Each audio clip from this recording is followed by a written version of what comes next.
This is item 6.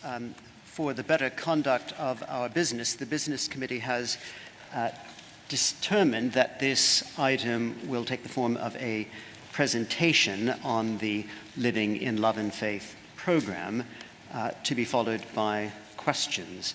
The presentation will be led by the Archbishop of York with a team of colleagues whom he will introduce in a moment.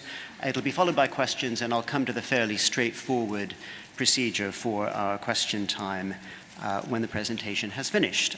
But I now call the Archbishop of York to introduce the presentation. Thank you, Chair. Stephen Cottrell, 02 York. I, with others on the programme board, want to share with you in this presentation this afternoon the journey, the hard journey that we've been on together with Living in Love and Faith. And as you can see, I'm joined by Bishops Pete Wilcox, Bishop of Sheffield, Stephen Croft, Bishop of Oxford, Ruth Worsley, Interim Bishop of Liverpool, Robert Innes, Bishop in Europe and Chair of the Faith and Order Commission, and by Mandy Ford, Dean of Bristol, who with me and others are all members of the programme board. And I'm delighted to have them with me. And I want to say how good it is to be working with them and other members of the board. And I want to thank the Business Committee for giving us this time. I know that many of us would rather not be talking about LLF, and I know that many of you are feeling hurt, angry, confused, perhaps bitterly disappointed about where we are. And one thing we all know is that we remain divided over these issues, and I am deeply sorry for that. But what I do rejoice in is that we continue to hold on to one another. We continue to want the best for each other, and that is good. And we want to use our time this afternoon to reflect on how and why we are where we are, trying to be honest and transparent and undefended with you about the journey we've been on, to look back briefly on the twists and turns of this road, but also we want to use this point where we are proposing to conclude one part of the journey to acknowledge and give thanks for the work of so many people, and also to note the good things that have happened along the way while being acutely aware of those areas which have not been so good. Finally, we do want to begin to point to the future, both in the longer term and how these conversations will continue, but also in the shorter term, how we can prepare ourselves together to have a good and healthy debate and discussion on Thursday afternoon. So we're going to be looking back on the period before the February 2023 Synod motion, and then reflecting on what has happened since.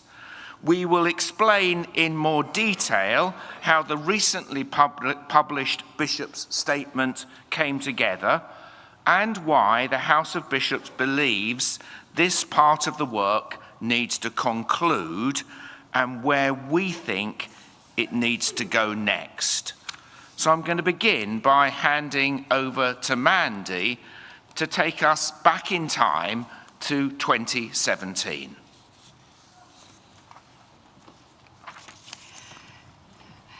Thank you, Archbishop Stephen. Time machine's out, folks. Nearly 10 years ago, in 2017, General Synod voted not to take note of a House of Bishops paper on marriage and same-sex relations. I know that many of you in this room were in that room, and many of us were part of the shared conversations that led up to that House of Bishops paper.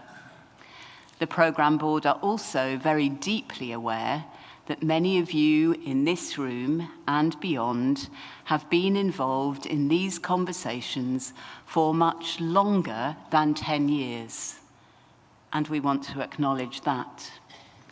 As a result of Synod voting not to take note of the paper, the then archbishops put out a call for a radical new Christian inclusion. This was about recognizing where the church was failing in its welcome, where we needed to do better, and about creating an opportunity for us to take a long, hard look at ourselves. It was a catalyst for doing some deeper work on who we are as a church, who we want to be, and who we are called to be. And it offered us an opportunity, therefore, to get to know one another better, including a sharper understanding of the range and strength of views on these topics. In 2018, thematic working groups were established to think about the key topics of identity, sexuality, relationships, and marriage. This work resulted in the production of a whole suite of resources published between 2020 and 2021, the LLF book, the LLF course, and a huge range of resources on the LLF hub. Alongside these, the Pastoral Advisory Group of the House of Bishops created the Pastoral Principles, guidelines for how we can live well together with our different, deeply held convictions. These principles have been used in conversations about difference and diversity among God's people, and we hope that they will continue to be used in that way.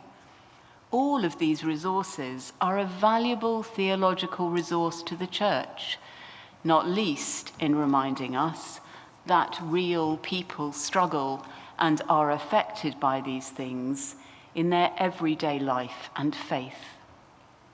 With the publication of the resources, particularly the LLF book and course, the attention turned outwards, and the whole church was invited to take part in these conversations.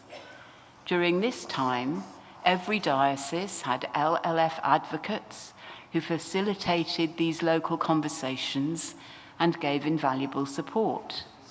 The Next Steps group worked on gathering feedback from those participating in the LLF course or engaging with the materials in different ways, including encouraging creative responses. These were gathered together and published in 2022 in Listening in Love and Faith, which was accompanied by a key theological piece of work from the Next Steps group with the Faith and Order Commission, Friendship, and the Body of Christ. Bishop Robert will talk more about FEOC's work shortly. In January 2023, just ahead of the meeting of General Synod in February, the House of Bishops shared the first drafts of the Prayers of Love and Faith, offering theological resources to enable same-sex couples to ask for God's blessing within a church context. The bishops also made a direct apology to LGBTQI+ people for the way in which the church has rejected or excluding them. That apology reflects an ongoing acknowledgement that many LGBTQI+ people still feel unwelcome and unseen in our churches. Thank you, Mandy. So, Synod, those materials were brought to this General Synod in February 2023, so within the lifetime of this current Synod. And you can see the motion on the screens. Sure, many of you are very familiar with it. The motion combined reflective elements, but also set an agenda for a stream of work which we as a church have been attending to since. And Bishop Ruth will say a word or two more about that in a moment. This has been hard but important work. It has drawn on a huge range of people and has often been sacrificial. Those who've been charged with leading the work recognize this and the cost of those contributions. In a nutshell, The motion, first and foremost, lamented and repented harm to LGBTQI+ people. It embedded the use of the pastoral principles and commended continuing learning together through LLF. It confirmed the intention to replace issues in human sexuality with new guidance and looked forward to the House of Bishops further refining and in due course issuing the prayers of love and faith, including the need to monitor usage of these. Finally, it confirmed that in their final form, these prayers were not to depart from, nor to be indicative of a departure from, the Church's doctrine of marriage. Towards the end of that year, the House of Bishops duly commended the prayers of love and faith, which marked the first time the Church of England had commended resources specifically to be used with same-sex couples, acknowledging their faithful and loving relationships. By then, it was, however, becoming clear just how contested and vexed this process would be, not only, but not least, among members of the House of Bishops. I'm going to pass to Ruth, who will take you through the last few years. Thank you, Pete. After the February 2023 meeting of the General Synod and the passing of that motion, work on LLF really started to focus on a couple of key questions. Using the PLF in bespoke services and decisions around clergy in same-sex marriages. In November 2023, the General Synod asked the House of Bishops to consider a trial of standalone or bespoke services of PLF. And in April 2024, the LLF Programme Board and 3 working groups were formed. These were tasked with exploring in much more detail questions around pastoral guidance, pastoral provision or reassurance, and the prayers of love and faith themselves. I was privileged to work with the Prayers of Love and Faith working group and can testify to the generous and gracious way in which all the working group members worked together. This was encapsulated by the Leicester residentials, as they came to be known, where the working groups came together across deeply held differences to recognise and really advocate for one another. It's hard properly to capture the mood of those residential meetings and how people shifted from being slightly guarded and ready to defend their own views to being open to new and unexpected friendships and an acceptance of the integrity of different views. Personally, I was deeply impacted by the experience of the working groups, and so grateful to all the members of my group that we were able to come to a consensus which offered ways forward for those who in good conscience would wish to offer prayers of love and faith, and those who couldn't, with a 3-year period of discernment being proposed so that the whole church could have the opportunity to contribute to the debate. In addition to online meetings of individual groups, the working groups met together 4 times in person from May 2024 to October 2025. And during this time, they and the programme board were exploring different avenues to implement both the February 2023 Synod motion and also the subsequent motions from November 2023 and July 2024, which you can see on the slides here. One of the key areas of work was around exploring how to enable the PLF to be used in standalone or bespoke services, and what appropriate pastoral reassurance would be required alongside that to enable as many of us as possible to remain together in the church. The work was hugely resourced by the publication in February 2025 by 2 papers from the Faith and Order Commission.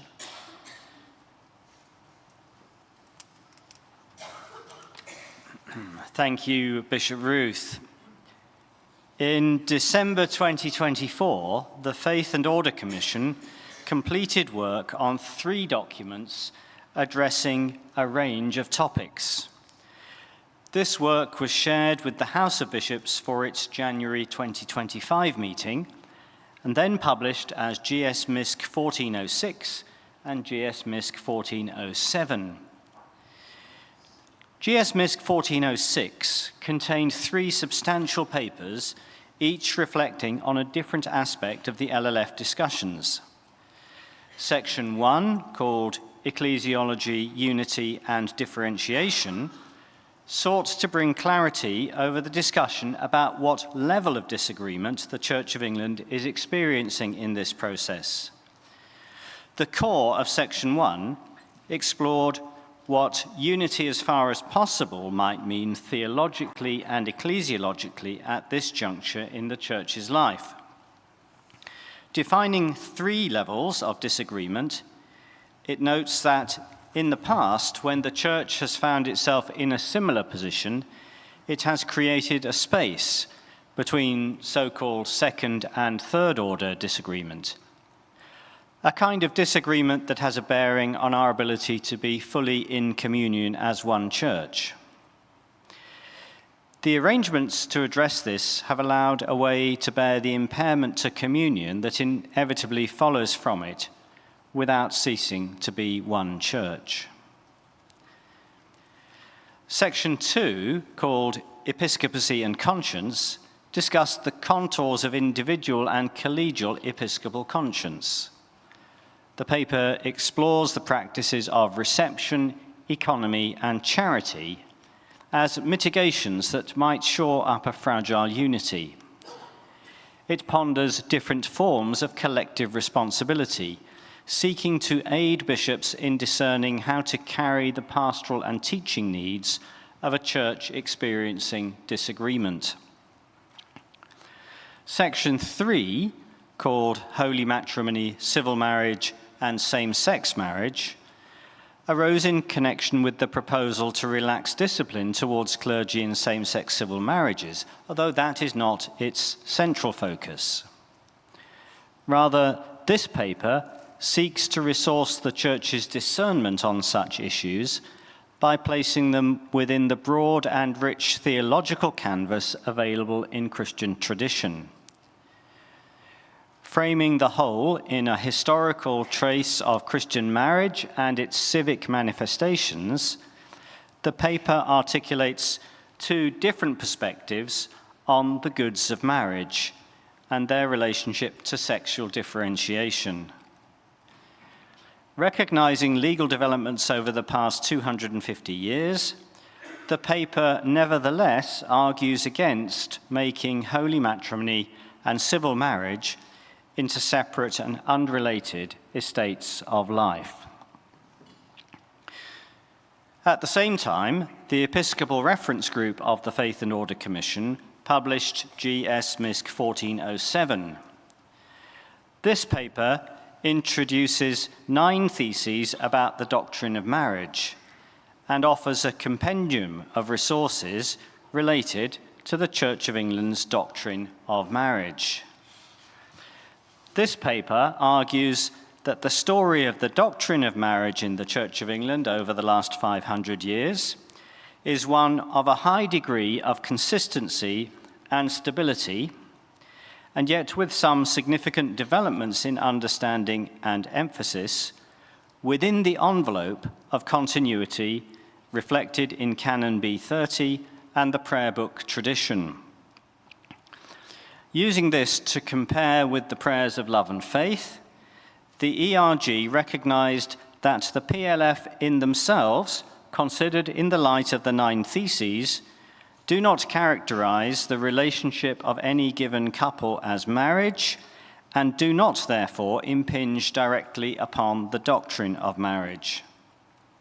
Nonetheless, the contexts in which the PLF might be used could impinge upon this doctrine. That analysis is continued in GS MISC 1430, about which I will have more to say after my colleagues trace other relevant intervening events. With the benefit of those theological papers, the working groups continued meeting during 2025, which we'll come back to. Meanwhile, in July last year, the General Synod voted by an overwhelming majority to discontinue the use of issues in human sexuality across the Church, and particularly in the ordained vocations process, and to refer instead to the guidelines for the professional conduct of the clergy. This was a good example of coming together across difference, and we're under no illusions as to the amount of constructive and collaborative work that it took. It gave me hope and reinforced that we do agree on so much of what it means to be and to do good. I'm glad this came out of a PMM from May Christie.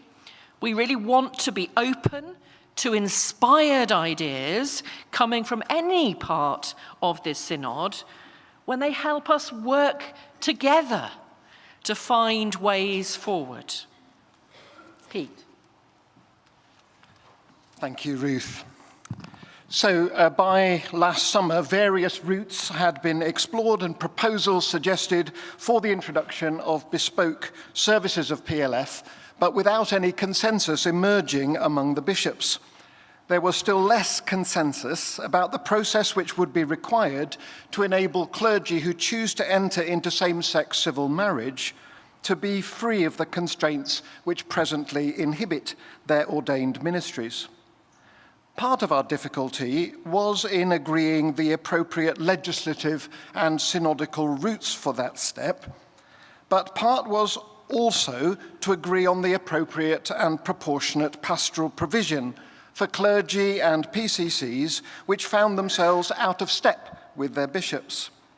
Some bishops believed, and indeed still believe, that the introduction of bespoke services of PLF so directly impinge on the Church's doctrine of marriage that that step would require some structures of episcopal oversight to hold the Church together. For other bishops, it would be the relaxation of the disciplines currently inhibiting the ministries of clergy who enter into same-sex civil marriage, which would trigger such a need. And most bishops were cautious about introducing such structural changes and were concerned about the implications of this on our ecclesiology, at least at this stage. But we really did feel the weight of the wisdom of the working groups, as well as the weight of the theological and legal advice. And we were constantly aware of the hopes and prayers and desires of faithful people in our dioceses, in our parishes, in our pews.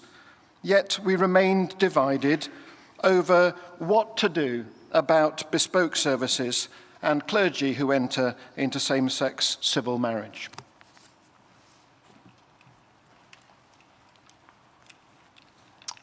In the midst of these meetings, Pete and I were invited to try something, really initially as a thought experiment, to see if we could articulate where we both stood and also describe where the House of Bishops had reached. And so we began to write a letter to the Church. As I'm sure you can imagine, our first versions were not particularly similar to each other.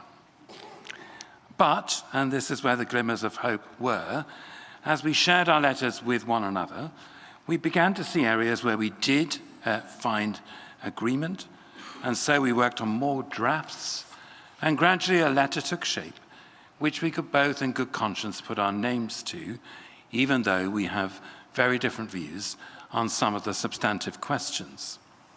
There were still key areas of difference, but they were few, and we were then able to present this draft to the House of Bishops.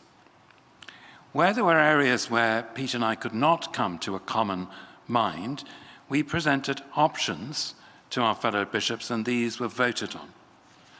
In this way, we were able to refine the letter over the course of meetings in October and December of last year and January of this year to the version which was published last month. It won't be a surprise to know that the areas of the statement which required more discussion were around the existing and continued commendation of the PLF, bespoke services of PLF, clergy in same-sex marriages, the level of reassurance required, and how we take this work forward. But it might be a surprise to know how many areas we were in agreement on our desire to be a more welcoming church, to take responsibility for our mistakes in this process, to acknowledge when we have hurt others, and our commitment to doing better in the future. So yes, the House of Bishops is not of a common mind on all the elements of this, but we are united in many important areas. While Steve and I were working on this statement, the bishops were also resourced in other ways. We received the proposals of the working groups around possible ways forward for pastoral reassurance. We began to hear some of the feedback from the diocesan consultations, and we received comprehensive written advice from the legal office, which is available at GS MISC 1432, and 3 further papers from the Faith and Order Commission, which Robert will now talk us through.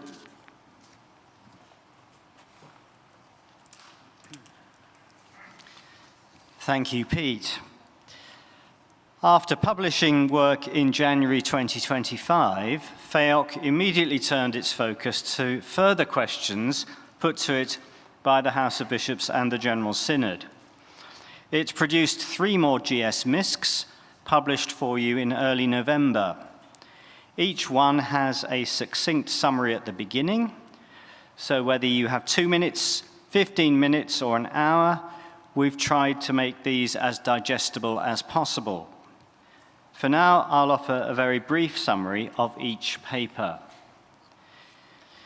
GS MISC 1429, The Nature of Doctrine and the Living God, was shared with the House of Bishops in early September. It addressed the question, how do we as a church develop or change our doctrine? FEOC here examines the work of theologians as diverse as Thomas Aquinas and Richard Hooker, Kevin Van Hooser and Anthony Thistleton, Ellen Chowry and Sarah Coakley, amongst others, to argue that despite their differences, they have a common thread, namely, the nature of doctrine is defined by its relationship to Holy Scripture. One may speak of doctrine as true knowledge about God, warranted by Holy Scripture, that is communally authorized and communally regulative. Through informal and formal processes of dialogue, the Church determines whether it needs to draw back the boundaries of what it has authorized or might realize expanded limits of what it may allow. This dynamic process enables the Church of England to ensure that its doctrine is grounded in the Holy Scriptures and in such teachings of the ancient fathers and councils of the Church as are agreeable to the said Scriptures. The second paper was GS MISC 1430, The Doctrine of Marriage and the Prayers of Love and Faith, Texts and Contexts.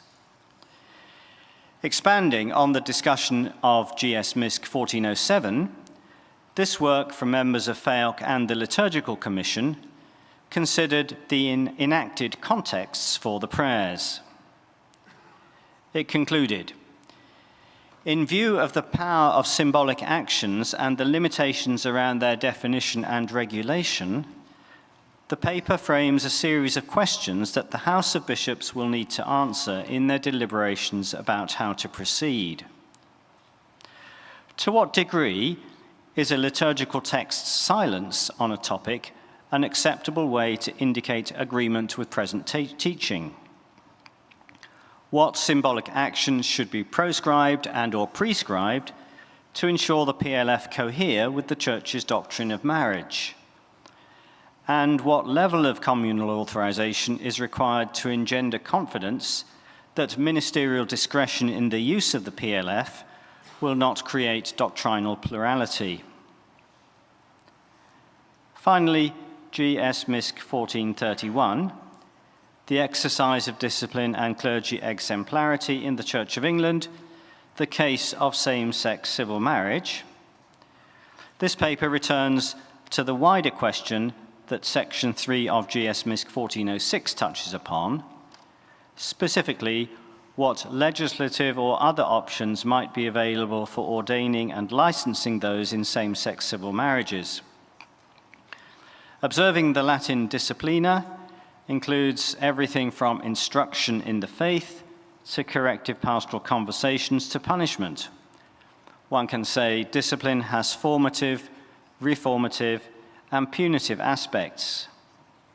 The paper therefore discusses three possible paths that might be pursued for ordaining and licensing people in same-sex civil marriages.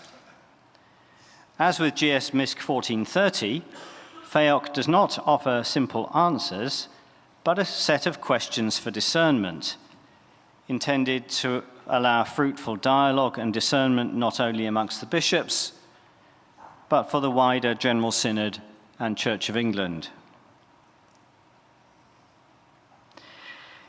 In finishing, I want to recognize the contribution of members of the Faith and Order Commission.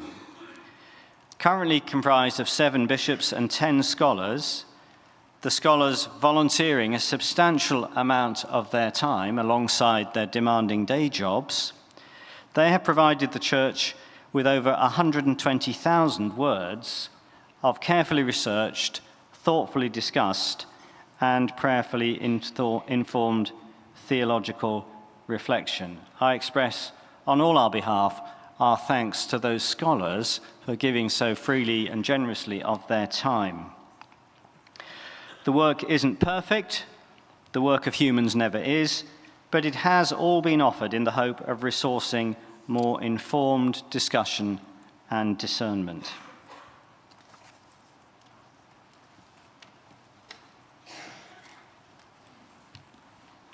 With all the recommendations and advice received, the House of Bishops met 3 times to consider the points of difference which remained in the Bishop's statement: October 2025, December 2025, and we took additional time meeting again just last month. Thank you for your patience with us.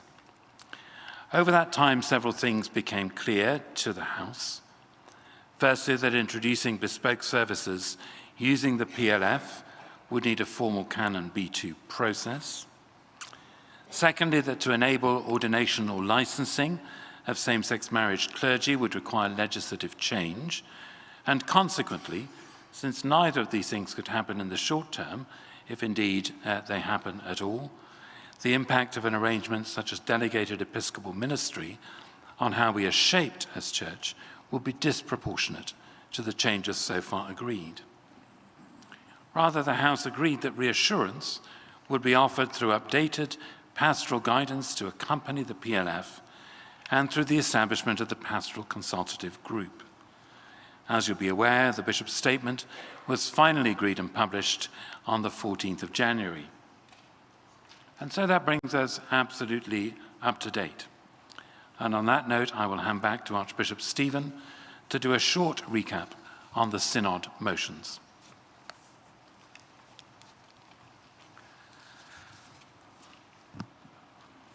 So, conflating all the elements of the LLF motions from February 2023 to now, these were the main elements of work that the programme board has attended to.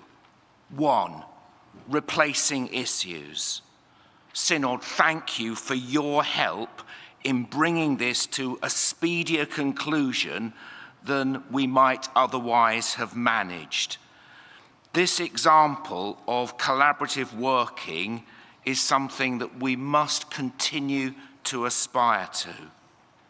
2, further refine, commend, and issue the prayers of love and faith. The prayers were commended by the House of Bishops in December 2023 for use privately or in regularly scheduled services. Our subsequent discernment has drawn a distinction between prayers used in regularly scheduled services or in private and those used in bespoke services, and so further work is required if bespoke services were to be introduced. 3, monitoring the use of prayers of love and faith. The original conversations around this were in relation to bespoke services, where a system of opting in was anticipated, which would have given us a clear route for receiving feedback. This may or may not happen in the future, so work is underway to explore other methods of monitoring the use of the PLF in regular services. 4, consider the use of the PLF in standalone services on a trial basis, remove restrictions on standalone services. Well, as we've heard, the House has considered this at some length and has subsequently concluded that standalone bespoke services will require a Canon B2 process. 5, establish a code of practice. As there is limited change to current practice, the bishops have decided that there is limited need for further pastoral reassurance at this stage. 6, report to Synod on the theological work. The FEOC papers, as we've just heard, were published at the end of last year. These have not been easy or straightforward things to make decisions on. There are still many areas where we have not reached agreement. But it is important and healthy to hold alongside those things which have happened and which have made a difference. And so, dear friends, there we have it. Looking back in this way, there is, of course, a risk that it can all feel very dispiriting, and I'm not trying to hide that. The road has not been straightforward. There have been twists and turns and unexpected dips. I don't think many of us would choose to do LLF this way, given our time again. And yet, we have learnt things about ourselves through this process. Yes, it has been hard, but I think again the one thing we can all agree on is we know it was always going to be hard. These are hard conversations. It is hard to fundamentally disagree with those whom we love. There have also been all sorts of logistical challenges. Some of them simply brought on by the synodical timetables that we have to meet, and some because we could have done things differently and better. And we've learnt a lot through this process. And I want to finish by saying I think we have learnt a lot, painful though it's been, by learning over the course of the last few years to be more honest and more undefended about our disagreements. And to learn the value of being together, of having conversations face to face rather than on screens. We've learnt a lot, I think, from the Leicester conversations and the working groups who have done this. And in that way, though it has taken a long while, we have learned to hear one another, and for our hearts, as well as our minds, to respond to what we have heard. And my hope is that following the debate on Thursday, we will find a way of carrying these things into the future so that we can continue to be open to one another, honest about our disagreement as we seek the mind of Christ and the guiding of the Holy Spirit, and as these conversations continue. Thank you, Synod. Thank you, Archbishop and panel members, for your presentation. We now come to the opportunity for questions, which I will take in a moment in groups of 3. They'll be addressed to the panel, who will answer them as they decide to answer them. 4 points to emphasize. First of all, questions need to relate to the presentation we have just heard, please. Second, a number of questions about the Living in Love and Faith program have been asked and been given written answers in the question time part of our agenda, and the written answers are in the questions notice paper. It may be that the question you would like to ask is one which has already been addressed in a written answer. If that's the case, to save time and avoid vain repetition, I would suggest it might help make room for other questions if you avoided asking the same question, but that is in your hands. Thirdly, the art of asking a good question, of course, is to keep it as short and succinct as possible. If you need to precede the question by a sentence giving the context, fine. But the shorter and more succinct it is, the more likely it is to elicit a short and succinct answer from the person answering. And do remember, we don't know. There may be a number of people wanting to ask questions. So the shorter your answer is, remember that the more space you will be leaving for other people to ask questions after you. And finally, and most importantly, we're operating here under Standing Order 107. This is a presentation followed by questions. It is not a debate. We'll have 4 hours for debate later in the week. So please avoid making a speech. Please ask a question. In a moment, I will ask those wishing to ask questions to stand or otherwise indicate, or to show a hand on Zoom. The floor is open for questions.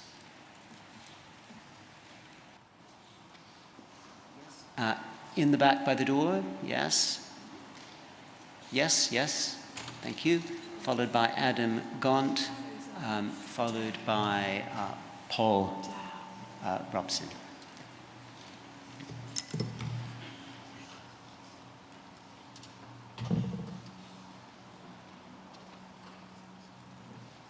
Sorry, I'm shorter than everyone else. Fiona Macmillan, 357 London.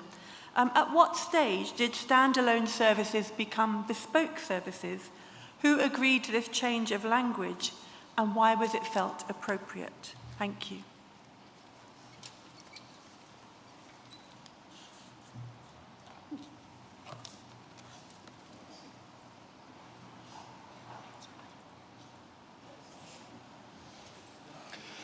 Adam Gaunt, York 240. Thank you for calling me. Given the constructive, honest and pragmatic nature of the Leicester working groups, how can we be assured that the proposed relationships, sexuality and gender working group members will learn from the experience of the Leicester working groups and become a worthy successor to the Leicester working groups? Paul Ronson, Blackburn 257. Similarly, going forward for the working groups, is there going to be an equivalent working arrangement so that all those who partake in these discussions will act with integrity and honesty and not undermine the route and the travel of direction that is being set for the groups to do. I'm going to attempt an answer to Fiona's question about the vocabulary shift from standalone to bespoke services. And I'm answering a bit hesitantly because I'm not 100% sure of my facts. And if I'm wrong, I will write to you with the right answer. But I think I'm correct that it was a change advocated by the Liturgical Commission following feedback from someone who wished to make use of the prayers of love and faith, that standing alone was exactly what they were not wishing to celebrate. And because they wished to enter into a partnership, they would prefer new language, so the language that was hit upon was bespoke. I believe that that is the origin of the shift. Thank you, Pete. And in fact, we had a lot of conversation around that very issue in our working group, and that's why we adopted that. Adam, if I might take your question, and it was a delight to have you in the same group as myself. I think those Leicester moments gave us the opportunity to see how we can do things better as a synod. And so it begins with relationship. We were able to, in that situation, hear one another, understand one another, question each other, and care for each other. And I hope that that's the sort of practice that we will take forward in any work that we do, not least on this area of debate and conversation. There was something about it being in person. It was much harder, wasn't it, online? Being in person means that you worship together and that you eat together and you even watch Eurovision together. Who can forget that spangly jacket, Joe? But there's also something about time. It takes time to build that confidence in one another. And I think that's something that we'll need to recognise as we move forward in any conversations, to allow time and space for relationships to develop and not to rush one another. Well, thank you very much for your question, which kind of builds on Adam's question, and I think I want to build on what Bishop Ruth has just said. I mean, the things you said are precisely the things that we do want to carry forward into this process. And to ensure that if, as I hope, a working group is set up, it will not only include all voices, it will act with the integrity about which you spoke. I think the only other thing I'd say, perhaps in answer to both those questions, is I think the other ingredient is time. That there have been lots of occasions where we in this synod and going way back would have conversations with each other, but often they were quite brief conversations. And I think one of the reasons that the working groups and the Leicester groups worked well is because, well, they were residential. So you weren't just talking together, you were praying together, you were eating together. I personally, I've been reflecting a lot on that, how as a church, the way we do our business, everything about our synodical life is designed in a way that pits us against one another rather than drawing us together. You know, my heart always sinks a bit when it comes to prayers and the chamber sometimes empties. You know, praying together is the most important thing we do. Eating together isn't far behind it. So I believe there's much to learn from those groups for the whole of our synod in all of our life together, and certainly in whatever processes follow from this. Next batch, Jodie Stoll, followed by Adrian Ewings, followed by Rachel Mann on Zoom.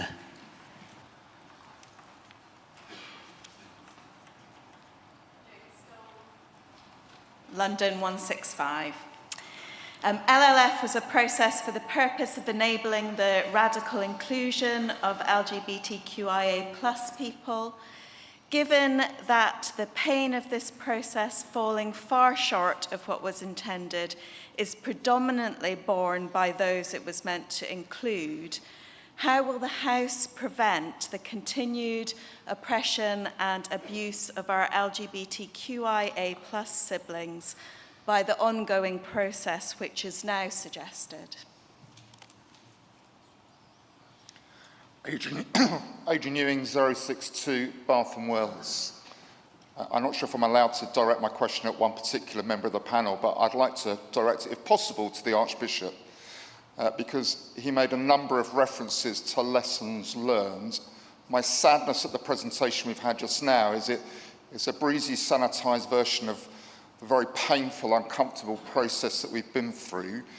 And I'd love to know what process is going on to learn genuine lessons, perhaps particularly in the House of Bishops, as you're the ones that have presented in the largely to us, of what we learn from the way we've gone about this that will mean we do things better in the future. I've not really heard anything that tells me how we're going to do this better.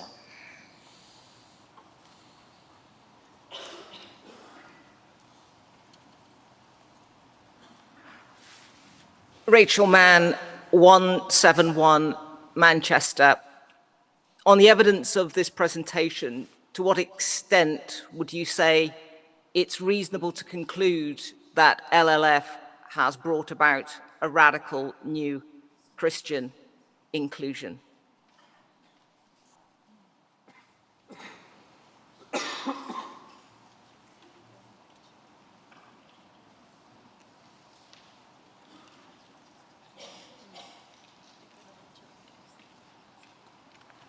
So I'll attempt questions 1 and 3. Question 2 was directed to the Archbishop. Jody, I think there are 2 different dimensions to mitigating the very painful and difficult effects you describe. There's a certain amount that bishops can do individually and within dioceses by facilitating careful listening and engagement and care, by setting a culture, by encouraging honesty and transparency in churches and relationships. And I would hope that all of us as bishops have learned lessons, positive and negative, through this process about how to help that, but continue are in need of that. Several dioceses have now established LGBTQI+ chaplaincies. I think it's about 10 or a dozen dioceses, so still a minority. So there's quite a long way to go in supporting those developments. And also LGBTI+ reference groups, which I think are extremely helpful. It's also extremely important for bishops to be listening to a whole range of views on the subject, whatever their own position and view. I think corporately, I think the phrase has been used a lot on different sides of the debate about having over-promised in the beginning and under-delivered. And that relates to Rachel's question. And I think we need to be very realistic about the hopes going forward. As I've listened to comments since October, people have been cautious about another stage because of the risk of raising hopes and dashing them again, but on balance have preferred that there's an attempt to continue the dialogue, but perhaps with a more sober assessment. And to Rachel's question, I'm answering on my own judgment rather than having conferred with the panel. I think we honestly have to say this process has not delivered a radical Christian inclusion within the parameters that were hoped, and that accounts for the, I hope, sober rather than breezy note of this presentation, and it's a cause of great sadness that that's not the case, but we need to learn what we can and try and move forward, and I'm sure there will be many other reflections on what the lessons are for the future.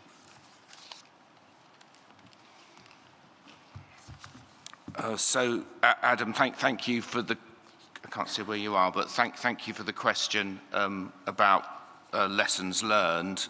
I mean, I've already written quite a long list, but I think I want to preface that by saying we are still learning the lessons, and that will be ongoing.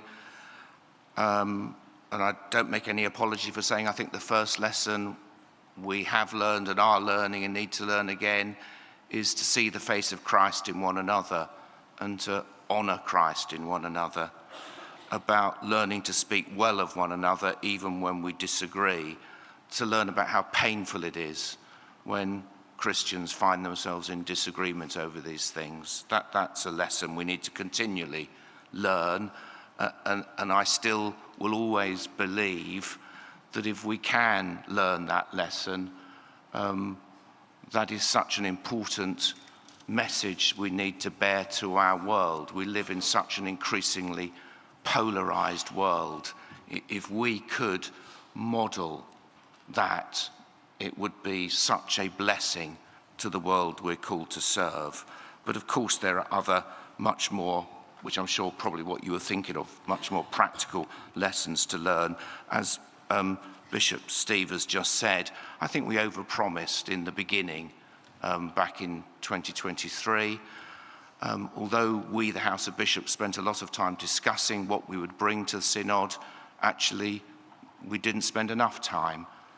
So I think when we came in 2023, even though we came with great unanimity, I think it very quickly became clear that actually we had different understandings of what we were bringing, and perhaps weren't honest with ourselves about the fact that we weren't united. That has become clear. It's been a sober thing to learn, but perhaps it's better and more honest for us to say the House of Bishops does not agree on these things, as this General Synod does not agree on these things. But I think we thought perhaps we did. I think there's been other really important lessons about making sure that the theological advice and the legal advice is properly lined up and understood and shared. There's all sorts of things. I'm sorry, the answer's getting too long. I apologise, Chair. But it's a big and important question, and we're open to still receiving from you as we continue to learn, so that when we go forward with this, we can do it in a better and healthier way, because I also don't think we have yet delivered that inclusion that I believe we all long for.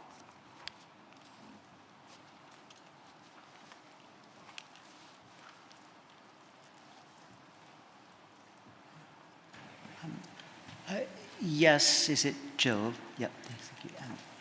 Followed by Joe Hawes, followed by Robert Lawrence on Zoom, please. Thank you. Kudos to those people who've made their question really crisp and clear, because it's not prepared like a speech. This is not. It was interesting to hear that summary of the events that we've lived through. There's a few bits that are in my memory that weren't mentioned in that account, and so my question is to ask the presenters to reflect on the impact of some of the other things that happened during this period. So, for example, impact of the changes that have happened to the House of Bishops over the course of this quinquennium. Changes to the leadership of this whole programme. As I recall, it was then Bishop, now Archbishop Sarah, speaking, and it then moved on to Bishop Martin and Bishop Helen Ann. Bishop Helen Ann resigned. Could you come to the question, please? Well, all these things have happened. The creation of the Ephesians Fund, for example. Yeah. So what is the question? What is the impact of the things that have not been mentioned that have happened during this period? Thank you.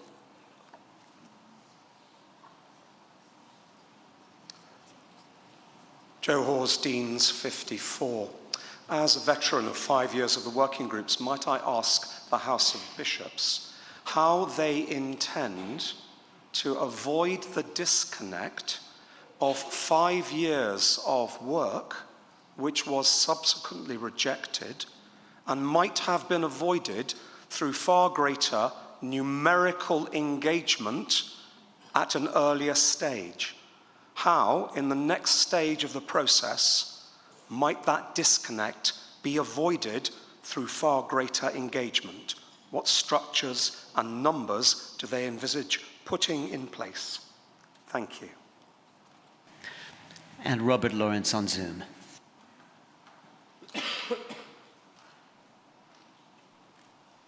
Robert Lawrence, Newcastle 177. Thank you for calling me.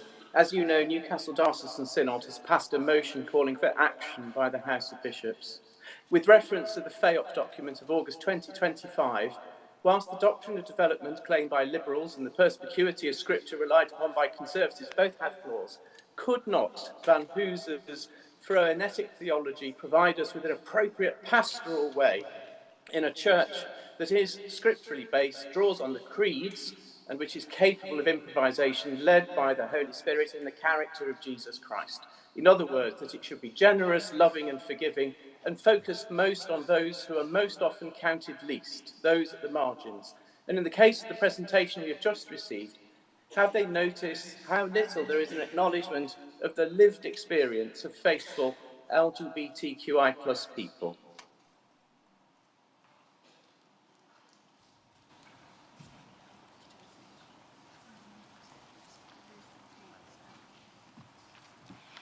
I'm going to address Jill's question. There have been numerous impacts on this process which were not reflected in the presentation. I'm pretty sure you wouldn't have wanted it to be any longer. As has been mentioned, issues of changes of leadership, unilateral actions made by groups beyond the church. Friends, this is the nature of the world that we live in. People move on, get new jobs, things are contingent. But there has been a great desire for there to be continuity. One of the great challenges that we know in this place is that every 5 years, about 40% of the members of Synod turn over. And so keeping the narrative going and holding the story is really important. And that's tough on the people who find themselves continually having to expose their life and their beliefs afresh every time we go through this cycle again. I speak as one of those who has been doing that for over 15 years. There's not a lot we can do about it, except to be as well informed as we can be as we engage with this process. And picking up from that to Joe's question, a huge thank you to you, Joe, for 5 years of commitment to that working group. And I think in terms of the disconnect, it would be really good to have a conversation with you about your thoughts around that. Because we've had shared conversations which have involved a wide range of lived experience. We've had lots of conversations across Synod. There has been engagement in all our houses, in our different groups that we represent.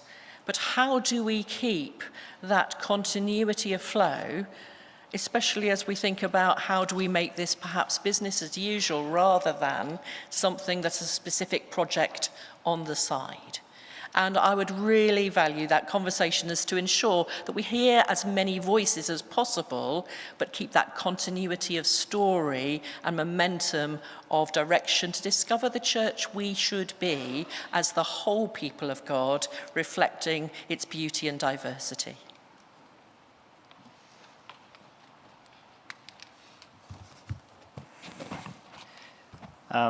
Robert, many thanks indeed for your question.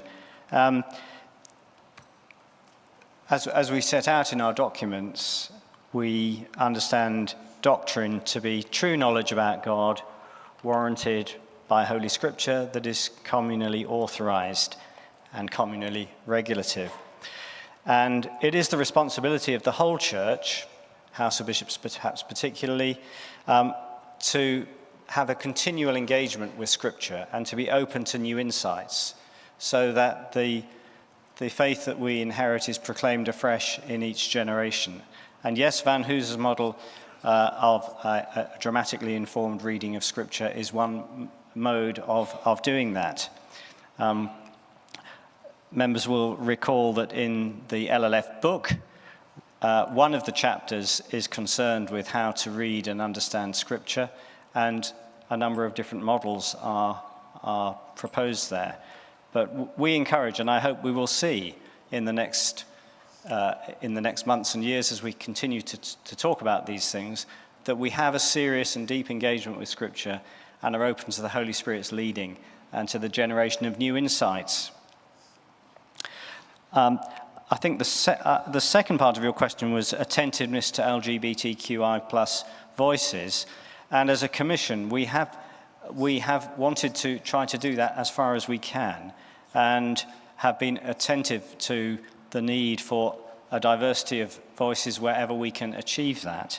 Some of the modes of engagement with theology make that easier than others.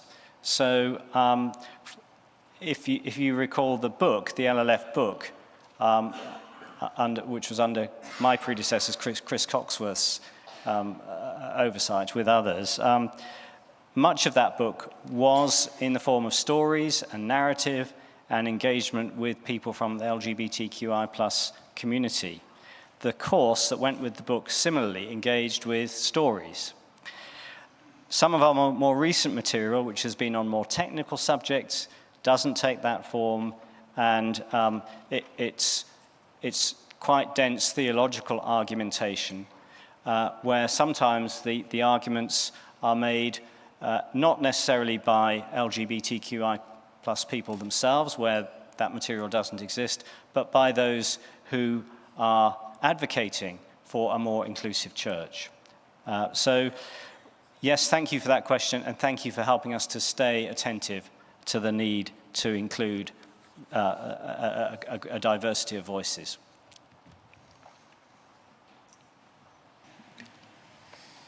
Next round.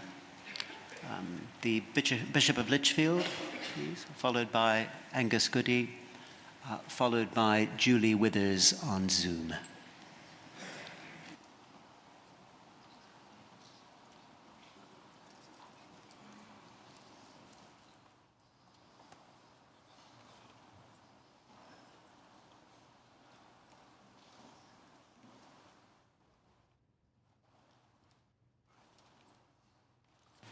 Where is the Bishop of Lichfield?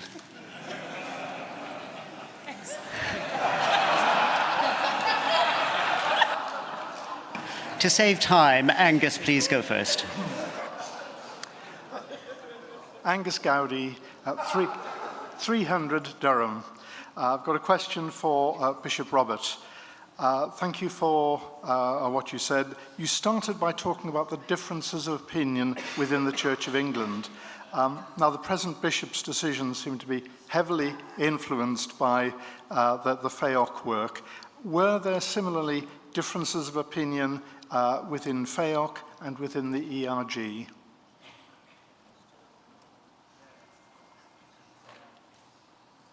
Synod, good afternoon.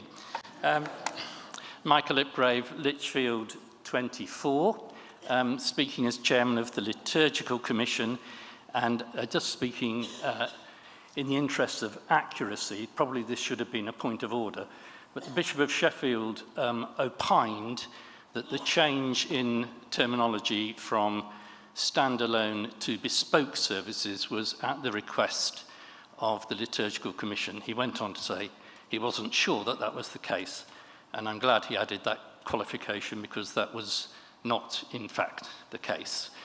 So if this needs to be a question, would the Bishop of Sheffield agree that this is in the category of an urban myth, albeit of the most rarefied form?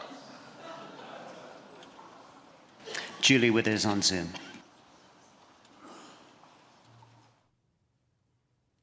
Thank you for calling me. I'd like to ask, will the new working group include those who may actually want a bespoke service of PLF? Thank you.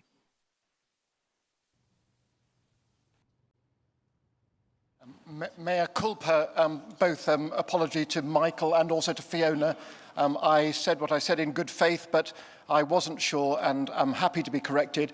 I will therefore do some digging to get under the urban myth to as much fact as I can find.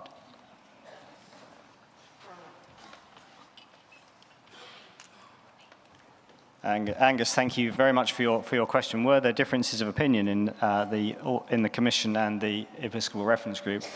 Well, I can tell you, if you get 10 academics together to talk about sexuality and they come from different backgrounds, you certainly have differences of opinion.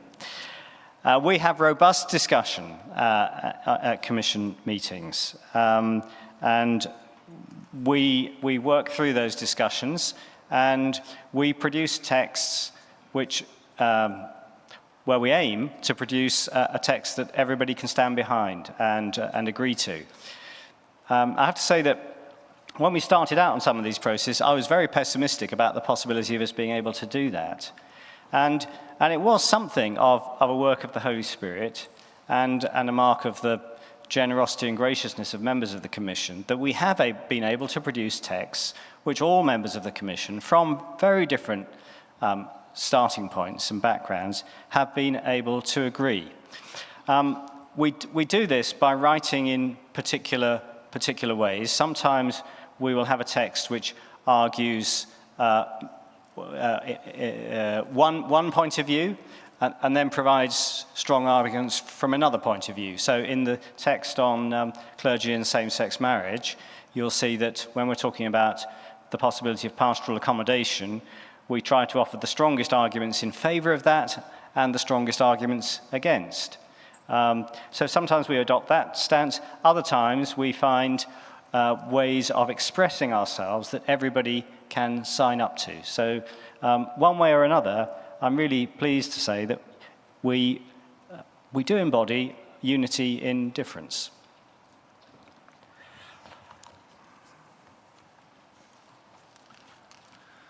Julie, thank you for your question, and thank you for the work you did on as a member of the PLF working group, which we think might be the place where that distinction arose. Sorry, Fiona, we're still catching up. So Julie, to your question, I'm afraid I don't think I'm able to give a guarantee that such a person would be a member of the group, but I certainly can give the guarantee that the group will be made up of those, if indeed that this goes ahead, made up of people with a range of views on the topic, and certainly it's a good suggestion that's been heard. Thank you. I'm afraid this is our last block of 3 questions, and we'll need to keep the questions and the answers short. Yes, please. Yes, in the white shirt, followed by Vicky Brett, followed by Martin Davey on Zoom. Basala Shadende, London 359. Having reflected on the presentation, there has been some positives, actually. I just wanted to share that, and then I'll ask my question. It's been really positive to see in the listening session. I want to acknowledge that very much. Yeah, thank you. We do need the question quickly, please. Well, the question I was going to say was that there has been unity, but the question really is, at what point would the bishops provide that pastoral difference in terms of having a separate space and differentiation in how we live out the expression of this theology? That's the question. Thank you. Vicky Brett, Peterborough 382. The Bible tells us that love does no harm, yet this report acknowledges that people have been harmed by the church processes and that this harm may continue for the foreseeable future. What threshold of evidence will trigger safeguarding action, and who will be accountable when a young person is harmed, emotionally, psychologically, or spiritually, by church processes we ourselves acknowledge have caused pain, including cases where a young person says, The church helped push me towards despair, self-harm or suicide.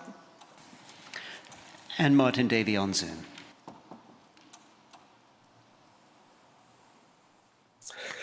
Thank you for calling me. The tone of the presentation felt one of lament, but largely lament that we've not reached the outcome that we've hoped for. I wonder whether there also needs to be a different kind of leading lament that in the process we've moved too close to reshaping doctrine without adequate biblical, canonical or legal grounding. So my question is, what might it look like for us as a synod to lead that kind of repentance, not simply that we've used the wrong process, but that we came perilously close to impinging on the doctrine of marriage itself? Thank you.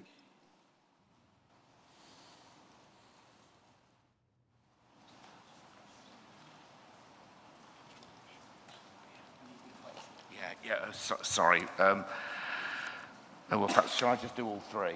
Yeah, okay. So I'll try to be as short as I can. But three really serious, very serious questions which deserve longer answers. Basola, the principle upon which I've been working, I think the programme board and others have been working, is that pastoral provision is proportionate to the change that is or isn't made. And that continues to be the principle, though of course what is proportionate is itself contested. But that is how we're working. Indeed, it's as contested as all the other. Vicky, your question is a really, really deeply serious question, to which I don't want to give a short, inadequate answer.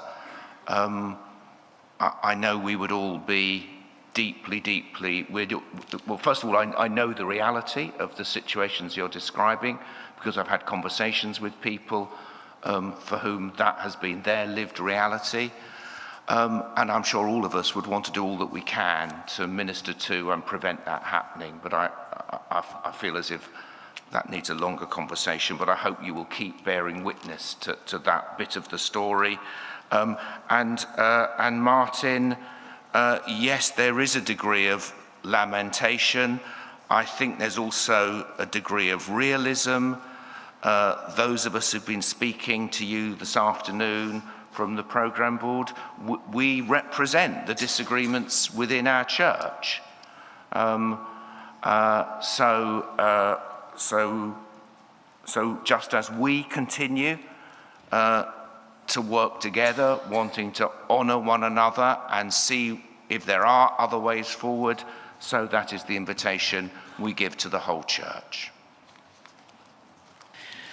Thank you to all of you who have asked questions. I apologise to members who didn't get to ask their question. Thank you to our panel members who have responded, and I'm sure that as they remain around the Synod, they would be open to conversations with members who would like to put questions to them individually. That finishes this item, and we now move to item 7, Reimagining Care.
Good afternoon, Synod. We're now slightly ahead of ourselves. We're on to item 7, reimagining care, for which members will need GS 2419. I'm going to ask if the Archbishop of Canterbury would speak to this item. She has up to 10 minutes.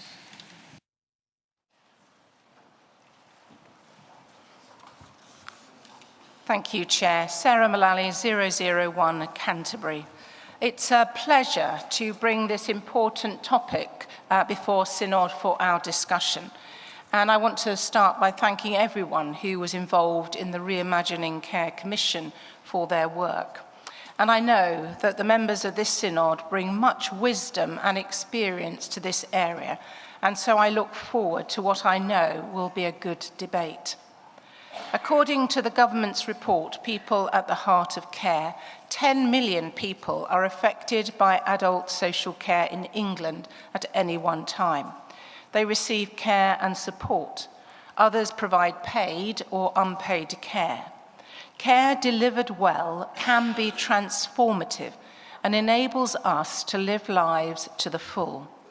However, too many struggle to access the care that they need. Local authorities face mounting pressure to deliver care with insufficient funds. As the system struggles, more and more work is falling on unpaid carers. And as I mention unpaid carers, I want to recognise the hard work that unpaid carers give day after day. It has been suggested that 2 million people over the age of 65 and 1.5 million people of working age are not getting the care that they need. Even those receiving care may not have the right care and may not find it accessible in the right place. Just over 2 or 3 years ago, the Reimagining Care Commission published its report, Care and Support Reimagined. The commission was led by the former Bishop of Carlisle, James Newcombe, and Dr. Anna Dixon, now Labour MP for Shipley. The wide membership included experts from across the sector and also those with lived experience of care. The Commission also engaged very broadly with stakeholders, in person and virtually, to consider how the system was working. Their conclusion was clear. There is urgent need for reform. This means not only change at the margins, but a holistic reimagining of how social care is conceived, organised, delivered and experienced. And this remains as true today as it was when the report was published. The Commission offered 3 recommendations. Firstly, to rethink attitudes to care and support. Secondly, to rebalance roles and responsibilities. And finally, to redesign the system. These recommendations are more than just ideas for policy change. They call for a moral and spiritual change too. The headline recommendation is to establish a national care covenant as a mechanism for reform. This would be a government-led process. It would set out the role of citizens, families, communities, and the state in providing and funding care and support. Synod, the Commission called for a covenant because that concept includes more than just impersonal transactions. It represents a relationship and an obligation between people. A covenant is a statement of solidarity with others. It is a pledge to work together with one another towards a common goal, even when that work becomes hard and complex. Though the government would facilitate the development of the covenant, the Commission is clear about the role of the Church because of the role the Church already plays in care and should continue to do so. That role reflects how many of you and the churches that you represent already show solidarity with your community by providing care. Synod, our care system is not working, in large part because our society has forgotten that living in community requires all to contribute and to receive. The Commission reminded us that there is inherent dignity in every human being. All are made in the image of God, and that dignity is not eroded by disability, illness, or the need for care. It may be ignored by how we as a society decide to offer and receive care. Whenever that does occur, the Church is called to say again that people are not economic units for productivity, but people. People worthy of access to care and support, which each one of us will require in our lives at some point. Synod, before I conclude, I want to note the excellent examples that so many churches provide in this area.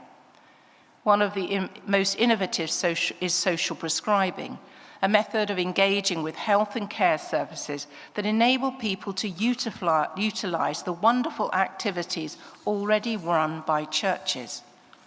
And can I commend to you the work of the Church Urban Fund, who already make available many useful tools to equip churches in social action and mission. In response to the Commission's report, the Church Urban Fund are developing a further package of resources aimed at ensuring that older people are empowered to participate fully in churches and to receive appropriate care when needed. It is time that we recognise as faith leaders that we play an important role in the health of our communities. Spiritual health, of course, but also physical, social, mental, and emotional health. Our cure of souls involves care and support of people's whole lives. This debate comes at a significant time, as Baroness Casey continues her work in chairing the Independent Commission on Adult Social Care set up by the government. So, Synod, I would encourage you to share your stories and your hopes for how the Church may contribute to the flourishing of all those who receive care, and also those who provide it to them. Chair, I move the motion standing in my name.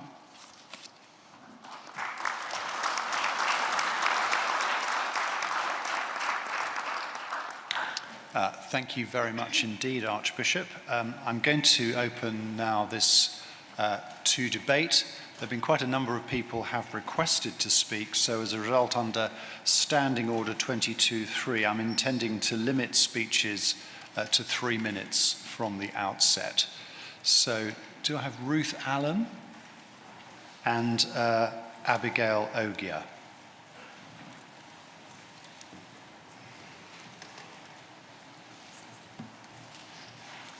Ruth Allen, Guildford, 317. Thank you, Chair, for calling me to speak. I wonder if you recognise these lyrics. When I get older, losing my hair, many years from now, will you still need me? Will you still feed me when I'm 64? Paul McCartney wrote those words when he was 14, and he must have thought 64 was way over the hill. A Christian songwriter has put the words of Psalm 71 to music, and this is what he sings. Do not cast me away when I'm old. Do not forsake me when my strength is gone. Even when I'm old and grey, do not forsake me, my God. These two songs highlight the plight of many older people. They need to be needed, need to be loved and cared for. They might even have a sense of distance from God when feeling weak. Words of songs and hymns can be very impactful, and I'd like to tell you about Hymns We Love, which has been taken to numerous churches, numerous communities, care homes, sheltered accommodation, and even 19 prisons. In our diocese, Pippa Kramer, a pastoral care and seniors minister, has always loved older people. Her amazing outreach ministry, Hymns We Love, grew out of Connections, a thriving seniors group of her church, with the aim of bringing people to Jesus, showing love, care, welcome, hospitality, and generosity. Pippa, who'd worked for many years in the NHS, as an occupational therapist, discovered that many old people grew up singing Christian hymns, but they didn't know what they were singing about. Many seniors who struggle with memory loss, dementia, and even struggling to talk can often sing, and hymns are almost part of their DNA. What a great opportunity to share the words of these famous songs and hymns. Hymns We Love is a growing model of evangelism overseen by the Silver Hope Trust, whose vision includes seeing a connection-style gathering in every community, using much-loved hymns as a way of gently sharing the gospel. Seniors come along, enjoy refreshments, sing a hymn, followed by a short talk, often with the history of the hymn, the reason it was written, and the meaning of the words. Traditional hymns have been intentionally chosen to convey a particular aspect of the Christian faith. Hymns We Love is now a series of 8 videos or downloadable sessions. The hymns have been recorded, the talks, the scripts are available, and the resource is very flexible. What a great way of sharing the gospel to those in their twilight years. And James, in his epistle, reminds us, the religion that God, our Father, accepts as pure and faultless is this, to look after the orphans and widows. So, Synod, let us all embrace this wonderful resource as we seek to minister and care for the older people in our parishes. Thank you.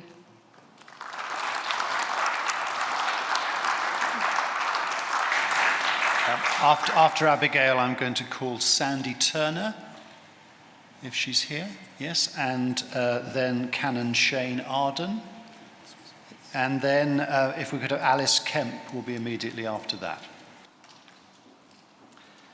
Thank you, Chair. Abigail Ozier, Manchester 364, and I need to declare an interest in that in my day job I'm employed by MHA, or Methodist Homes, one of the largest charitable providers of social care to older people in England and Wales.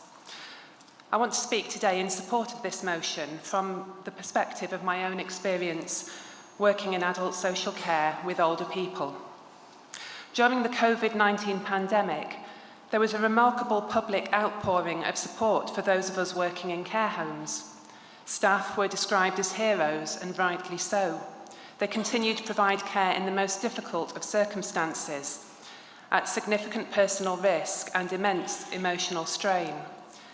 And for a moment, there was a shared recognition of just how vital social care is, and of the skill, compassion, and commitment required to deliver it well.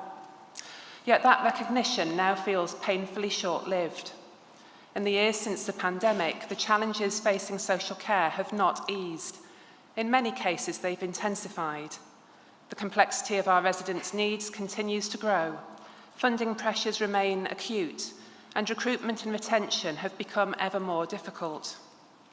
Social care, once again, risks being treated as an afterthought rather than as an essential national infrastructure. And that is why I so welcome the motion before us.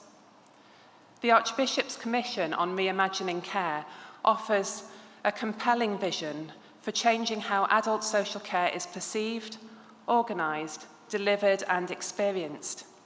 It calls us to see care not as a burden, but as a shared societal responsibility grounded in dignity, relationship and covenant.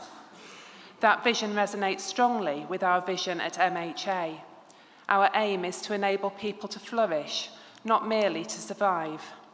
We talk about relationship-centred care, dovetailing with the covenanting principle in the Commission. And we seek to support older people as individuals made in the image of God with inherent worth, voice and agency. However, this vision cannot be realised without addressing the reality of the workforce. This is becoming more acute as recent government policies aimed at reducing migration are likely to exacerbate an already fragile staffing situation, and the practical impact on care homes is deeply concerning. Many colleagues departed the sector at the end of the pandemic, and we have only been able to employ sufficient regular colleagues by embracing an international workforce. We also require a clear, funded alternative, and without that we risk further destabilising services that older people and disabled people depend upon every day. Therefore, I want to urge the Lord Spiritual to use their voices to keep social care high on the political agenda and to urge you all to support this motion. Thank you.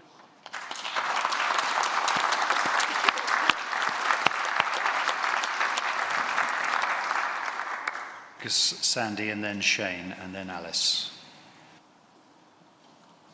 Sandy Turner, Chelmsford 275. Thank you very much, Chair, for calling me. It's a precious thing, isn't it, that we are made in God's image, yet how quick we are to forget it and to treat others, the elderly, infirm, and the different, as though they've got no value.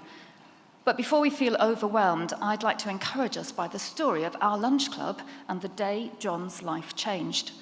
Lunch Club runs twice a month. It's open to absolutely anyone in our community. We get 20 to 30, mainly elderly, often infirm, and very lonely men and women. Each week, everyone on the books is phoned for a chat, and we try to make the Lunch Club a real event. The hall is bright and warm, guests are greeted by name, and a 2-course hot meal is served. Volunteers sit with our guests to find out about their week, their highs and their lows, and everyone leaves feeling well-fed and valued. I guess we try to model that space of belonging, dignity, and conversation that Archbishop Sarah spoke about this morning. And you know, that could be it, couldn't it? Job done. Except that as Christians, we aim to meet a much deeper need. Scripture tells us that man cannot live by bread alone, not even a hot lunch. So at each lunch club, there's a short gospel message before the meal. At each, the Bible is opened and the word of God is heard. And before each session, volunteers pray for our guests. And this brings me to John. John is in his 90s. He's a sprightly widower who grew up in a Christian orphanage and has no near family. He came to Lunch Club to get a decent meal and to find friends, but he got so much more. Because each Lunch Club, John listened, and each time he heard the gospel. And one day, God graciously opened his ears and his heart, such that John exclaimed very loudly, "Oh, I get it now. Why has no one told me this before?" Since then, he's become a regular at church, where he's found a whole church family to belong to, family to chat with, and family to care for him.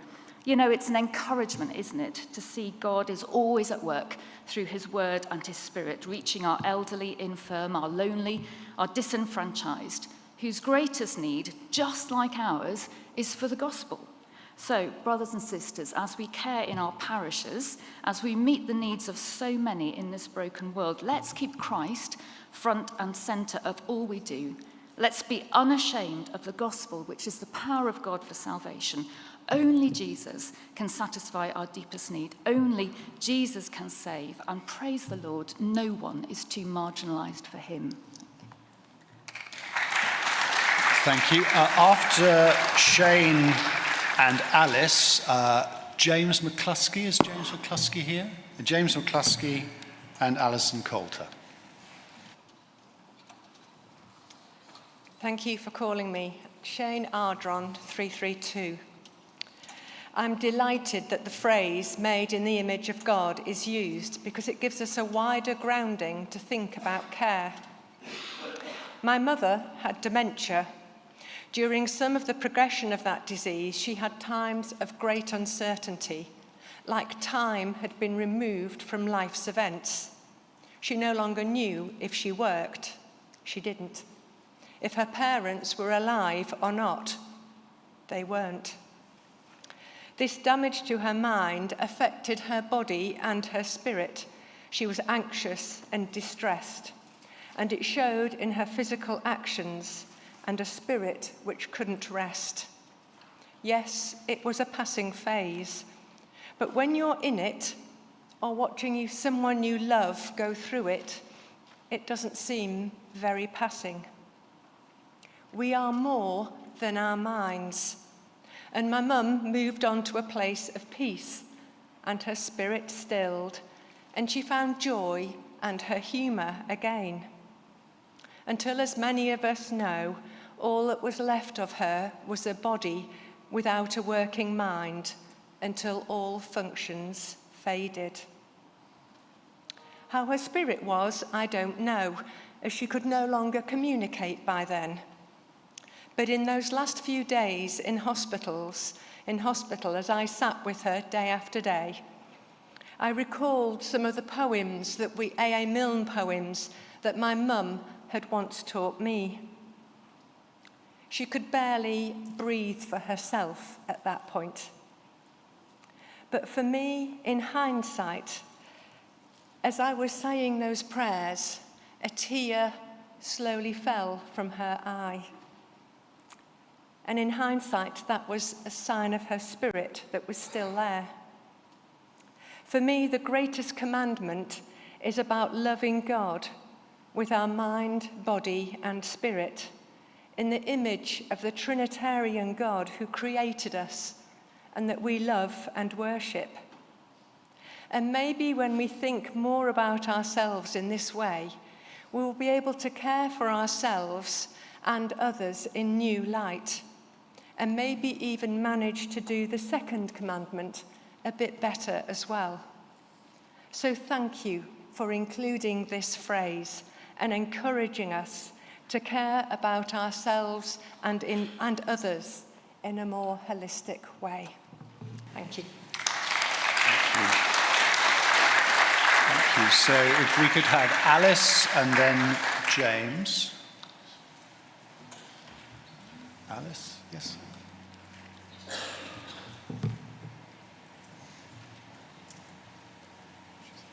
Sorry, just waiting for this to descend. Quite all right. Alice Kemp, Bristol, 72. Thank you, Chair, for calling me. I speak today as the mother of a 27-year-old son who has complex physical and learning disabilities. I was his carer for the first 18 years of his life with intermittent support from social services. We had then had 3 years of a bit of a nightmare in supported living, and he now lives in residential care where he is flourishing. I fully support this motion, at least in part because in the background paperwork, and Archbishop Sarah talked about the concept of Imago Dei being at the centre of it, why we need to make changes to the way we do care. Imagine if we could create a care system predicated on the fact that all people are made in the image of God and equally loved by God. I wonder how much that system would differ to what we have now. Sadly, our society doesn't value everyone equally. Power and value are intrinsically linked with economic contribution and wealth, and those who can't contribute financially are seen as less than. We can only think of the blanket do not resuscitate orders put on all learning disabled people during the pandemic. On a more personal level, a couple of years ago, my adult son was the only cousin not to be invited to a family wedding.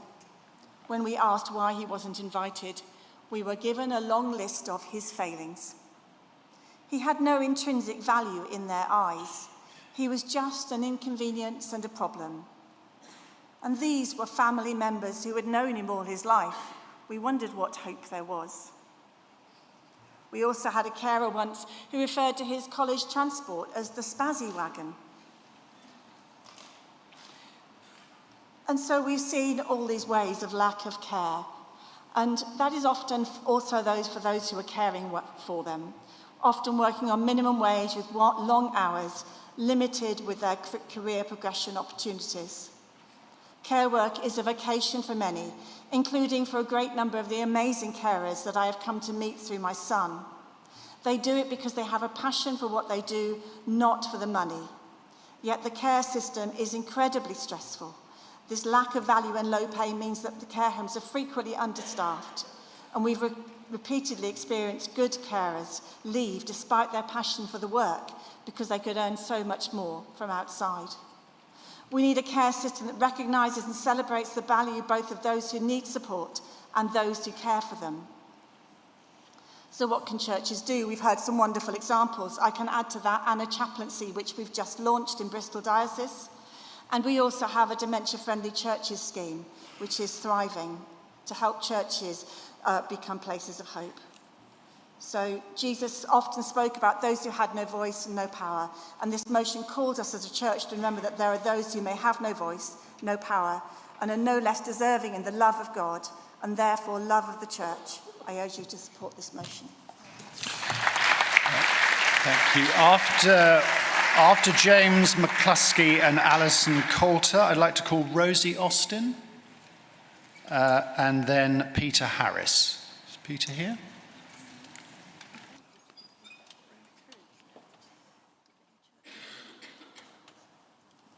Synod, good afternoon. My name's James McCluskey, Chelmsford 084. 45 years ago, I called on the door to ask if I was allowed to take a young lady out on our first date. And I never forget the horror of her mother as she opened the door and thought, goodness me, what is going on here? Who is he? And she formed a triplet and prayed for my salvation. 8 years later, Kate and I were married. 45 years on, there's a different look of horror. In as much that she's my dear mother-in-law, beautiful as she is, there's a different kind of horror on her face as she makes renunciations for the things she can no longer do. And I support this paper, this motion, but I do think there's some blind spots. And it may well be because I'm thinking and believing in an understanding in a different way. If we are to understand the Curiae Animarum, which I learnt something of over the decades, particularly through pastoral studies at the College of the Resurrection, where there was sherry before evensong, not death, there was something about Curiae Animarum that actually stuck with me and probably does with many here today. And that Curiae Animarum, of course, is a responsibility that I share with the bishops, of course. But there has to be some focus, I believe, on some of the gaps that might be there. They may not be, I'm not sure, because priests working with their laos enable sacramental and pastoral care. There needs to be some kind of understanding that if we are really going to go towards a really deep grounded reality of a national, political and parochial covenant, then where there are 10 million people that are receiving care and 400 of them at least are still waiting within 6 months to get an answer, we've got to resource the parishes with clergy, of course. We have to understand there is an intrinsic link for some of the subjects not yet debated in full this synod, but need to be debated. So I want to ask the Archbishop's Council to ensure that the National Care Covenant is supported by the National Church Resource Strategy, guaranteeing that priests are formed, train them, parishes are funded, send them, and provide sacramental and pastoral presence that is at the heartbeat of Christ's care and cannot be delivered when the priests are taking on more parishes than is good for their national care. Thank you, Synod. Alison, then Rosie.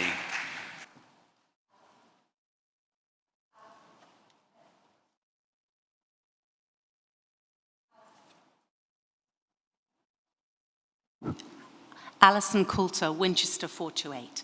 I warmly support this motion and thank Archbishop Sarah, Bishop James and Dr. Anna Dixon for the Reimagining Care report, and thank you to all who have contributed movingly to our debate so far, because we all come to this debate with our own lived experience, and mine comes from nearly 40 years of working in and with the NHS. And as I've prepared to speak, I've reflected about whether my experience has made me too cynical. And I do want to be a person of hope, as Archbishop Sarah spoke about this morning. But I'm sharing my concerns, because if we want change to happen, there are some very difficult nettles that will need to be grasped. And the biggest nettle, in my view, is money. And the report is very light on the financial implications of reimagining care. Around 25 years ago, the NHS plan was published in 2000, and at that time, I was working as a cancer manager, and Archbishop Sarah was the lead nurse. And that plan committed to improving and modernising the NHS, and also investing more in social care. And looking back over the first quarter of this century, healthcare has undoubtedly improved, and people are living longer. But social care has not improved in the way that we'd hoped, largely because of inadequate funding. And the reality is that most new funding has gone into hospital services rather than community care. Figures from the Nuffield Trust suggest that between 2015 and 23, investment in acute hospital care grew by 4.4% each year, whilst investment in community services grew by only 0.5%. And the success of the NHS means we have many more older people than ever before. Over 3 million people are now aged over 80, the biggest users of health and care services, yet our system is poorly configured to meet their needs. So I believe we need to reconfigure resources away from hospitals to community and home-based care, and the report rightly calls for redesigning the system. But my experience is that will be extremely challenging. It will require difficult conversations about priorities, about how we all use the NHS, and what we won't be able to fund. As individuals, families and churches, I think the development of a national care covenant could give an opportunity for a wider societal conversation about what kind of care we want and how we will fund it. Other countries, including Denmark, Japan and Germany, have done this successfully, and we could and should learn from them. So in concluding, I want to pay tribute to Archbishop Sarah for her courageous leadership in this area, and to encourage her and the team to grasp the nettle of funding and take the opportunity for a new conversation about what sort of care we want for our families and communities. Synod, I ask you to support this motion. Thank you.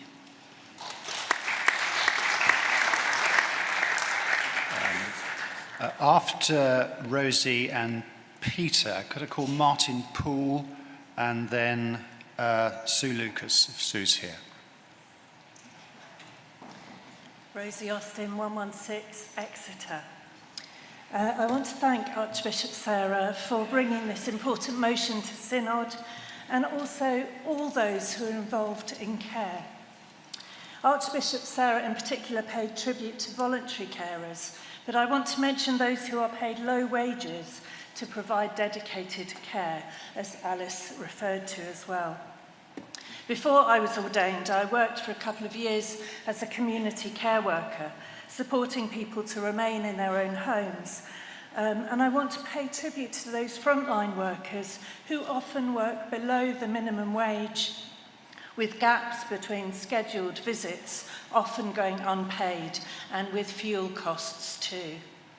In particular, I want to highlight the difficulty there often is in accessing care for those who live in rural areas, in particular isolated rural areas. I'm aware now as a rural priest of the difficulty there often is for that care to be found, for people who are unable to care for themselves at home or waiting to be discharged from hospital. Only a few weeks ago, a parishioner was unable to be discharged from hospital to die at home despite her wishes because of the location of her home and the inability to find those carers. But thankfully, a place became available at a hospice. Care provision in rural areas is more expensive to provide. This discrepancy is highlighted in the Pretty Poverty report from the Diocese of Truro and Marjon University, which also highlighted the increased transport poverty for rural residents, which increases isolation for those no longer able to drive.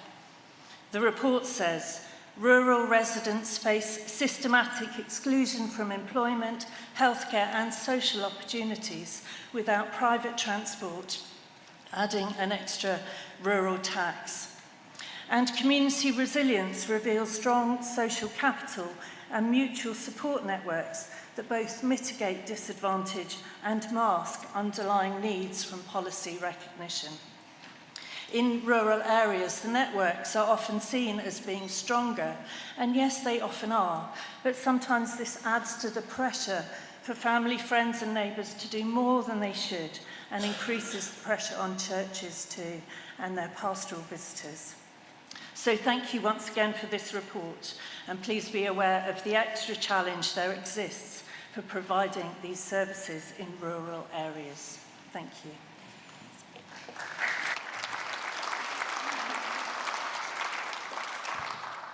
Peter Harris, then Martin Poole, then Sue Lucas. Peter Harris, 421 Southwell and Nottingham. Thank you, Chair, for calling me. I feel there's not a lot I can add to what Alison Cooter has just said.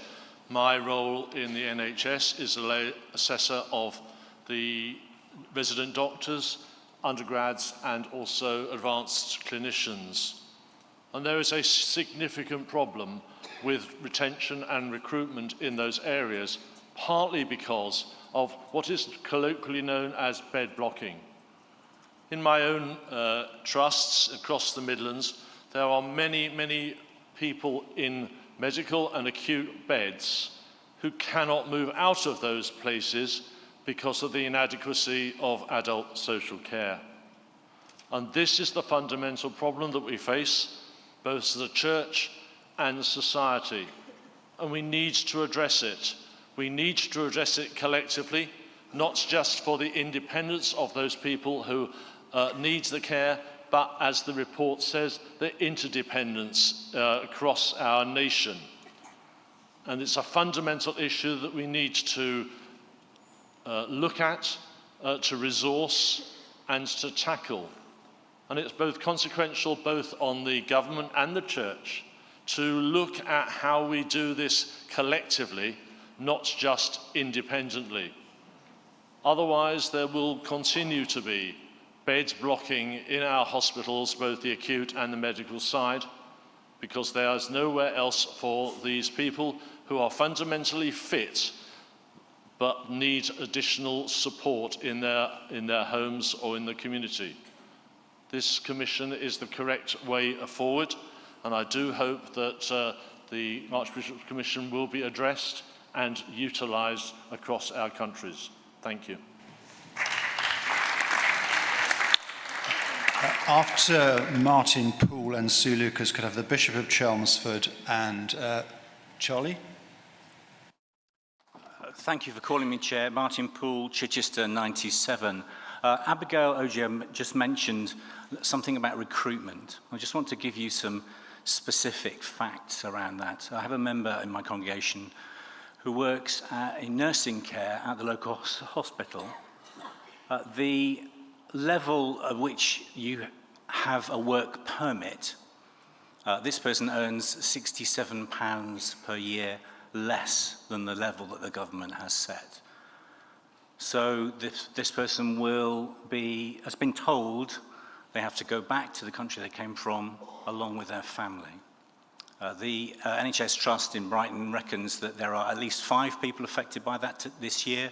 There will be 200 next year, and a further 200 the year after that. And this is matched across all of the NHS trusts, some 200 or so NHS trusts in the country. Now, I appreciate that's not adult social care, but these same pressures on salaries and therefore work visas are just as applicable to adult social care companies who don't have the flexibility to up the salaries just so they can keep people in this country. I hope this will be raised at some point by the Lord Spiritual. It has been spoken about before, but I think as part of this covenant, I hope we might be able to put some pressure on the government to make those slight changes that will make an enormous difference to the lives of families who have come here to look after people we struggle to find employees who want to do that from this country. Thank you.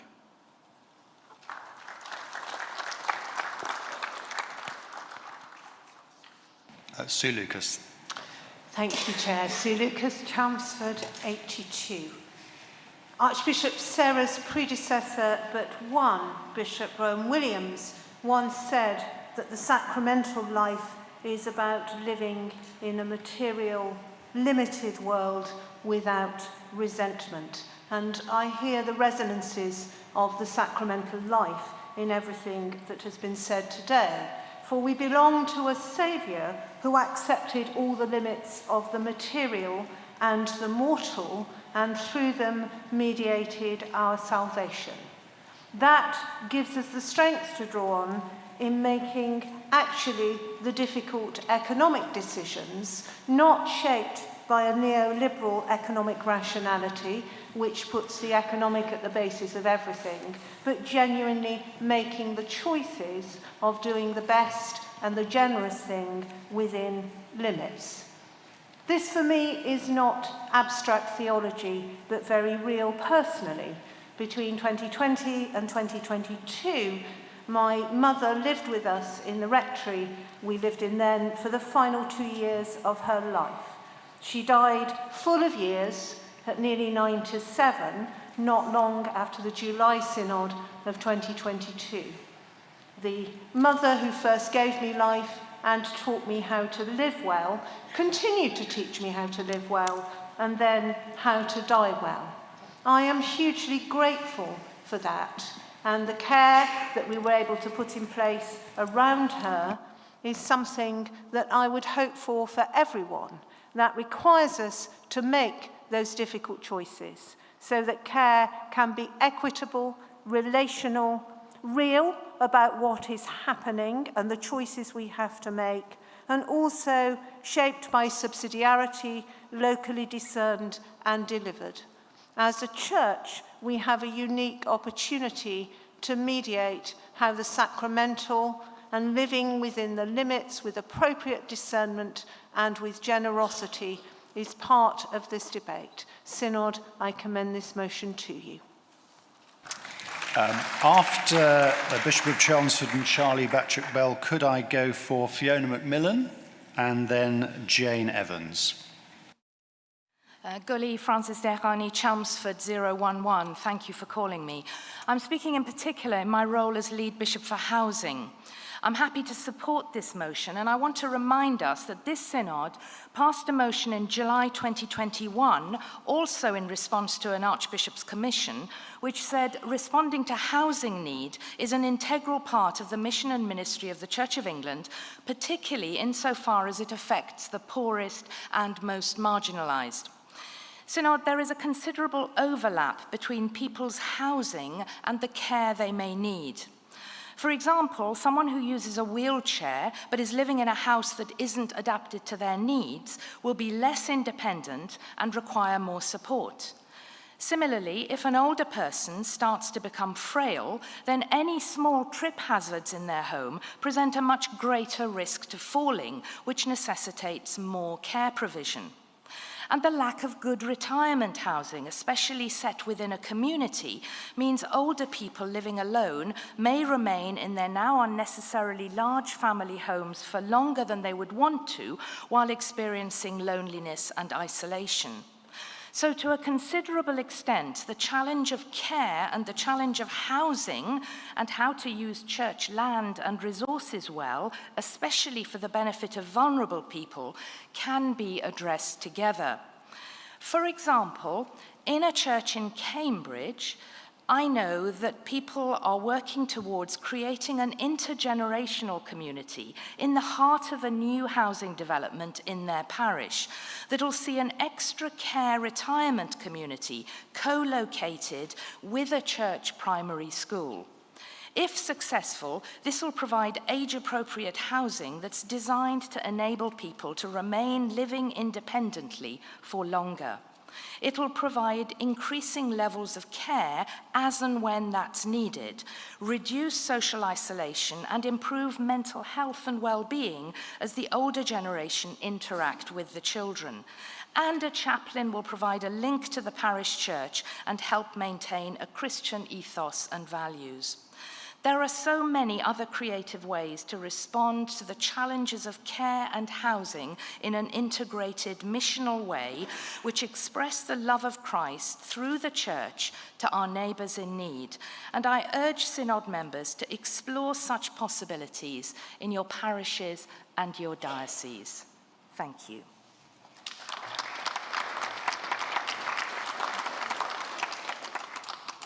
Charlie Batchuk-Bell, Southwark 221.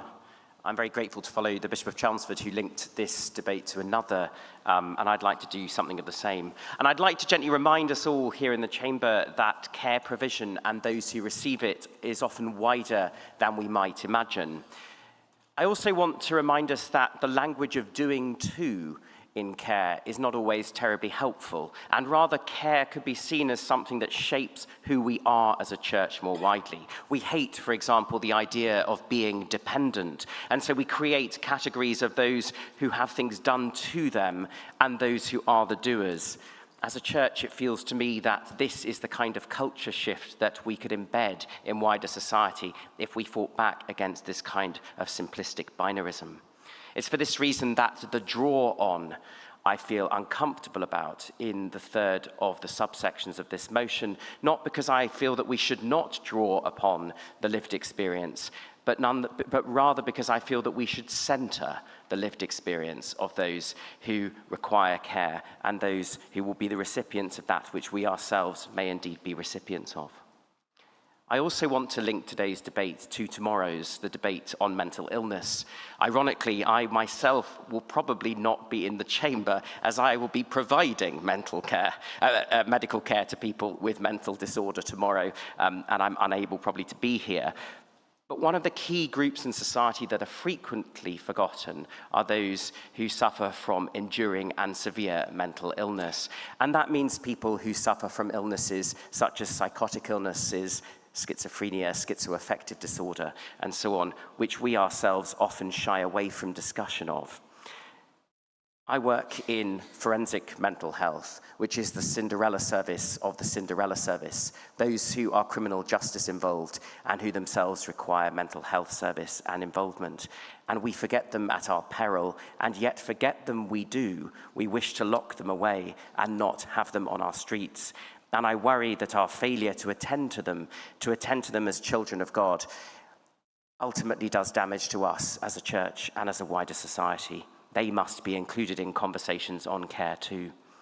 And finally, as I said in the sports debate last year, not everything that we do has to be an opportunity for proselytizing. My friends, sometimes doing the right thing is good in and of itself. Thank you. After Fiona Macmillan and Jane Evans, I'm going to ask David Ashton, and then I might be exploring a motion for closure at that point. Fiona Macmillan, 357 London. Thank you, Chair. Good afternoon, Synod. I'm speaking in favour of this motion as a disabled person of working age in receipt of support. I've received the support both to flourish and support which treated me like a commodity. I know which I prefer. I've experienced the old home help model, someone to help me with housework for a few hours a week, supplemented by ad hoc support from family and friends. As my health deteriorated, I joined a local disabled-led organisation who recruited volunteers from around the world in exchange for accommodation, a travel card and a small allowance. Each person's support was called a project. One was supported to be a parent, another a solicitor, another a GP, another to volunteer with people living with dementia, another with their passion for gardening. It was liberating. I could do what mattered to me without feeling like a burden to others. It was interdependence. PAs had their own goals. One, to learn about the social model of disability before training in social work, medicine or teaching, or to improve their English, or just to live in London. We were a team. 10 years later, funding changes forced this organisation to shut. For the next year, I felt like a well-watered cow, conscious that other people were earning a living by ensuring I had food, a clean house and medication. But what helped me to flourish didn't matter. I was left to live a limited life within 4 walls, yet all the boxes had been ticked. I now have a direct payment. PA support helps with the things I can't do, so I can use my limited capacity on what matters to me. But we are in danger of treating everyone as well-watered cows, people without interest, passions, hopes or goals. And as wider support is cut, access to work, mobility and so on, disabled people are in danger. Churches have an important role in enabling people to flourish as we are. My home church, St Martin in the Fields, has been championing the presence and ministry of disabled people since 2011. Our Disability Advisory Group centres lived experience, exploring barriers to belonging, and we offer insights which grow from living with the knowledge of our own vulnerability. It started simply and cost little, but has become a source of hope. More widely, we partner with Inclusive Church to host an annual conference on disability and church by and for deaf, disabled and neurodivergent people. It is vital that the church calls on the government to consider well-being, to genuinely co-produce care, not to consult on it, care that enables all to flourish, but also for the church to practice what we preach, to hold space for those who move, think, or do things differently, to listen, learn, and celebrate all people for being who God has made us to be. I urge Synod to support this motion. Thank you. So we'll have Jane Evans and then David Ashton, and I am going to explore a vote for closure, please.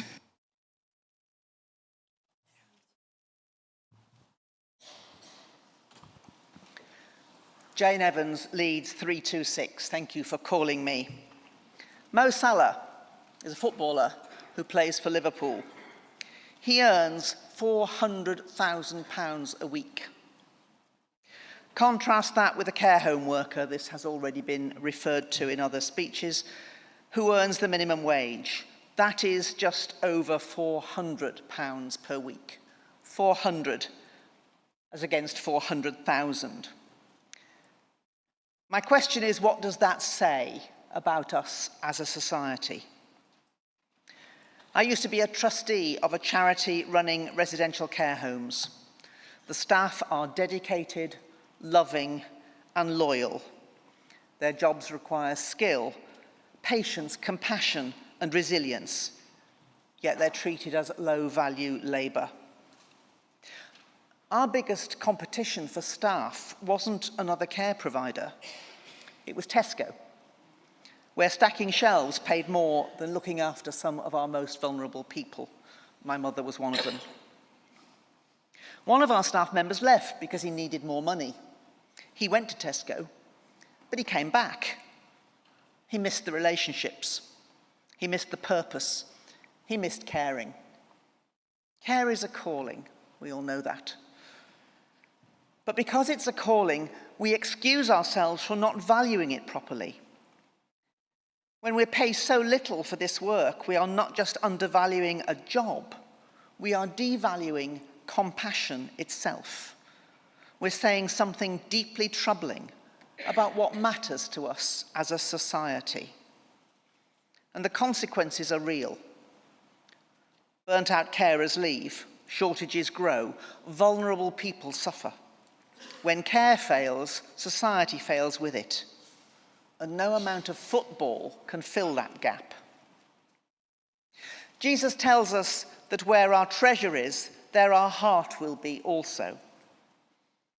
If our treasure is entertainment and profit, then our hearts are not where Christ calls them to be. As a church, we need to help people in our broader society to understand this. Footballers too are children of God, even if they play for the opposing team. But let's make sure the priorities of our society are in the right place, because in the end, no one is held together by football, but many lives are held together by care. I support this motion. And David Ashton, please.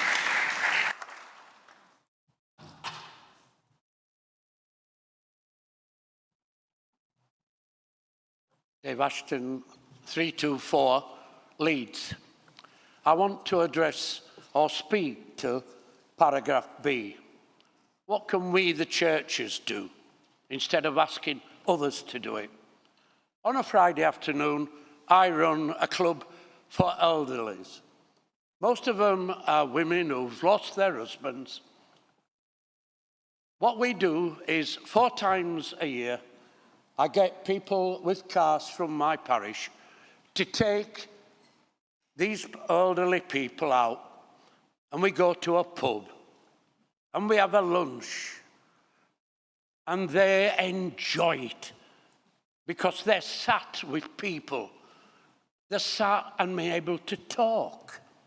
They're looking round, not at the same four walls, but seeing other things in life. We also provide soup and sandwiches 4 or 5 times a year before we have the club.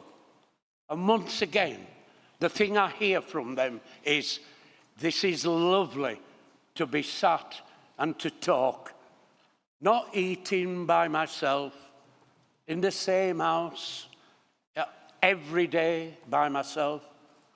I speak to people when I go out. We visit them. If they don't come on a Friday and they're poorly, we go and see them. And it doesn't matter whether they're church people, they may be the people from the community. They need to be spoken to. And after doing this, since I retired 20 years ago, I may be wrong in this, but I think there's a link between people being at home and alone and not talking to people and how their minds deteriorate later on. We all know that people who suffer from dementia can remember things from years ago. Ask them what they had for the lunch today. Oh, I had some meat and a sandwich. But they can't give the detail. But if we can go, be with them, the church, showing that we are happy to be with them, spend a bit of time, a little bit that I don't spend with my grandchildren, that I love, but with them, the older people, not just church people, but people in the community. I think that is what Jesus is asking us to do.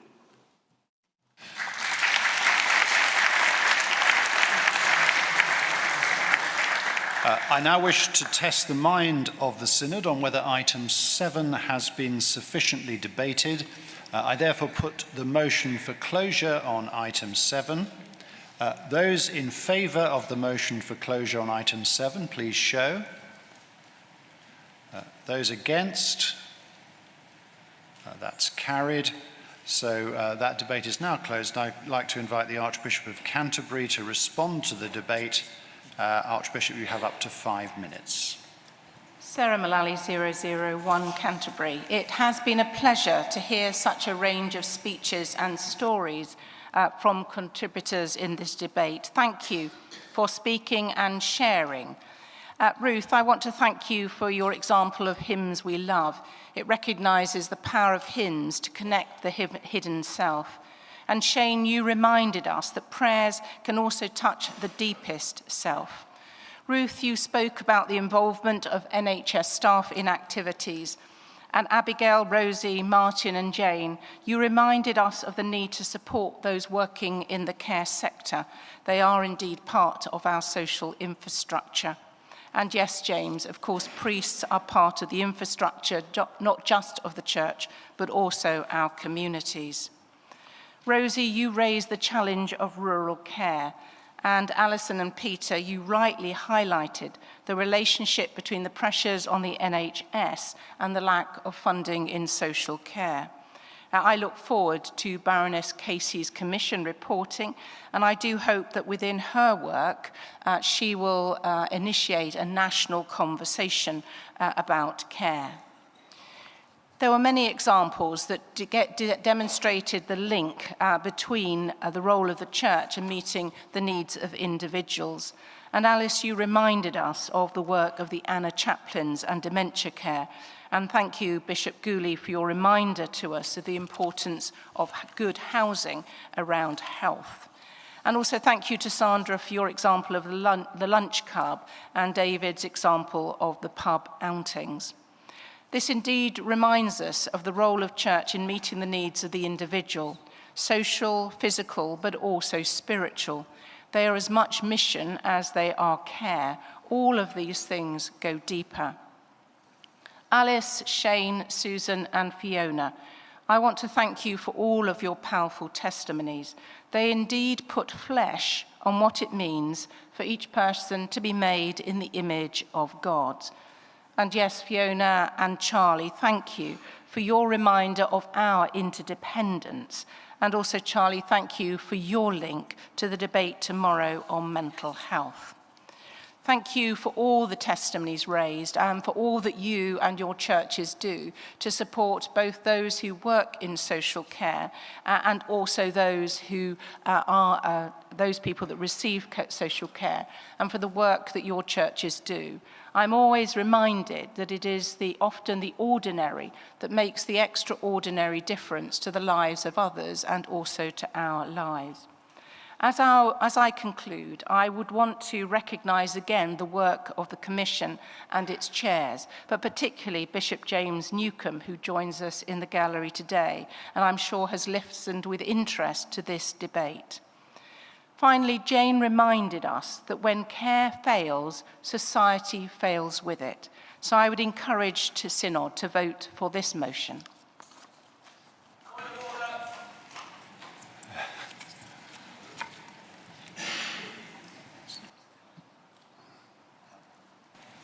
Under which standing order are you asking for a point of order, sir?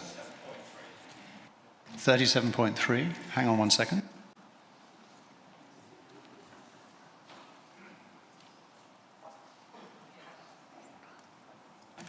We were going to have a counted vote in any case. Thank you very much, Chair. So this is a counted vote of the whole Synod on item 7. Those present in Church House using the voting handsets and who wish to vote in favour should press 1. Those against should press 2. Those who wish to record an abstention should press 3.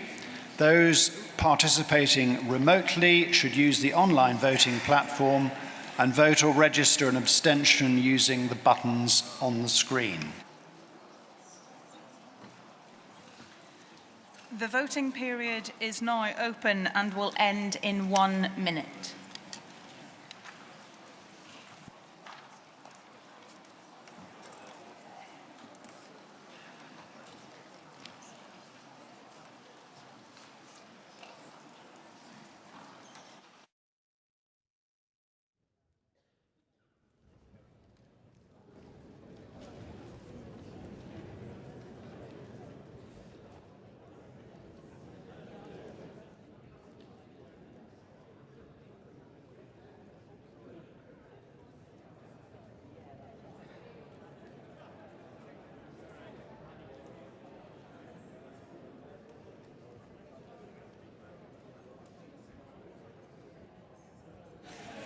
The voting period will end in 15 seconds.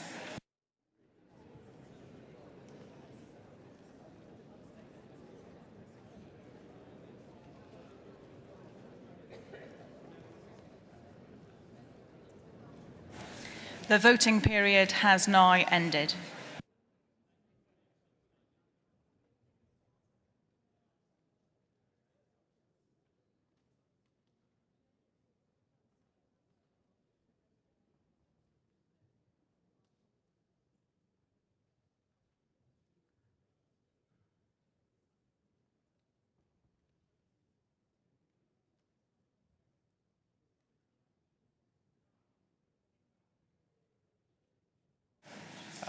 The voting was as follows.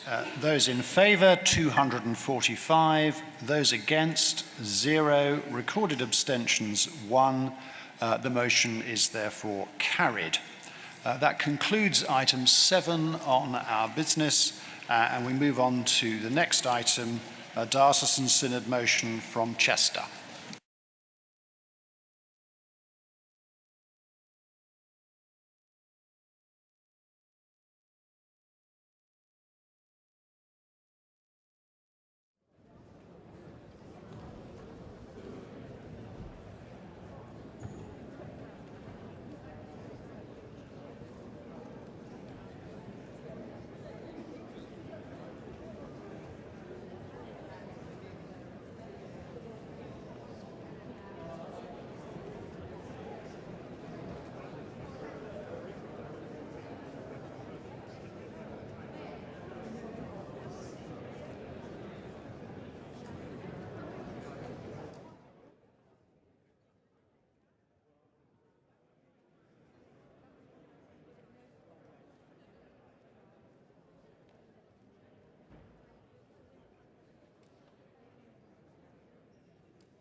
Good afternoon, Synod. We now come to item 47, the Diocesan Synod motion brought by Chester on lowest income communities funding. You will need GS 2441A and GS 2441B and notice paper 6. And I'm sure it won't have escaped your attention that we're up against time business at 5:30. So just in terms of the debate, what I'm going to do is that you'll see from the order paper there is one amendment to this item. So I'm going to take a few speeches on the main motion and then I'm going to move to the amendment. So I'd like to invite the Reverend Christopher Blunt to speak to item 47. You have up to 10 minutes. Thank you very much. Chris Blunt, Chester, number 89. And to start off with, a thank you to the Business Committee for moving this onto the main agenda. This is a motion about link funding, lowest income communities funding. It's a large disbursement from the Church Commissioners distributed by the Archbishop's Council. Large in this case means £133 million over the next 3 years, which of course is an eye-wateringly large amount of money for which we are very thankful. The aim of Link is to support ministry in the most deprived parts of the country, where it would otherwise be hard to support parish ministry. Link is amazing, and it's the cornerstone of the Church of England's commitment to the poor. But there is a problem. For simplicity, Link is assessed and distributed at a diocesan level. If overall your diocese is considered deprived, you get Link. If not, no funding for you, even if you are located in a pocket of extreme deprivation within a wealthier area.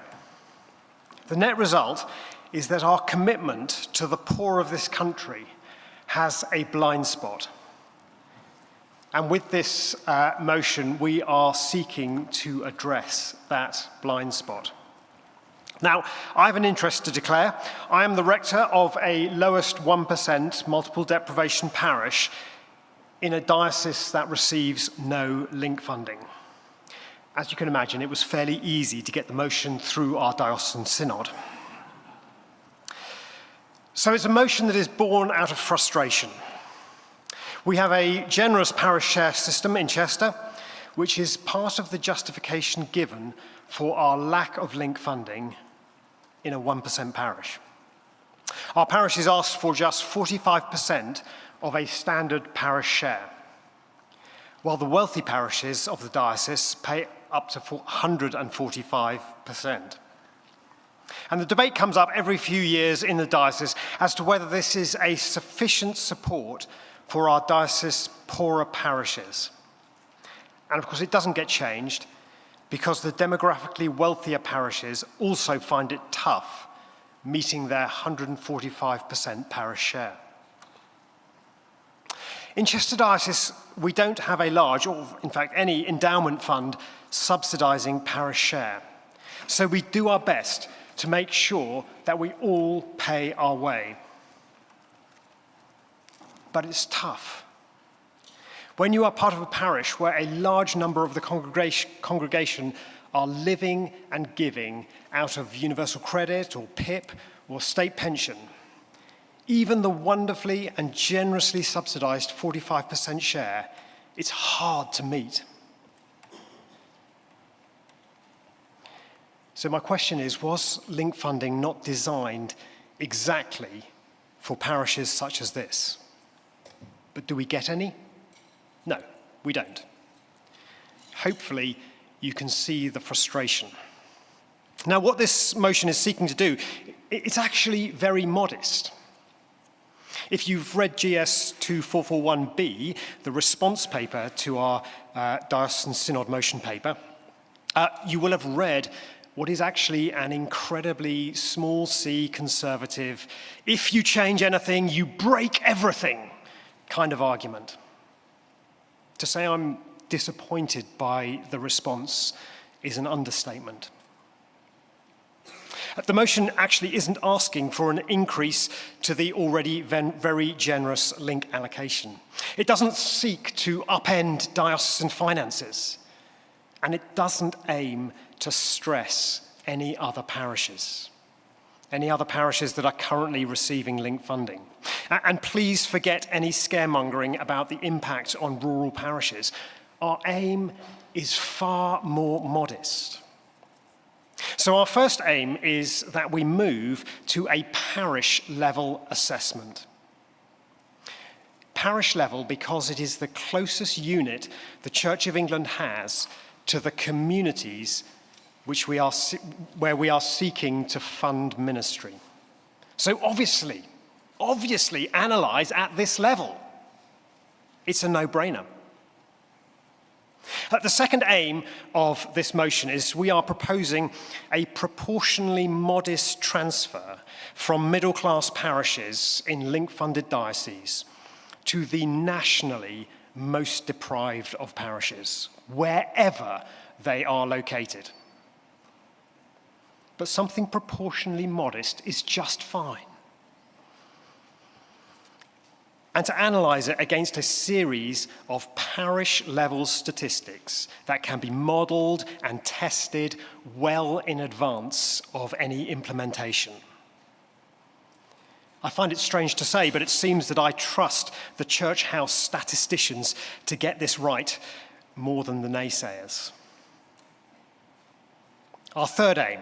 So our first aim is a parish-level assessment. Our second aim is a proportionally modest amount of difference. And the third aim, it's not explicit in the motion, but once you have done a parish-level assessment that is in the motion, suddenly there is the possibility to pass link funding directly to the parishes that have accrued it, maybe to their parish share accounts directly. Actually, that turns out to be a far simpler approach to the disbursement.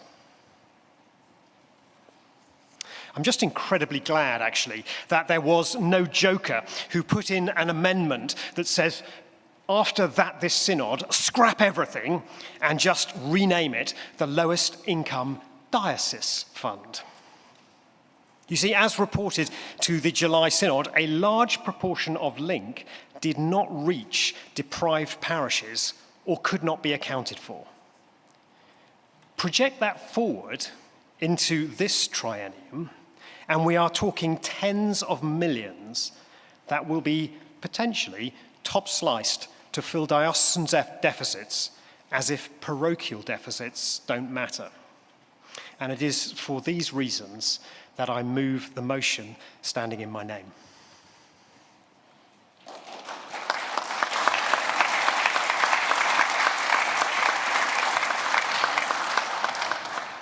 This item is now open for debate, and because of our time's business, I'm limiting speeches to 3 minutes from the outset.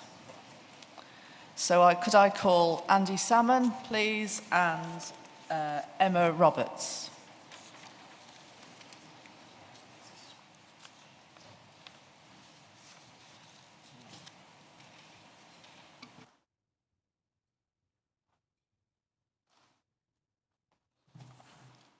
Thank you for calling me. Andy Salmon, Manchester 172. I would like to speak against this motion because of the effect that I would think it would have on the poorest dioceses and hence an effect that it would have on our poorest parishes, because I suspect that although it might be well-intentioned, I can see that it would be redistributing money in a way it could go horribly wrong. I support the principle of redistribution so that it goes to those in need. I do accept that there will be winners and losers when this happens, and somebody has to draw a line that kind of defines where it will go.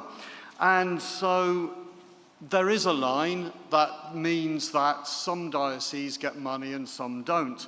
I suspect that actually that's quite a generous line that gives quite a lot of dioceses this benefit. And it might be better to go slightly lower and slightly fewer dioceses to get that benefit, because we have some very needy parishes in our country that need this support. I just want to quickly tell a story that a former diocesan secretary of Manchester Diocese used to enjoy telling about when he went to see a former Bishop of Stockport. And the Bishop of Stockport, of course, is a suffragan in Chester Diocese. And he went to discuss the possibility of redrawing diocesan boundaries between our dioceses, because people may assume that the Diocese of Manchester largely is coterminous with Greater Manchester. But no, there are large areas of Trafford and Stockport that are not in Manchester Diocese, but in Chester. And they are the very wealthy parishes, largely. And he was suggesting that we might have those. So I'm going to suggest that perhaps if Chester Diocese would give us those wealthy parishes, we might consider supporting this motion. Thank you.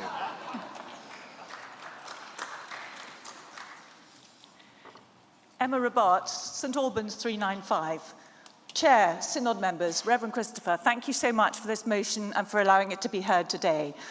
I support this motion because, as GS 2441A and 2441B make clear, lowest income communities funding is the difference between ministry surviving and ministry collapsing in places where the Church of England is often the last functioning institution. Yes, please, we should allocate LINK better and make sure it goes to the very poorest parishes, as the motion says. My diocese has 20 of these. And the 2024 accounts show that we can afford more LINK. Money is about the only problem the Church doesn't have, so it is no argument to claim that changing the formula would take away LINK from other dioceses. GS Miss 1443, the Church funding update, acknowledges the challenges of sustaining stipendiary ministry. Yet its proposed remedy is a programme of work concluding in 2027, with a substantive debate only then. I'm afraid this is classic administrative capture, working out their answer before we're allowed to discuss it. The problem is immediate and urgent. GS 2241A and B show that the mechanisms exist. The need is evidenced and the accountability structures are in place. We don't need more data, more modelling, or more consultation. We need deeds, not words. LINK must not be linked to the vision and strategy. LINK's goals are quite different, being a national funding stream to sustain ministry in the most deprived places which cannot afford it. We do not want the legacy of vision and strategy to be the death through neglect of the parishes. And the plight of the poor vicarage parishes reminds me of the old joke about the tinker's donkey. He had just taught it to go without food when it died. I urge Synod to support the motion and to reject the delaying amendment.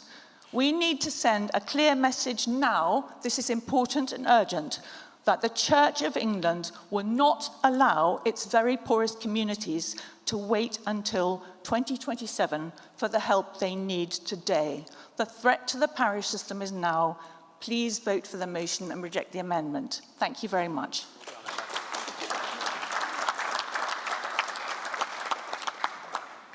I now call Graham Kirk-Spriggs, and is Chris Collins in the chamber for a debut speech?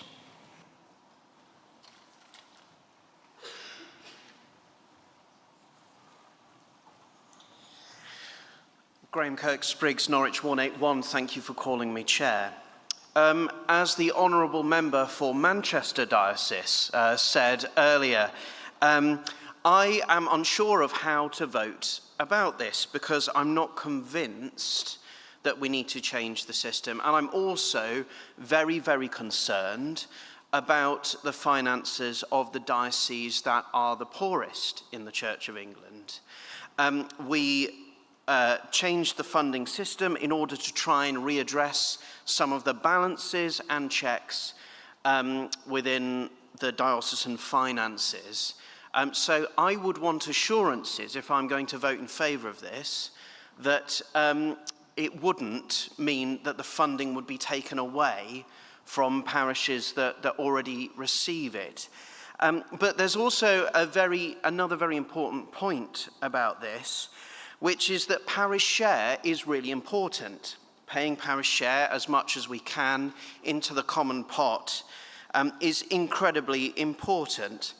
And things like, for example, the Ephesians Fund are deeply unhelpful because really we might not need as much link funding if wealthy churches weren't siphoning off money to pay into their own silos.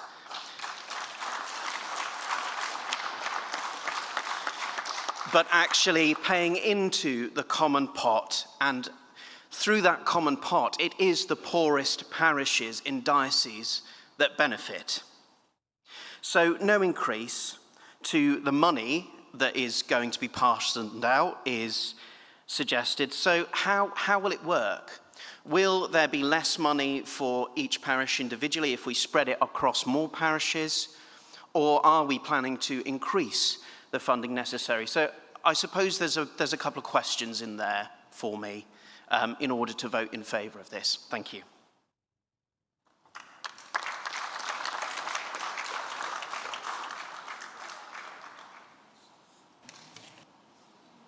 Sorry, Chris, could you do your speech first, please? Chris Collins, Leicester 140. I minister in a deprived parish in the city of Leicester, and I know something of the people and situations in these areas. One lady visiting our food bank recently for the first time was brought to tears simply to know that we were there, to know that she didn't have to struggle on her own, and that she would even be welcome at church on Sunday morning. If it were not for link funding, however, there would be serious questions about the sustainability of ministry in our context. Link funding enables us to look to the future, to think about being light and salt in our community under the Lord's direction.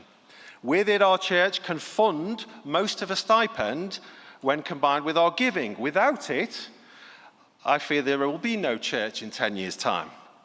Now, we receive around £38,000 per year as a single church in a top 2% deprived parish of nearly 11,000 people.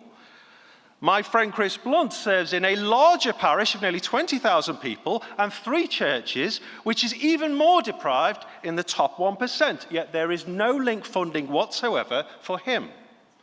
Given this basic lack of parity, and it is simple as that, I'm fully supportive of this motion. And indeed, I am asking for more money from the SMIB board for this. Yes, there are rich dioceses, but combating tight purse strings with their own tight purse strings does not seem to be a way forward. Instead, Proverbs 22:9 says, "The generous will themselves be blessed, for they share their food with the poor." We've heard the argument as well, but I can't vote for this if it means link funding being reduced. In my own diocese, well, I'm going to be open and say that I am supporting this in the hope that more funding is released by SMIB for this, not spreading current funding thinner, but adding to it. So please don't lose the wood from the trees here. At its core, this can be a simple decision about whether SMIB money is best sat in central church coffers or in the hundreds of deprived parish churches who currently get no link money. If link funding were extended just to the top 10% deprived parishes in non-linked dioceses, a little bit of, you might say, back of a fag packet maths from myself would say that that would cost £2 to £2.5 million a year. That is a very, very modest figure indeed. And those £2 million would mean that churches like Chris's, who minister in bigger, more deprived parishes than my own, can receive link funding, where currently they receive none. At the moment, the word postcode lottery springs to mind with this, and that is surely a million miles away from how the C of E articulates the mission of serving every inch of English soil. We can work out the details later, support it, and we can work it out then. Thank you.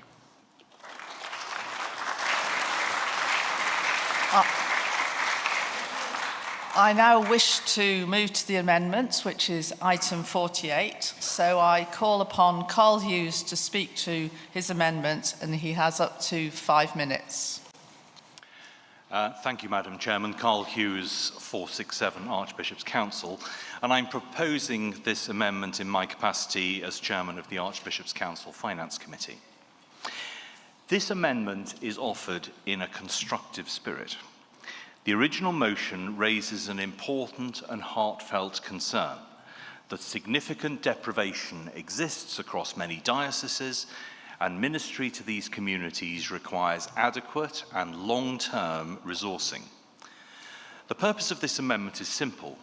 It asks Synod to commission the review being sought by the original motion, but without specifying in advance the precise data sets or technical mechanisms that must be used. It also suggests that this is done together with the wider funding framework work. This preserves the core intention of the motion, while giving the Church Commissioners and the Archbishop's Council the ability to identify the best evidence on which to base a review, and then test options carefully before presenting these back to Synod for consideration.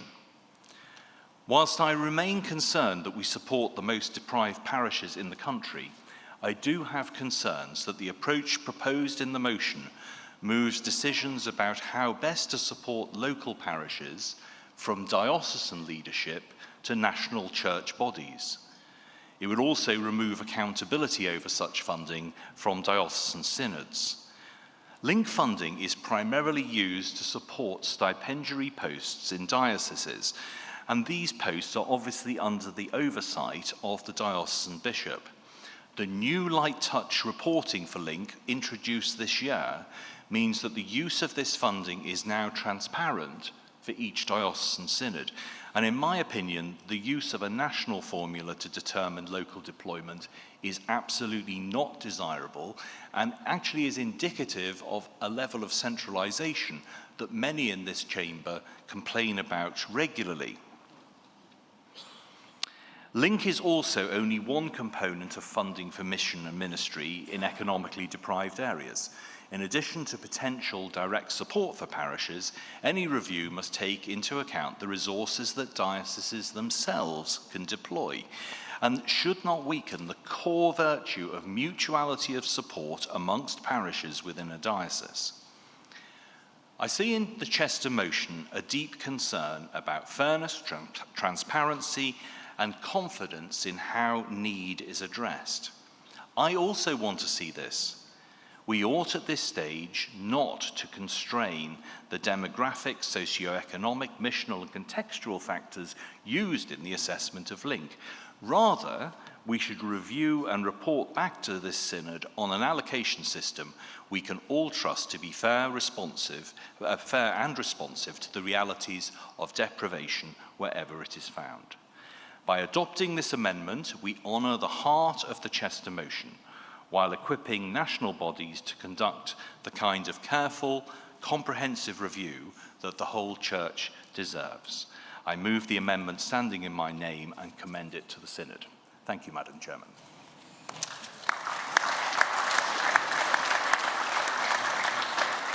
Thank you. I will now call upon the Reverend Chris Blunt to respond. He has up to 5 minutes.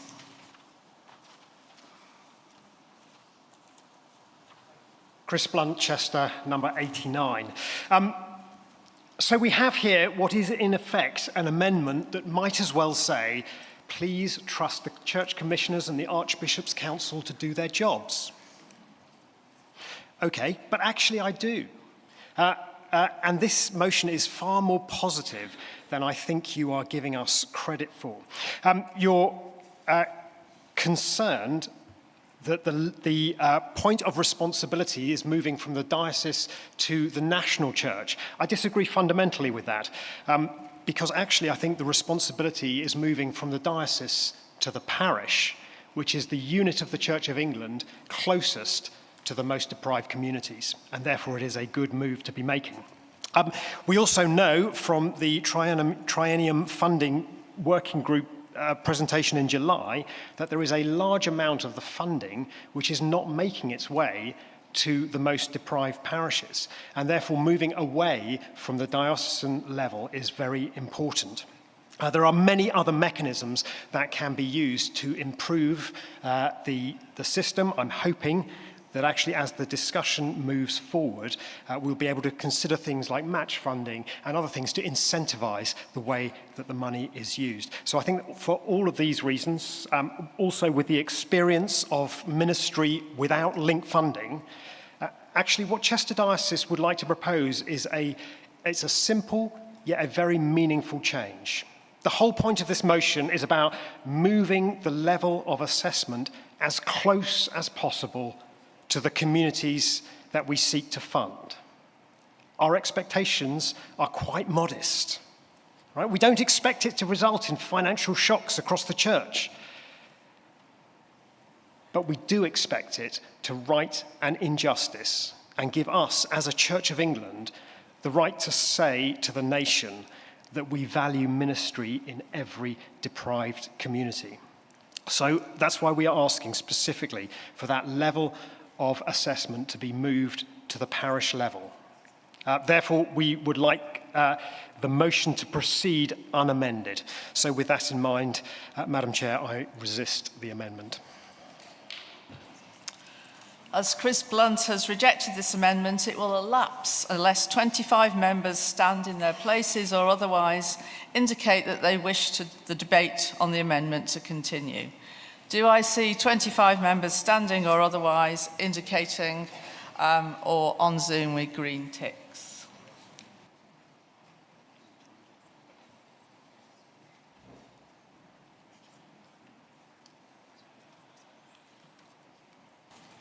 Thank you.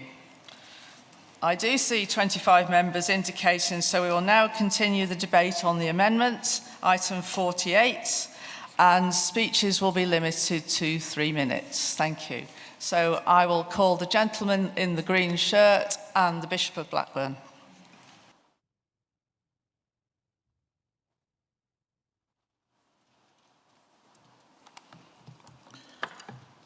Jason Clark, Chester 278. I have to declare an interest. I am from Chester Diocese. My parish is called Blacon. If you look at it up on Wikipedia, it says Blacon is a suburb that is predominantly a large council estate on the outskirts of Chester, England. It was once one of the largest council housing estates in Europe. There's also a little picture of the church, and my old car happens to also be in that picture. Like Chris, my parish is one of those that I think is paying 45%. We couldn't afford our parish share last year. We think we're going to manage to pay for 50% this year. My incumbent works incredibly hard. We do a huge amount in our local community. It doesn't necessarily come back into our pockets because there is a lot of poverty and deprivation.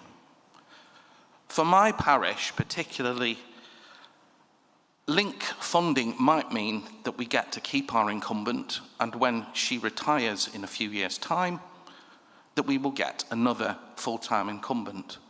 There are somewhere between 15 and 20,000 people on our estate. We have one full-time clergy person. To finish,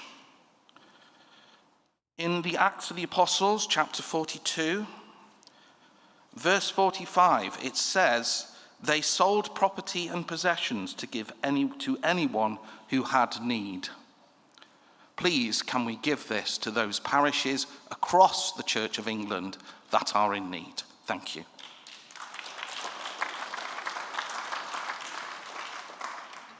Philip North, Blackburn 008. I'd like to urge you, please, to support this amendment.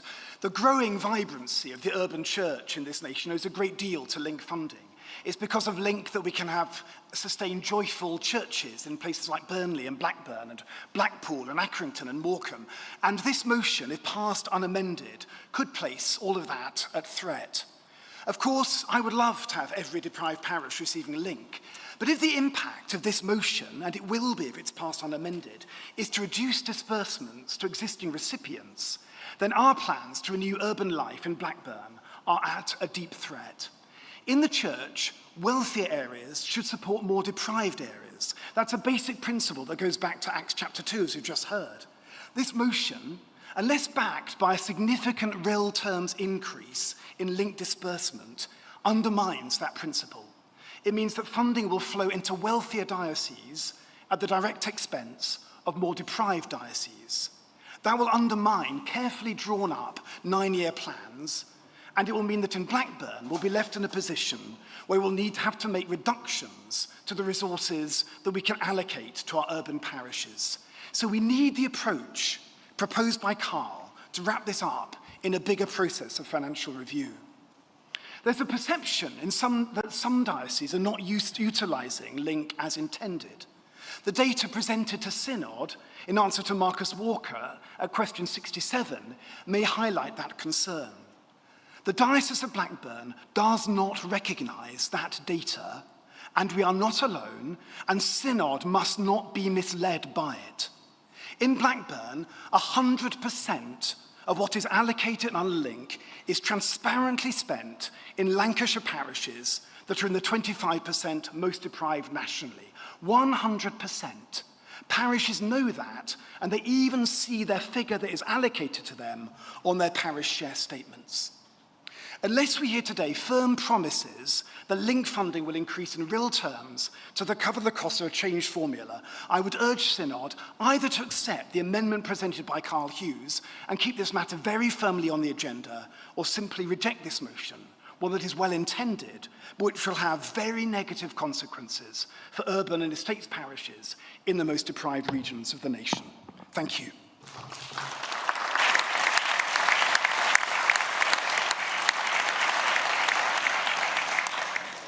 I call Julie Ziegel and the gentleman in the striped tie. Thank you.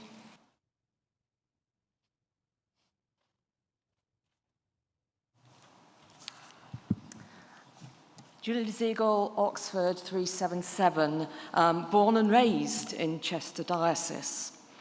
I've spent a lot of the last 20 years allocating parish share at various levels, diocesan, deanery, parish. And I know how complex it is. And I am standing to support this amendment because I really feel that if we pass a motion that tells us to do something with specific data, with no model of it, we really risk unintended consequences. The second most deprived church in my deanery has one of the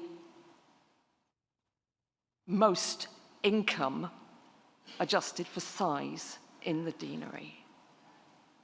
It really would be an issue if we don't send the money where it needs to go to the deprived parishes that we've really heard about this afternoon, but it actually winds up in the pockets of parishes that actually don't really need it.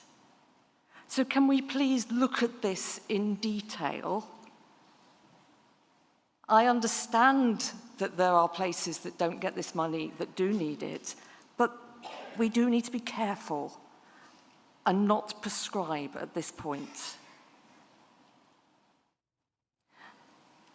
I'm not sure whether or not I would have wanted the parish where I'd grown up to be moved into Manchester Diocese. Actually, it's quite tempting. It would have been quite interesting, but we did send horse and cart back in the day, in the 1970s, to stay out of Greater Manchester.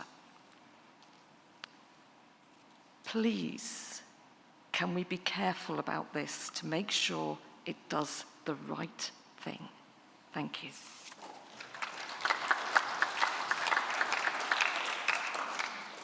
Thank you, Madam Chair. Andrew Gray, Synod Ipswich 399. I'd not planned on speaking in this debate, so what I'm going to say is off the cuff, but I'm going to start with a couple of observations. The first is that I don't think the feeding of the 5,000 would have happened if General Synod had been involved. Let us consider for a moment what Jesus said to his followers. How much do we have? What do we have? 5 loaves and 2 fishes. Naturally, they were a little bit skeptical, and I can't blame them, to be honest with you. But let's look at ourselves for a moment. What are we doing? Where's our faith? What we're saying is, oh, there's 5 loaves, 2 fishes. Well, hold on. That's my fish. I don't want the other guy to get a bit of my fish. I mean, I'd like him to, but I don't really, so sorry about that. That's not faith. That's not a gospel of hope. That's fear. Fear that if we pass this, that something will go wrong and there will be unintended consequences. Well, let's have a look at what it's actually saying. It's saying that we regret that some of these parishes are not getting the funding that they should get. Well, that's a problem. It does need addressing. And second, it's asking the church commissioners to review the formula and take into account 2 sets of data. That's what it's doing. It's not saying you have to follow this specific formula immediately. It will look like this, this, and this, and this, and this. It's just asking them to consider it. But anyone would think from some of the responses that what it was actually asking for is the nuclear access codes. I mean, Synod, let's get a grip on this, okay? We have to treat this motion with a little bit of respect. And what bothers me on the response from Carl Hughes is I don't think it does. This is not an amendment to a diocesan motion. This is a rewrite. Now, yesterday we heard, during Business Committee, we heard that there are several dioceses that don't actually bring forward motions. Well, can you wonder? If you bring forward a motion saying we've got a problem and you're told, yeah, don't worry about it, Central Church knows best, please go away, which is basically what this is doing, then why are you going to bring a motion forward? So I would urge you to resist this amendment and support the motion as it stands. Because the fact is, in July last year, this Synod, debated having a new funding settlement. We were told it was going to be kicked not into the long grass, but into the short grass. So far, it hasn't yet made a reappearance, and it needs to. And until it does, motions like this are going to keep coming forward because we have a funding crisis in our poorest communities. I don't care about the wealth of individual dioceses. That doesn't help much when you're down at a parish level at the coalface. So all this is asking to do is to take into account data and to review the formula. I don't think that's unreasonable. It's not tying the hands of the Central Church. It is asking them to consider it. And I would like to think that when we do that, we support this with the faith in God that we know that he will multiply those gifts that we have, especially at a time when the church commissioners are sitting on record amounts of funding.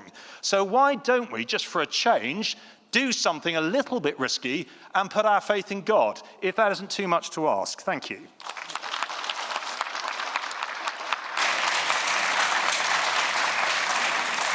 Thank you. I'm going to take 2 more speakers and then I'm going to test the mind of Synod. So the Bishop of Hereford and the gentleman at the back in the black. Thank you. Thank you, Chair. Richard Jackson, 21, Bishop of Hereford. I hope Carl is sitting down because I am actually going to support his amendment. And all I really want to say is what the Bishop of Blackburn said.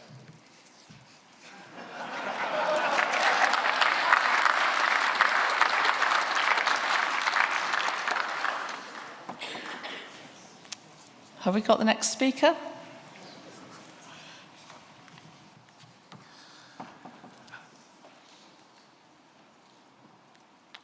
Darren Miller,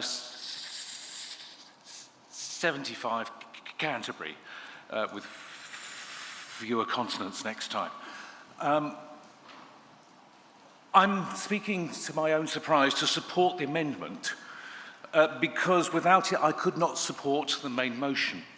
I'm from Canterbury Diocese. I saw the table in the hall with the figures alleging what we spent on link funding and where we spent it. I was horrified to find that we were spending over 51% on parishes not in the lowest 25% of, in terms of poverty.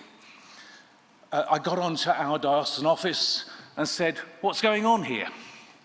They came back with the figures that we actually have. Only 8.31% of our money goes to parishes outside that 25%. And that is because they are now former parishes in larger single parishes. So when you put 7 parishes together in one, that changes the stats all over the place. That's what's happened. One of them is a former pit estate, and the other is actually a number of estates in a former parish in a large town. As written, the motion is looking to parishes rather than communities. It's not looking to what the local situation is. We can hand on heart say 100% of the link funding goes to communities that need it, that qualify, that are in the toughest 25% of parishes. We looked at this, the motion unamended, and that would affect us deeply because we have a number of single parishes which are former parishes. The stats do not keep up with the reality on the ground, and we need to take that into effect. Therefore, regretfully, I can't support the amendment, the motion as written, but only as amended. Thank you. I now wish to test the mind of Synod on whether item 48 has been sufficiently debated. I therefore put the motion for closure on item 48. Those in favour of the motion for closure on item 48, please show by hands or green ticks on Zoom. Against? That is carried. We will now return to the debate on the... Sorry. Apologies, in too much of a hurry. Sorry. I now put item 48 to the vote. It will be through a show of hands and green ticks. All those in favour, please show. And on Zoom with green ticks.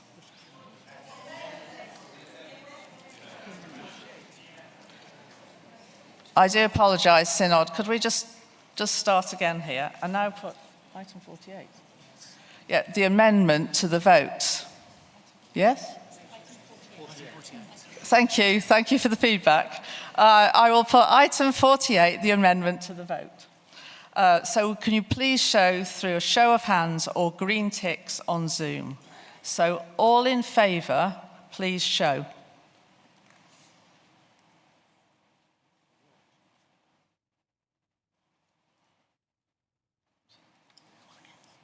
Against, please.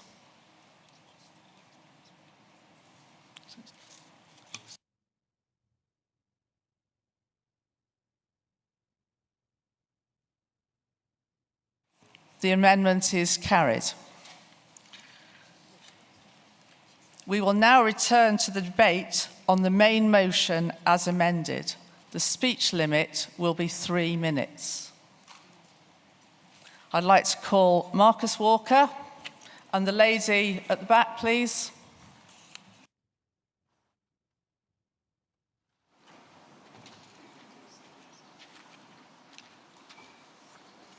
Marcus Walker, London 168. £55 billion is the amount of social care that the National Churches Trust estimates that our parish churches engage in across the country. This is more than the government spends on social care, thinking back to our debate only a few moments ago. This is conducted not by diocese, not by the national church, but by the local church, almost all of it in the most deprived parts of the country. For the church to mean what we say in following our Lord's command to take care of the poor, we must ensure that the parishes looking after the most deprived communities are properly funded. The lowest income community fund as currently exercised only does this partially. I'm very glad that it was increased significantly for the next triennium, but how it is distributed is greatly and significantly worrying. A good number of dioceses do not pass on this money to the parishes in question. We know from the Choate report that 5 years ago, 40% of that money did not get to the parishes, and last year we were told almost 30% did not.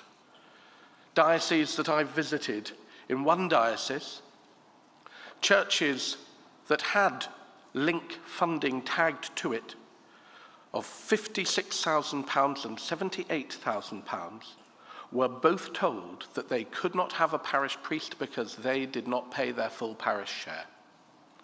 But the diocese collected the £56,000 and the £78,000. We need to tag this money to the parishes, and we need that money to go to the parishes, as the original amendment and possibly the decisions of the group that is investigating this will allow. We need to make sure that the poorest communities, regardless of how rich their neighbours might be, can in fact have the support that they need. Otherwise, we are abandoning some of the poorest communities, hoping that we will rely on their neighbours to look after them, hoping that the diocese will know best how to spend that money better than them. And now, with the motion, even as amended, we have the opportunity to right this wrong. And so, I encourage you to vote for this motion.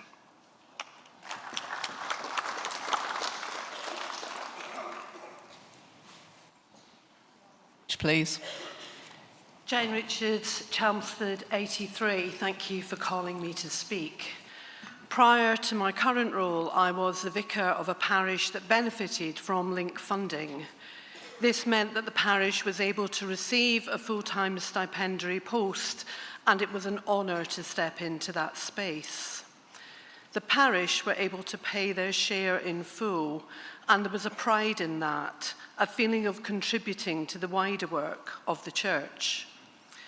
However, with the loss of Darlow and changes to funding, it meant that on my departure, I was not replaced, and a plurality was formed with the parish next door, stretching resources even further. The community felt let down. They were growing. They were reaching out to those on the fringes. They had paid their way, yet they felt despondent. This was on an estates parish, but I am very aware that low-income communities exist in all sorts of contexts. I am now in a role that takes me across the vastly varying diocese of Chelmsford, and I have become ever more aware of the impact of a lack of resources in rural communities as well. It occurred to me during the previous motion that there is a golden thread running through this synod. We have already heard about the dearth of resources in health and social care, and the impact of this, especially in our low-income communities. We will debate other pertinent issues in the days to come: mental health, poverty, working-class vocations, all of which disproportionately affect low-income communities wherever they are. All issues that as a church we care deeply about, all issues that enable us to shine the light of Jesus into the forgotten corners of the community. Sometimes I wonder why I'm on synod. Sometimes I feel completely overwhelmed by the bureaucracy that I confess I do not fully understand. But this is not one of those times. There is so much kingdom work contained in this synod agenda, so much that should unite us as the body of Christ, and this is one of these motions. Please support this and the subsequent motions we will discuss. Thank you. Synod, I'm going to take one more speech and then I'm going to test the mind of Synod of whether we sufficiently debated this. So I call the Archbishop of York. Stephen Cottrell, 002 York. Just a few points.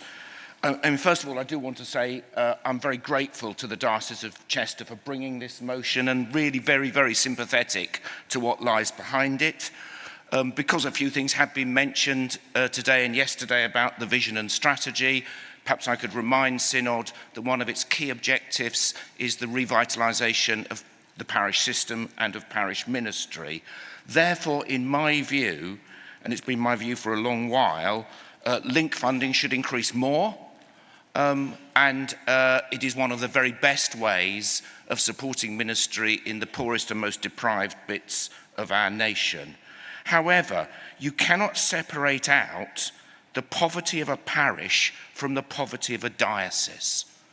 And the things that keep me awake at night in my role as a diocesan bishop is how we support ministry in Middlesbrough and Hull, two of the poorest and most challenging but wonderful cities in this land. And we as a diocese need to be able to have some agency with the link money we receive because it goes to pay stipends. You know, that's what link money pays for. Sixthly, I do agree that link must be accountable. I do think that the figures that have been presented, I'm sure it was not intended to be so. You know, we've already heard, that many of us bishops do not recognise them when we look at what's said about our own diocese. But the answer to that is for link money to be more accountable. So there's transparency about how it's distributed and how it's spent. Which leads me to conclude with Marcus Walker and with others that a review is needed. But the reason I'm glad we've amended this motion is because it joins this up with other reviews about the disbursement of funds that will be ongoing in this next triennium and are vitally important so that we can support and revitalise parishes across the whole of the country, but especially in our very poorest communities, including poor communities in the Diocese of Chester.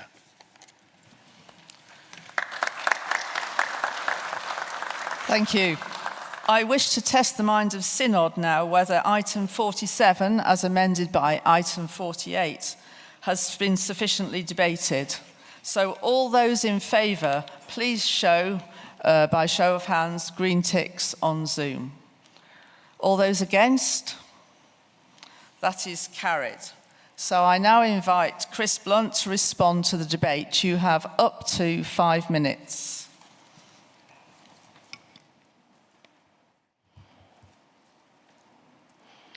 Chris Blunt, Chester, number 89. Thank you everyone for your contributions. As quickly as I can, Andy Salmon, like you, I'm very open to an increased disbursement in link funding. Emma Robarts, allocation of link does need to be done better.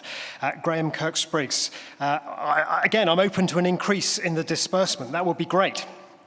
Chris Collins, you've pointed out it doesn't need to be massive, so a small increase would be just fine. Those who spoke to the amendment, Jason Clark, I feel your non-link pain. Some of the other speakers, I'm not going to name them all, but just take note that 3 out of 4 speakers who were in favour of the amendment were speakers with central church positions of one kind or another. What does that say to us? I am disappointed that the amendment was carried, but there we go. We have to live with our disappointment, don't we?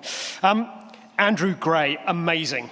You're absolutely right. There is enough fish to go round, not that we would know it today. However, if, when we get to the end, Synod, you vote down the motion, I will be asking for the nuclear access codes.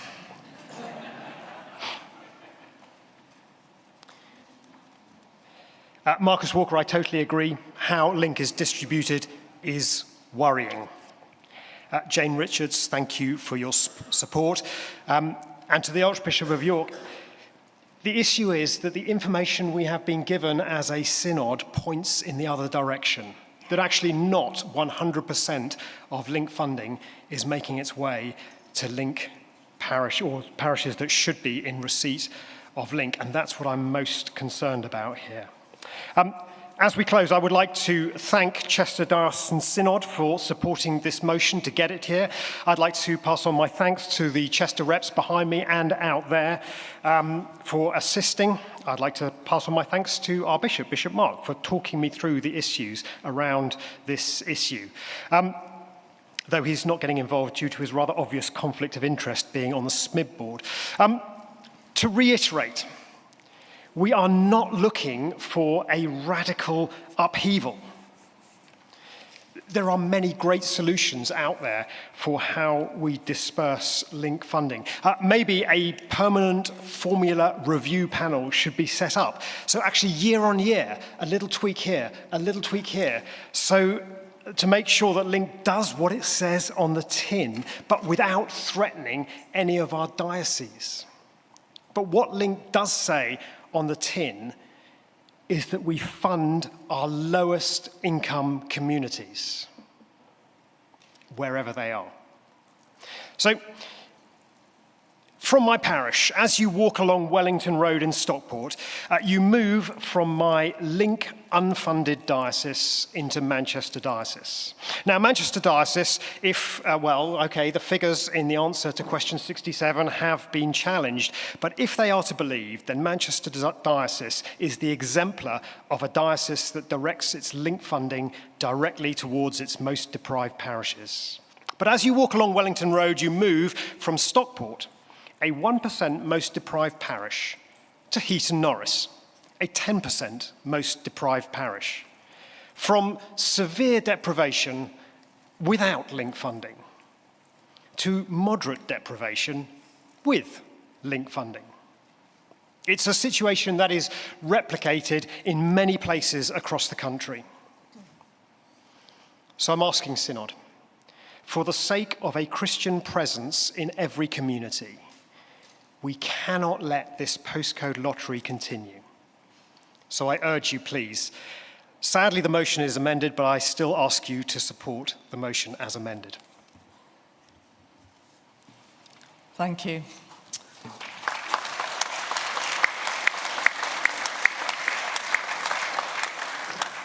I now put item 47 as amended by item 48 to the vote. This will be through a show of hands or green ticks, red crosses on Zoom.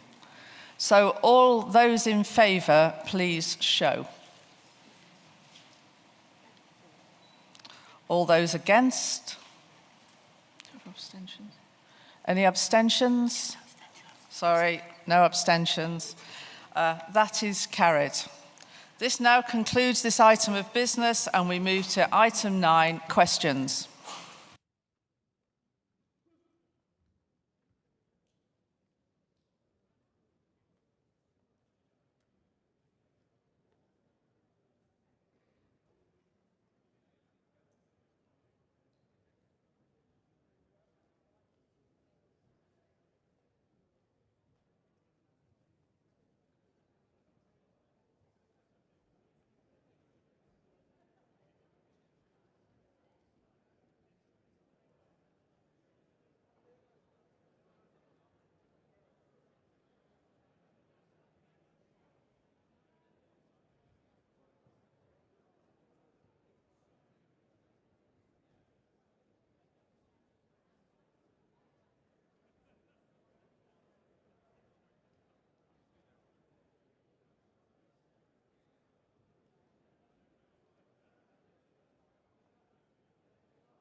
We move now to item 9, and we resume the questions.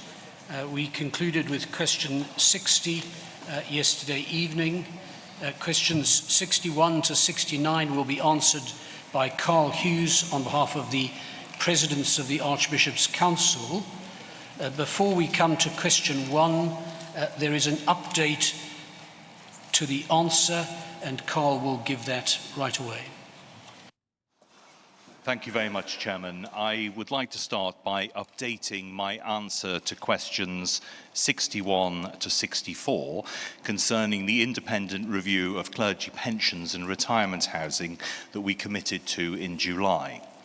Since drafting my answers to these questions, further progress has been made on the appointment of a suitably qualified and experienced independent chair of the review.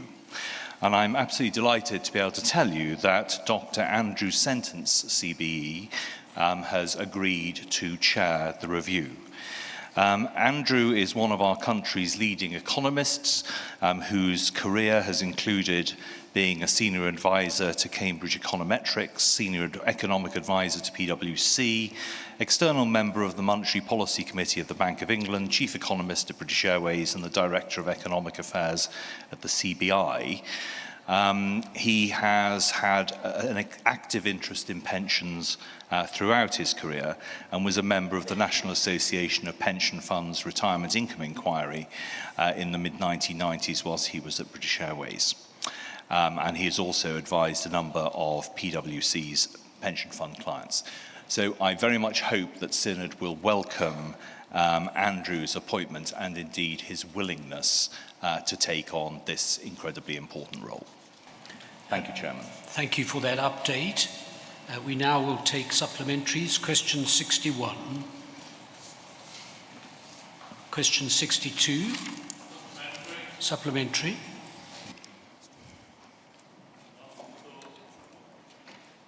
Martin Thorpe, Liverpool 155. Thank you, Carl, for your written answer, which refers to the text of the motion debated in July, which called for a substantial review of dignity and fairness for clergy in retirement and their families, and was overwhelmingly supported by this synod. Many of the speeches in that debate stressed the importance of having at the heart of this review the real lived experience of clergy pensioners and their families. It does not seem unreasonable then for the three groups most actively advocating for the needs of clergy pensioners, the Retired Clergy Association representing retired clergy for over 100 years, Seeker within Unite with over 2,500 members and with decades of advocating for clergy. Sorry, can you please get to your question? Yes. And CPAG, who've brought fresh energy and impetus to this issue. To each have a seat on the review group. Please could Archbishop's Council give further consideration to including these three groups on the review group itself? Thank you. Thank you, Martin. Your point is taken. Clearly, what we agreed to do, or what the motion asked us to do, was to engage fully with the relevant stakeholders. I have already been in correspondence with others, with the Retired Clergy Association, the Clergy Pension Action Group and Seeker, and certainly we would expect that they would have a significant contribution to make to the review.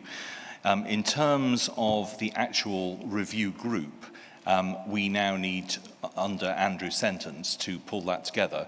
But I think we want to ensure that that is not a cast of thousands, which is always a risk on any church review of anything. But I hear what you say, and we will take that into account. Thank you. Question 63. Supplementary. Supplementary. Rick Stordy, Sheffield 218. Carl, thank you so much for your answer. Looking at the draft timetable at the back of GS MISC 1445, it appears that by roughly the end of this week, FEOC should have been engaged and started updating reflections, the call for evidence should have been designed, and background research and benchmarking should be almost complete. Can you confirm, is that the case, or is the timetable already a little bit more flexible? I think that the timetable is a little bit more flexible in that it has taken us just a little bit longer than we anticipated to find someone who was suitably qualified who is willing to chair this. However, the expectation now is that this will now crack on with this. We've now got staff assigned, because this was something that actually had not been planned or budgeted, etc. So we've now got that all in place, and I remain confident that we will be able to deliver ultimately to the timetable that is specified. Question 64. Question 65. Supplementary. Reverend Martin Poole, Chichester 97. Thank you, Carl, for your answer and for expanding my vocabulary with the word environment, which I plan on using as often as possible from now on. Can you please give us some more detail about the procedure for initiating environment, and, for example, whether environment, now I can't even say it, environment to allocate some of the savings from spending on bishops that we heard about yesterday could be allocated to racial justice, whether that can be raised by someone outside the Archbishop's Council, and how decisions are made to approve such environment. Right. Well, very good question, Martin. Thank you. I mean, as you, and also when I started this process, I didn't know what environment was either. So you're in good company. Environments are simply a formal process for being able to redistribute something that's already been sort of agreed. So within the TFWG settlement, as you're all aware, there are buckets of money for particular purposes. As time goes on, it might well be that some of those buckets need to be filled up. Some of them actually there's been too much put into them and we can move that elsewhere. There's also contingency money, and then there's also money that might arise from savings. So within that, either the Archbishop's Council, well, it's primarily from the Archbishop's Council, because it's the Archbishop's Council that's doing the distribution of a lot of this. Some of it is done directly by the Church Commissioners. There will be proposals that are made if we need to change those allocations. And then that is ultimately agreed by the Triennium Funding Steering Group, which is the operational part of the Triennium Funding Working Group, which continues after the working group's made a settlement. So I would hope that we won't be environment territory this year, because we need to actually let the financial plans bed in. But inevitably going forwards, there will be some moving around of funding to a limited extent within the overall settlement. Is that helpful? Can I have a second supplementary? No, I'm afraid you can't ask us a second supplementary. Someone else can. Is that right? Am I right? Supplementary. Supplementary.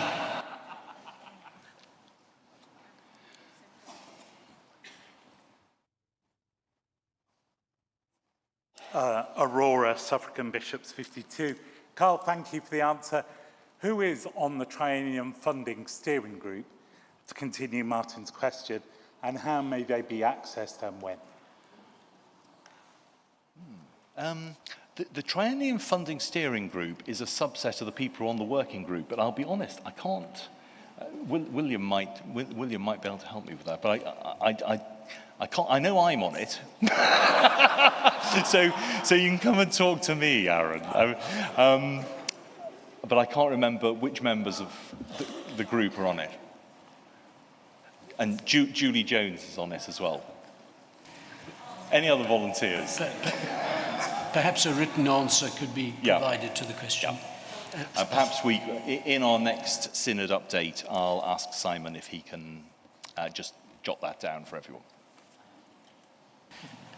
Question 66. Question 67. So, Chairman, with your permission, I wonder if I could make a short statement before addressing the supplementary questions on question 67. With my permission, yes, certainly. Thank you, Chairman. I know that there have been some concerns about this question raised by members of Synod for whether it gives whether or not the answer gives an accurate position of the excellent work that their particular dioceses are doing in supporting low-income communities. The answer that we provided to the question is provided according to the percentage of funding in the top 25% most deprived communities. To date, we have published this number at a national level, and whilst this number can tell us something as an indicator at a national level, it is less useful at a diocesan level in particular, shouldn't be used to judge how well a diocese is funding its deprived communities or whether it's complying with the link funding guidelines. Some dioceses have decided to use a different measure from IMD, such as population income, pockets of deprivation or rural deprivation, and this might not result in 100% alignment in the published table, but can represent bottom-up engagement with parishes in deprived areas and more thoughtful local analysis than the national church can give. We have issued a correction to the table this afternoon, better to reflect the use of transition funding by dioceses, because the table deals with both link and transition funding. Dioceses had not been asked to report this, and this might have given an inaccurate impression of the figures in the previous table.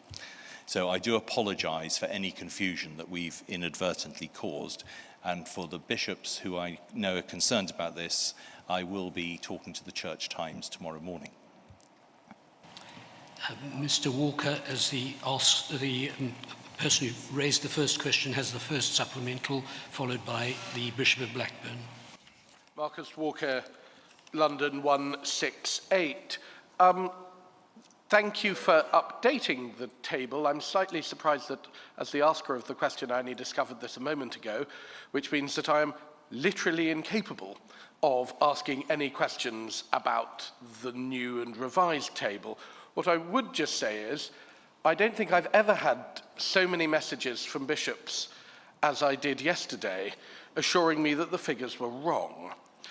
Could you possibly, if I could ask two sort of questions on this. The first thing is, after some form of reconciliation with the diocese, do you think it would be possible to update this table so that we have figures that are recognised both at a national and at a diocesan level, as this is the only way that we can have a reasonable debate on this, if we can actually have agreed figures? And secondly, would it not be so much easier if these figures, if this money went straight to the parishes and not via the diocese? Marcus, those are very fair points that you raise. The numbers that are in the table are not incorrect. It is just that the numbers cover combined both link and transition funding. And unfortunately, because we have 42 independent dioceses, those are not necessarily reported by each diocese in a consistent manner. So some dioceses report link and transition funding together, others separately, some don't have transition funding, etc. That is the nuance behind the complications. So what's on the notice board, what it does is it explains why the numbers look odd. Going forwards, now that we have the new light touch link reporting that has been agreed and has been sent to dioceses, for this year onwards, I am very confident that there will be absolute clarity and transparency in the use of link funding and how it's reported. Bishop of Blackburn. For the North Blackburn 008, the data in the table is misleading and confusing. I would contend it is incorrect and it undermines years of hard work in dioceses. Please, could I ask you, Carl, sorry. My question is... No, I'm sorry. You just need to go directly to your question, because I'm concerned that your initial comments could be construed as imputation. Oh, then I apologise. I'll come straight into the question. Please, could you simply withdraw the table until we can bring to Synod robust data upon which they can make these critical decisions around the future of Link? So Bishop Philip, clearly we have responded to a question that was asked with the best data that was available to us. So I do not know what the form would be for the withdrawal of the table, which is, from our point of view, correct. But I agree that it is that it is slightly misleading, and it requires some nuanced understanding to understand the underlying picture. But I would take advice from my legal friends if we're to withdraw it, and that might require a withdrawal of a question. I don't know.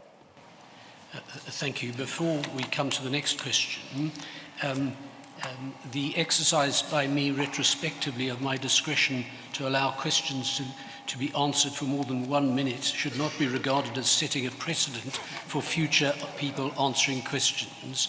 So please, let's try and keep to our 1 minute, and that's not a criticism because we've been provided with very helpful information. The second point is that on the question paper, Mr. Robert McNeill Wilson, who has asked questions 68 and 69, was said to have come from the Diocese of Newcastle. In fact, he comes from the Diocese of Gloucester. Sincere apologies for getting it wrong in your case. We come now to question 68. Supplementary. Robert McNeill Wilson, Diocese of Gloucester, 315. Carl, thank you for your answers, and you indicate that the Council's only test of whether a debate in July 2027 is early in the next triennium, as specified by Synod in the amended motion GS 2396, is whether it is in time to enable Synod to influence the next triennium spending plans. That test assumes the continuation of the triennial funding approach and its centrality, with its well-recognised limitations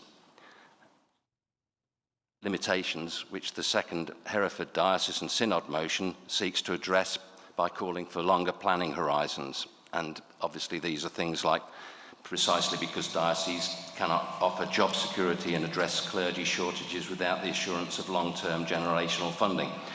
This assumption of triennial... Sorry, can I ask you please to go to the question? Yes. Thank you. This assumption of triennial approach continuing, therefore, amounts to a significant settlement of the future funding No, framework. I'm sorry, I don't think you heard me. Can you ask the question, please? Can you explain how this assumption of the continuation of the triennial approach continuing is not a settlement of the future funding framework? Robert, I'd be delighted to answer, and thank you for the advance notice of your supplementary. I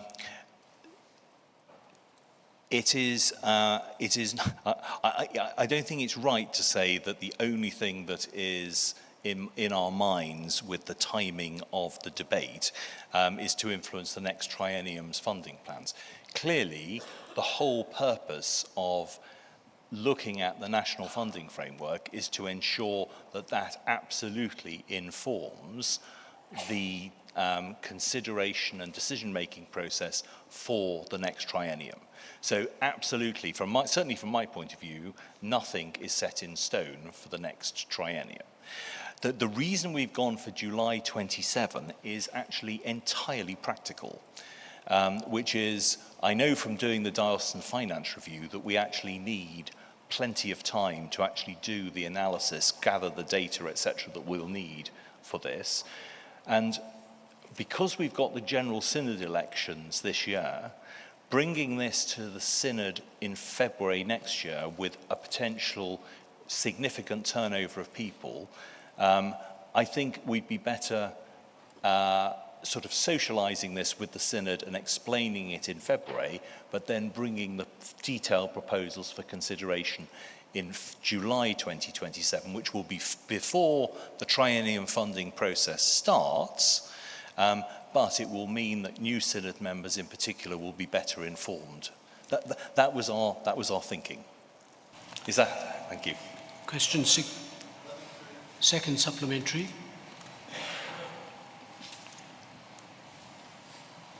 Roy Faulkner, Leicester 333. Thanks for your very helpful comments, Carl, but I wonder if you could answer why was this rigorous approach to deciding priorities for the next triennium funding policy not applied to the now agreed Project Spire commitment? All I can say is that I have no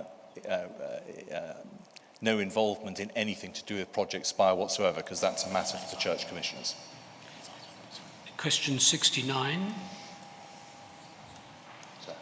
I started supplementary, Chair, for the stretch to 68. No, we've had two, I'm afraid, on 68, 69. Supplementary. Supplementary. Robert McNeill Wilson, Gloucester 315. Carl, in your answer, you referred to the December 2025 Diocesan Synod motion from Hereford.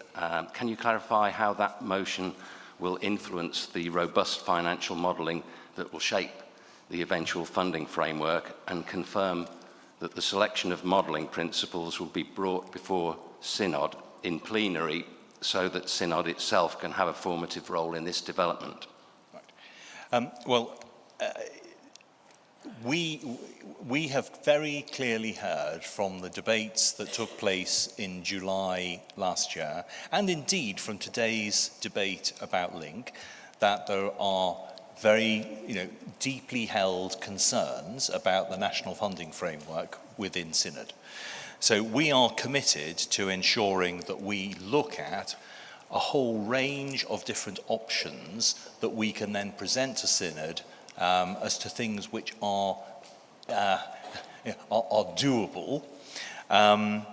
That will be done, that will be led by a steering group. There will be significant engagement with stakeholders through a reference group.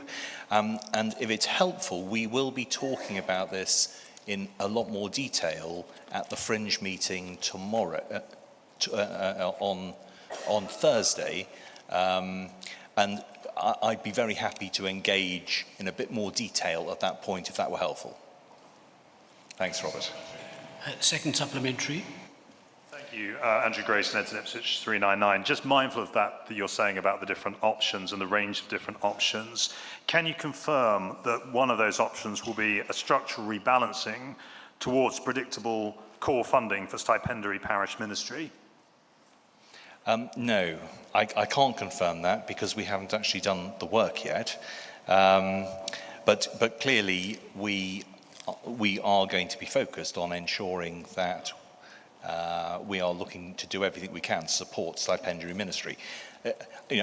I'm not quite sure how many times I sort of have to say this, but everything we know in the church, from anecdote to evidence onwards, points to the fact that effective, I'm putting my SMIB hat on now, effective mission and ministry, and that leads to growth within the church, is so dependent upon full-time frontline ministry, and we have to be supporting that. Questions 70 and 71 will be answered by Miranda Trelfall-Holmes on behalf of the Presidents of the Archbishop's Council. Question 70. Question 71. Supplementary. Mr. Dr. Paul, and then gentleman over here. Yes, thank you. Ian Paul, 229, Southall and Nottingham. Sorry. Oh, please. Sorry. I was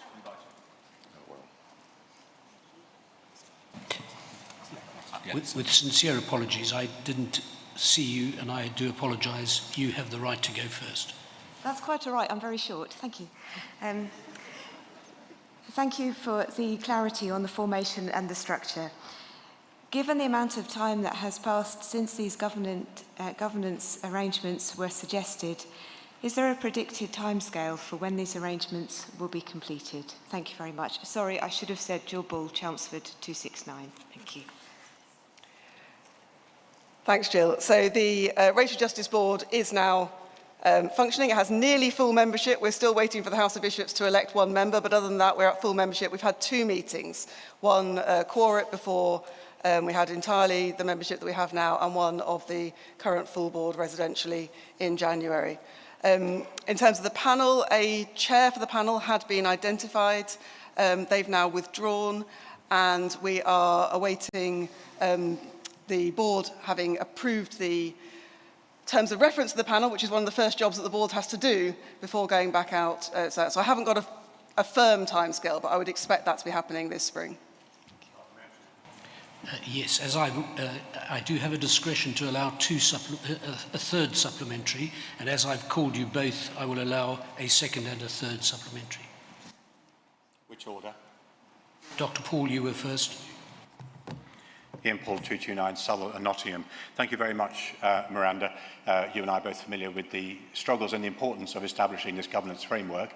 And we know also that within the governance framework, a vital part for each project is that the issues around the project for racial justice, the mechanisms by which the project is going to be delivered, and the measurable goals for the project are a key part of governance. For each project, for instance, the one recently granted to London, where are these criteria published or available for information? I think your question's based on a misapprehension, because the Racial Justice Unit and the Racial Justice Board are not a project. So I don't feel your question is particularly relevant to the original question that was asked.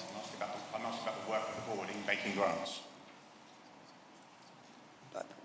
I think the answer's been given. Whether it's considered by you to be satisfactory or not is another matter. Thank you.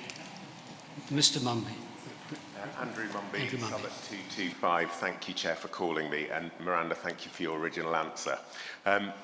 In the light of how much opposition we've seen to the work of racial justice in our church at this synod and outside, and even very recently, I just wanted to pick up on Jill's original question about the assurance you might be able to give of the morale of the Racial Justice Unit team, given that racial justice is hard work and faces lots of opposition. Thank you. Yeah, and of course, it was noted yesterday, wasn't it, in the answers to earlier questions, just how much of a toll working in this space takes on staff. We are very attentive to that. In the Archbishop's Council, we do quite regularly ask, as part of our governance oversight, about how the welfare of staff is being managed, though, of course, the Archbishop's Council trustees do not themselves manage and direct the work of staff. Anticipating a question somewhere on these lines, I did ask for a bit more information from HR. And there is a people survey that takes place across the NCIs, which monitors effectiveness. Because the Racial Justice Unit is a relatively small unit, I can't disaggregate that information to that level, I'm afraid, because of employee confidentiality. But the NCIs do take the welfare of staff extremely seriously, and it's something that we very much have an eye to. Thank you. Thank you. Question 72 will be answered by Jamie Harrison on behalf of the Presidents of the Archbishop's Council. Question 72.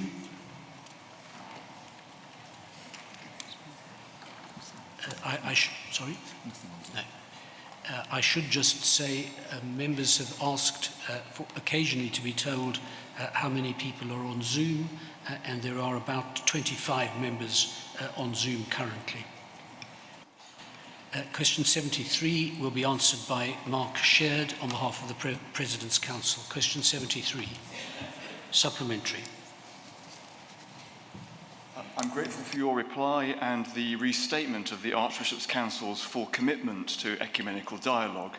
However, given that I was not able to discern in the reply whether or not the Council will, in fact, take the steps requested to restore and increase resources available for ecumenical work, may I ask that the Council give serious consideration to such steps as part of the active review of resourcing for ecumenical activity to which you have very helpfully referred?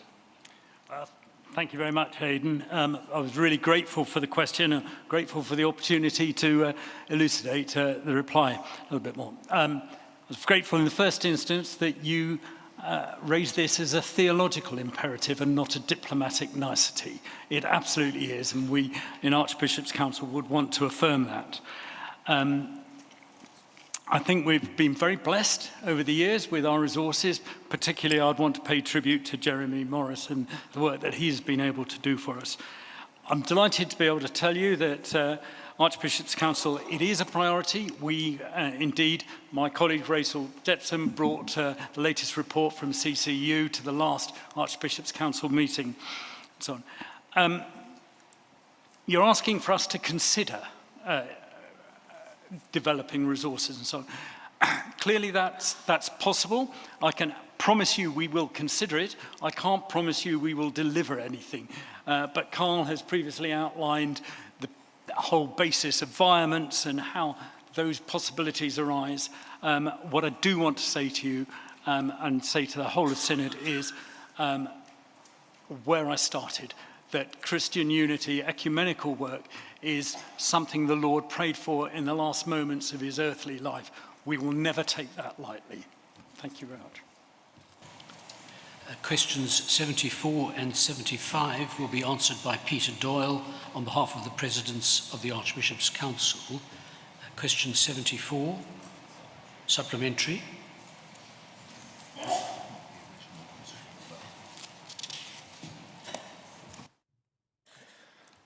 Bob Chambers, Chichester 288.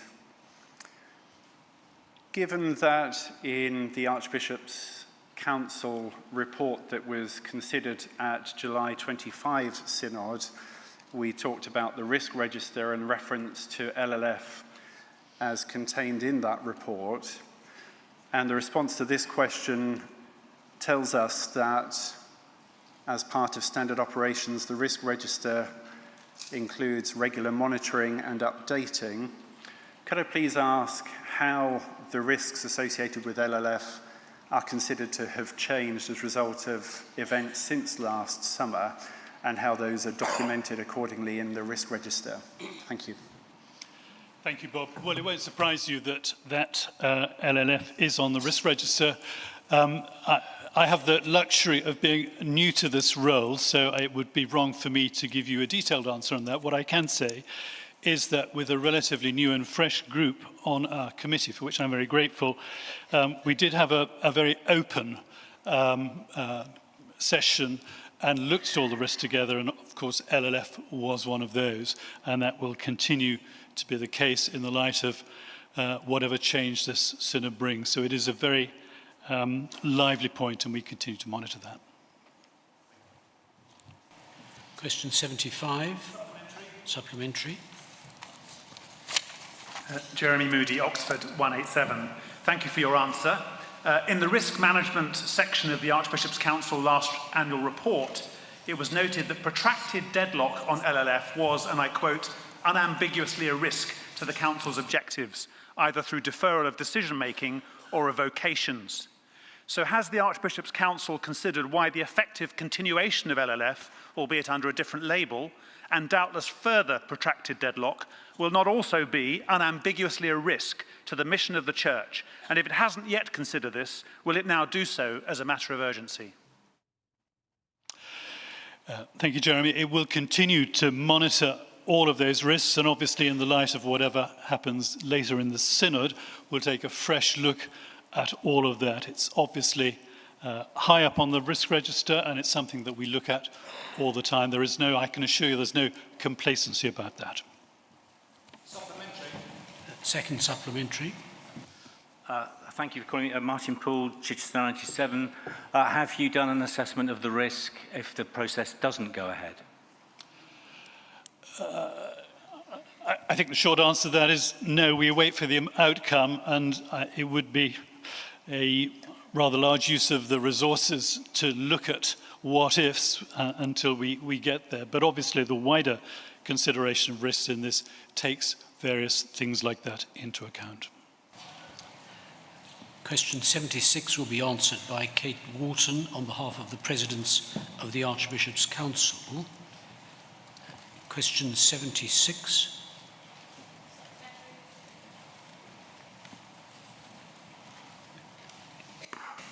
Supplementary. Gemma Foster, Guildford 126. Thank you for your response, Kate. With the increase of public health funerals and increase of the number of direct cremations, has the Archbishop's Council had discussions about reinstating the life events team to support and resource parishes in carrying out these occasional services and the missional opportunities that they bring?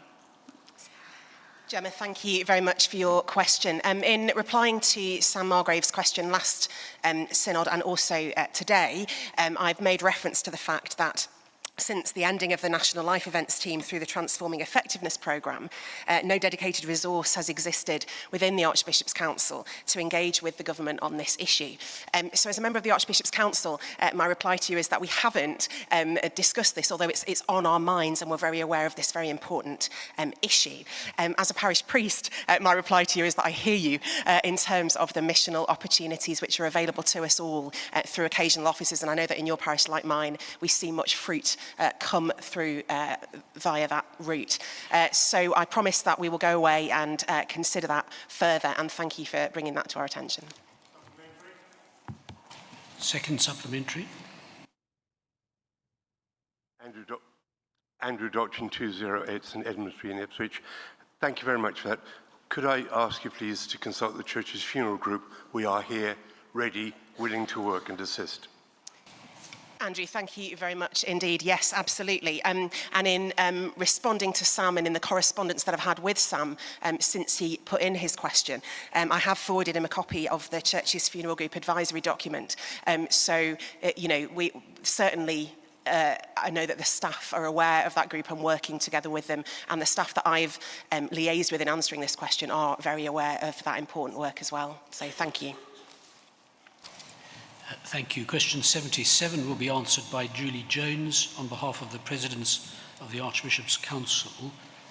Question 77. Supplementary.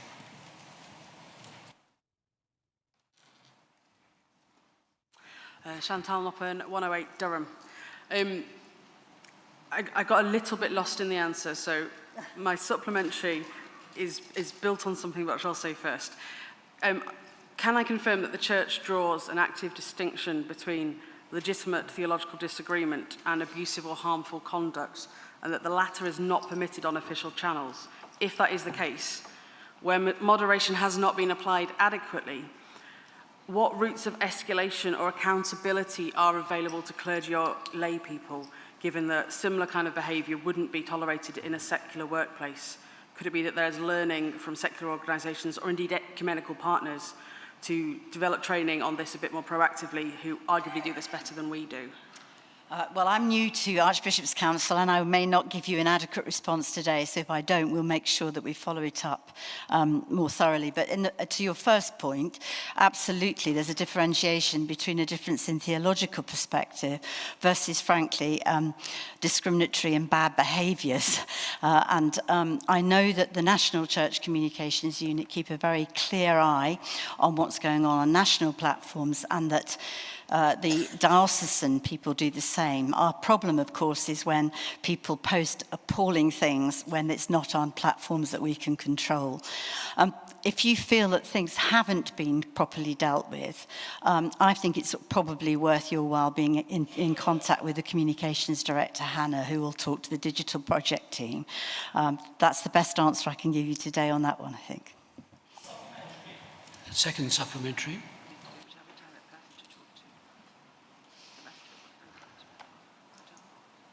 Christopher Lando, Lichfield 146.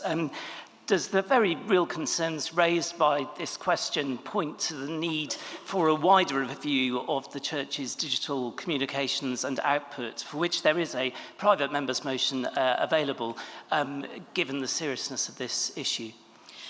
Christopher, I've seen your motion. I don't know the answer to that, actually. I don't think it does, because I think that the digital team is really all over the problems that are faced when people post indiscriminate language and appalling behaviour. So I don't think that needs reviewing, but we do have to make sure that we are consistent in the way we apply it, and that does mean more and more training from the national team out to the diocese. Questions 78 to 195 are addressed to the House of Bishops. Questions 78 and 79 will be answered by the Bishop of Winchester on behalf of the Chair of the House of Bishops. Question 78.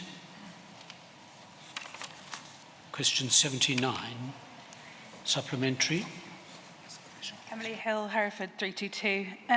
The levels of severity are there, but can you tell me what the assessors will be using to decide what constitutes to the different levels of severity so that the assessors are being consistent across applications?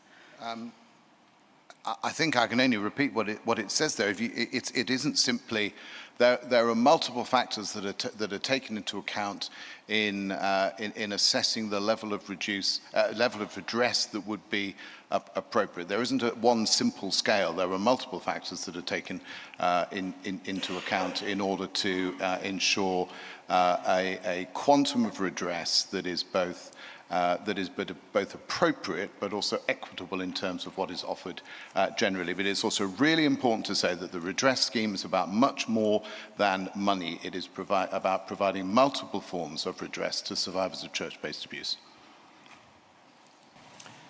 Questions 80 to 92 will be answered by the Bishop of Tewkesbury on behalf of the Chair of the House of Bishops. Question 80.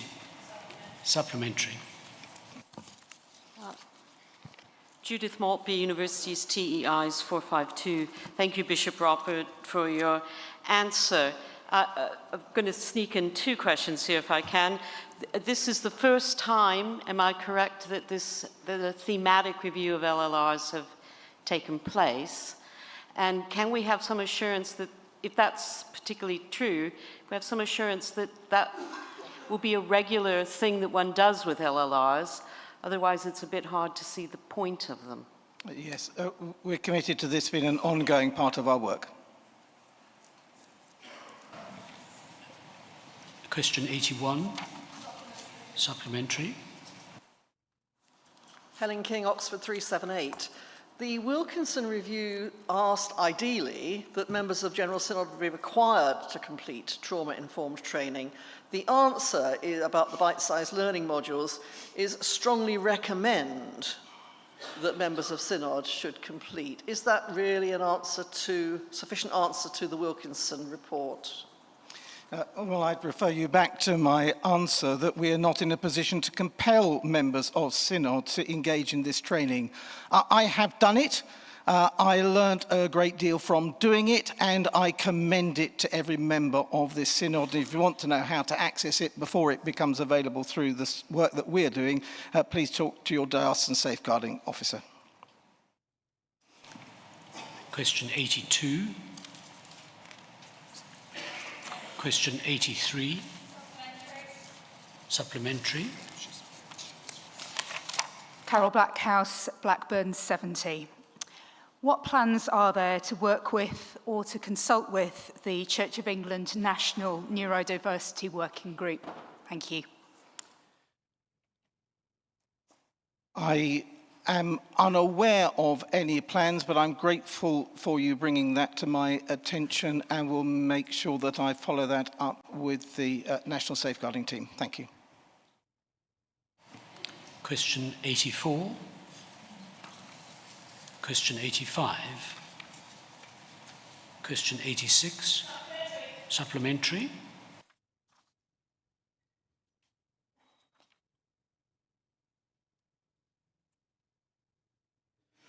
Josie Munro, 493. In relation to that question, I wanted to ask, are trustees expected to make a decision to widen their safeguarding processes to cover all, not just the vulnerable, as the Charity Commission policy indicates? I think, as I've said in my answer, trustees are expected to meet their charitable responsibilities. They are expected to meet those responsibilities. You'll see from the answer to this question and to other questions that we are engaging with the Charity Commission on that in order to get some greater clarity. We are revising the practice guidance as well, and that should be published in early 2027. But I would encourage all trustees to recognise and to reflect on the responsibilities that we bear. Question 87. Supplementary.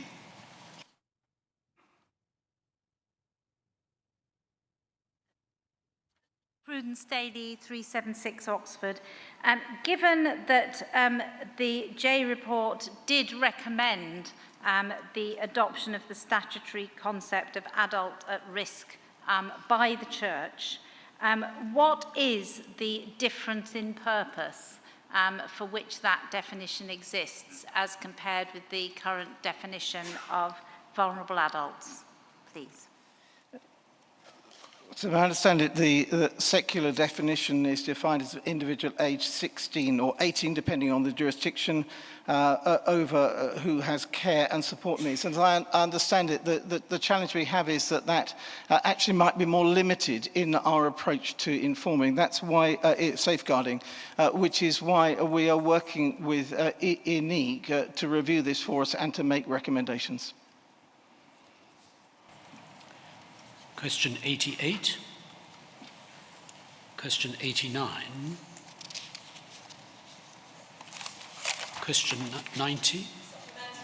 Supplementary. Ruth Worsley, Liverpool 26. Very grateful for the response and for the inclusion of Liverpool and Chelmsford dioceses in the request for a meeting with the Charity Commission. Will the dioceses of Liverpool and Chelmsford be able to be present at such a meeting? And will the outcomes be made public, as every diocese and every PCC trustee body will have an interest? I'm not myself engaged with the organising of the meeting, so I can't answer that question, but the question has been heard. In terms of the outcome, I think we're really clear that what we need to give to all dioceses is greater clarity from this. So yes, once we've got that clarity, we need absolutely to be able to share that clarity. Question 91. Supplementary. Information, Sam Wilson, 282 Chester. The DSO regulations 2024 require a DSO to allow our work to be reviewed by the NST and to ensure that the diocesan safeguarding team participates in professional supervision. Where a DSO hasn't been appointed, is there any difference in the kind of national oversight of that diocesan safeguarding work? The oversight is being given through particularly the work of the regional safeguarding leads, which is part of the national safeguarding team. So the difference would be that particular focus for those in that role. Second supplementary.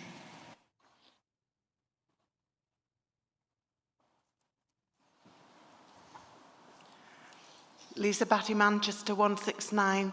Thank you. When a diocese is without its DSO, what cover does it have? Where do those cases go? Who looks after people who need the services of a DSO in an interregnum of DSOs? I think that question points to the importance of being part of that wider safeguarding provision within the Church of England. And as I've indicated in my answer, that oversight and support is being given particularly through the regional safeguarding leads and the national safeguarding team to ensure that that is in place. And I would expect those details to be known in the diocese. Question 92.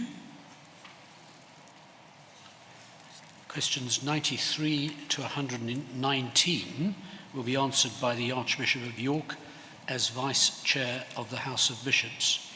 Question 93. Question 94. Question 95. Supplementary.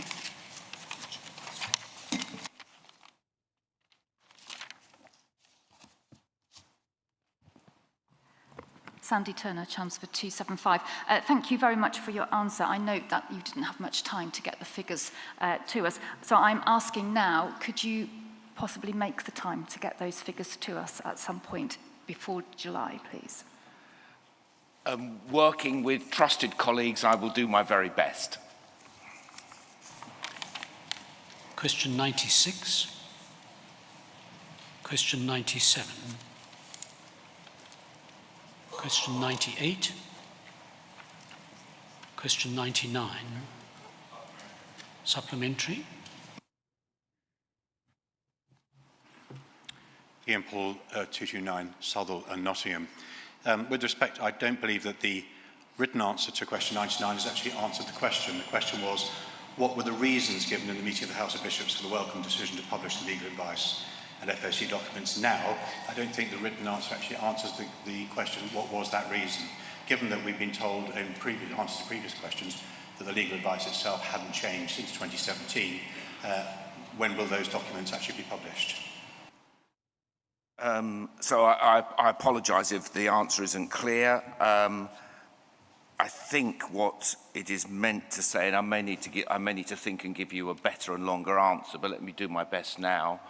The legal advice didn't change in the sense that the substance of the advice didn't change, but the form that it reached in GS Miss 1432 was such, because legal advice wasn't always in writing. Sometimes it's happening in the room as discussions take place.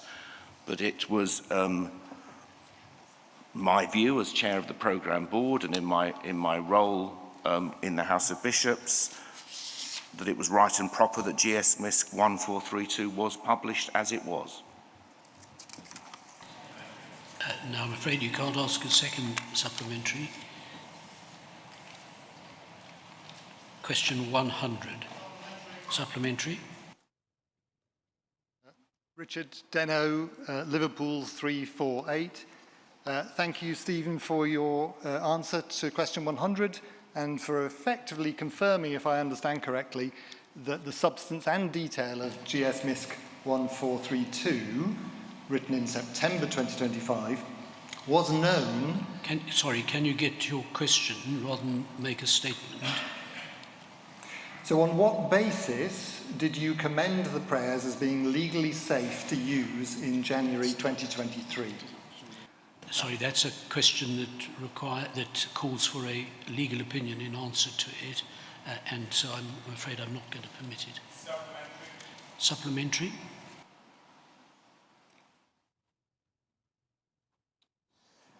Mike Tufnell, Salisbury 214. Thank you for calling me, Chair. Thank you, Archbishop, for your clarification. Given that consistency of advice, can the Archbishop confirm whether the House of Bishops has formally reflected on what led them to pursue the commendation and effectively a B5 process in 2023, despite that legal advice? If such a reflection has occurred, what were the key findings? And if not, can Synod be reassured that this will take place and that we'll hear back what those reflections are, given that such a learning would surely help all of Synod, and particularly those proposed future working groups? So as I said in answer to similar questions at the presentation, this is one of the areas where continued learning goes on, both in terms of how we receive legal advice and how and even when it is published and shared with others. So thank you. Question 101. Question 102. Question 103. Question 104. Question 105. Question 106. Supplementary. Jeremy Moody, Oxford 187. I'm slightly surprised by the Archbishop's curt response. We were reminded earlier this afternoon that this synod asked the House of Bishops to monitor the use of the prayers of love and faith, which presumably includes their commended use in regular services. Since, as Fayok has noted, context is just as important as the text in assessing whether the prayers are consistent with and not indicative of a departure from doctrine, at what point will the House of Bishops consider, as required by this synod, whether the prayers as actually used in regular services require authorization under Canon B2? So, Jeremy, apologies for such a short answer. So many questions, such little time to get all the answers together. And I may need to respond to you in writing, because I'm fearing now I may get in a muddle. But I think we said in the presentation that we recognise the need for finding ways of reviewing what has happened. And that is something that I believe should happen. Question 107. Question 108. Supplementary. Thank you. Thank you. Sorry, Charlie Badger Bell, 221 Southwark. Thank you, Archbishop, for your comprehensive response. Given the response to this question and also to question 192 refers to pastoral and theological advice, but not legal advice, would you please undertake to publish the legal advice that must have been obtained in informing the 2014 guidance, and in the absence of such advice being available, request the legal office to compile and publish such advice? Yeah, so I cannot recall what the legal advice was or wasn't in 2014, so we will look into that, and I will give you the best answer that I can. Question 109. Question 110. Supplementary. Charlie Badger Bell, Southwark 221 again. Thank you for your answer. Given current practice, Archbishop, would you commit to publishing the legal, pastoral and theological justification for the fact that a priest in a marriage to someone of the same sex can remain licensed but cannot receive a new license, and that, for example, my husband cannot be ordained, but that I can continue to serve the church free of charge despite us being, in fact, in the same marriage? I think I refer to my last answer. That is something I don't. These are really important questions that you raise, and I don't want to give a 30-second answer. I only have a little amount of time. I do note that one of the things we need to do is bring back the pastoral advisory group, so that even when we're having to make such difficult decisions which have such painful consequences for people, we can try to do that as pastorally and sensitively as we can, aligned with our current position. But on your basic question, I will get back to you. The question to which Umpire Shepherd would have stood on one leg, question 111. Supplementary. Simon Chichester 287. Is it possible to share how it's envisaged the members of the working group will be appointed? Will it be by co-option or election? Thank you. Sorry, I'd forgotten your name. I do apologise. So at the moment, no, I don't have that information at the moment. We haven't quite got there, and I obviously, it is my hope, despite all the challenges that we face, it is my hope that we will pass the motion in our debate on Thursday, which will allow us then to do the work. It goes without saying, but I'm going to say it, that group needs to be representative of the range of views across the church. It's also a group that needs to have the credibility of the church. We need to be able to see this group of people and, as it were, see ourselves in it.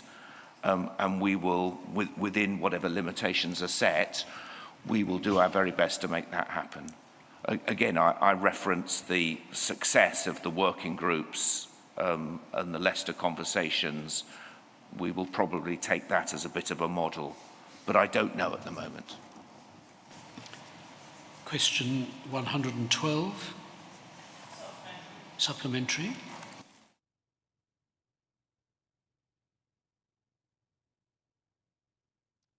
Christopher Lando Litchfield 146.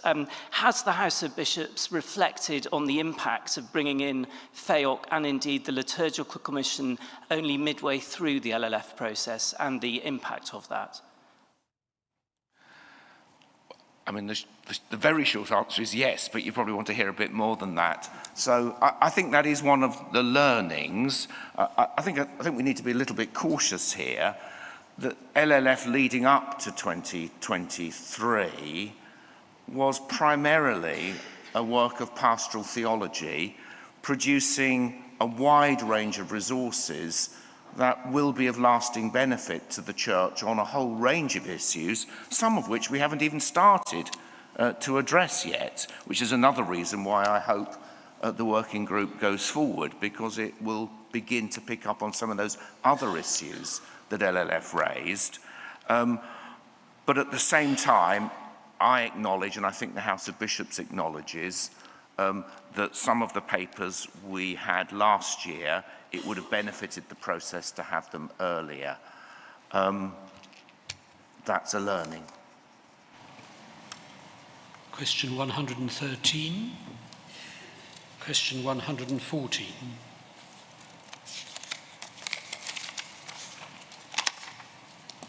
Do we have a request for a supplemental from the Zoom? No, we don't. Question 115. Sorry, just pause for a moment. I think we have a supplemental. Yes, I think it's from Rosemary Wilson on Zoom, who'd like to ask a supplementary to question 114.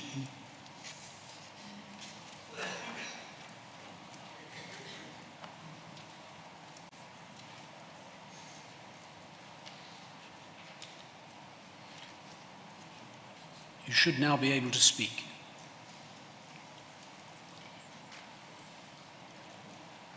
I'm afraid we can't hear you at all.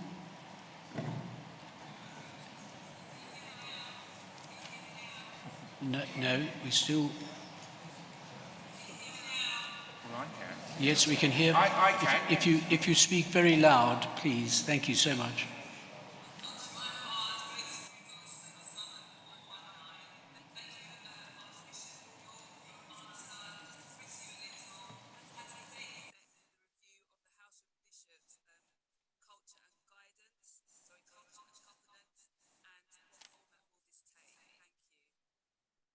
So Rosemary, I think I heard your question. I may have heard you incorrectly, but I think you're asking, has a date been set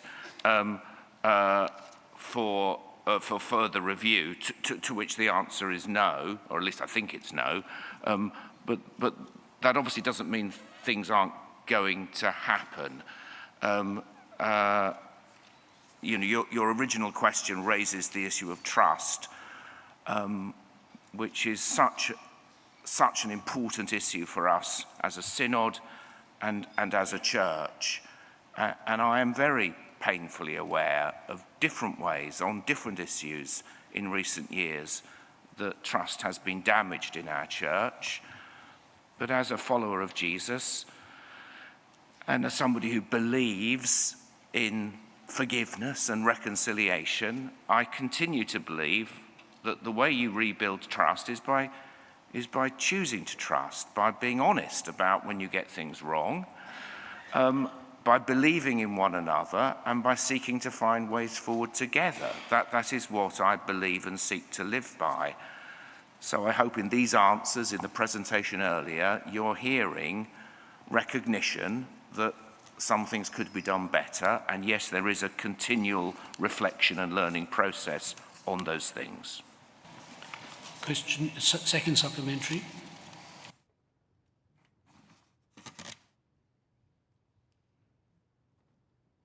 Bob Chambers, Chichester 288. I understand from what's just been shared that the timetable for the Culture and Governance Review is not yet finalised, and yet in response to question 182, there's reference made to a consultancy having been appointed to undertake that work. If I understand, you're referring to the same piece of work. Yes, well, I have a fantastic capacity to get muddled over things like this. So if I have got muddled, I apologise, and I will make sure that there's a way of putting the record straight. So it may be, I'm just looking for help here, it may be that we have appointed people for the process but haven't yet set the dates for the process to happen. I think that's where we are. I'm getting a few nods from people who've got better memories than me. Yeah, oh right, so I think that's where we are. No, I'm sorry, you're only allowed one question. Thank you. Speak to me, speak to me. Question 115. Question 116. Question 117. Supplementary.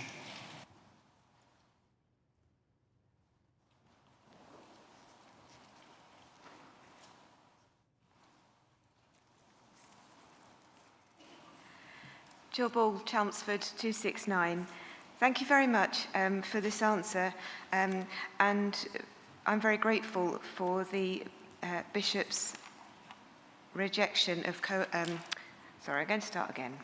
Thank you very much for this answer and for the House of Bishops' wholehearted rejection of coercive conversion therapy. I appreciate, as you've given in this answer, the difficulties which can sometimes arise in defining conversion therapies. Given the need that we often discuss to pay attention to power and to the dynamics of power and the difficulties which can arise here when conversion therapy is an issue, are you able to give any details or to consider further how coercion may be described and defined in these circumstances? Thank you very much. I'm afraid I'm not just standing here right now in a way that I think would do justice to the question. Sorry, I think that I can relieve you. It's a question that really asks for an opinion to be expressed, not a question of fact. But I have heard the question. Question 11, is that a second supplemental? Second supplemental. Charlie Batty-Bell, Southwark 221, similar to the last questioner, but not for an opinion. In the 2017 motion from General Synod, the word coercive is not present. And in the answer to question 117, the word coercive is present. Could you please explain why coercive is in the answer to your question? So I'm not sure that I can, but I think it might be. I will find out and write to you, but it might be because that's more in line with what the government are doing, but I'm not sure. And it is important that we try to work with the government on this one.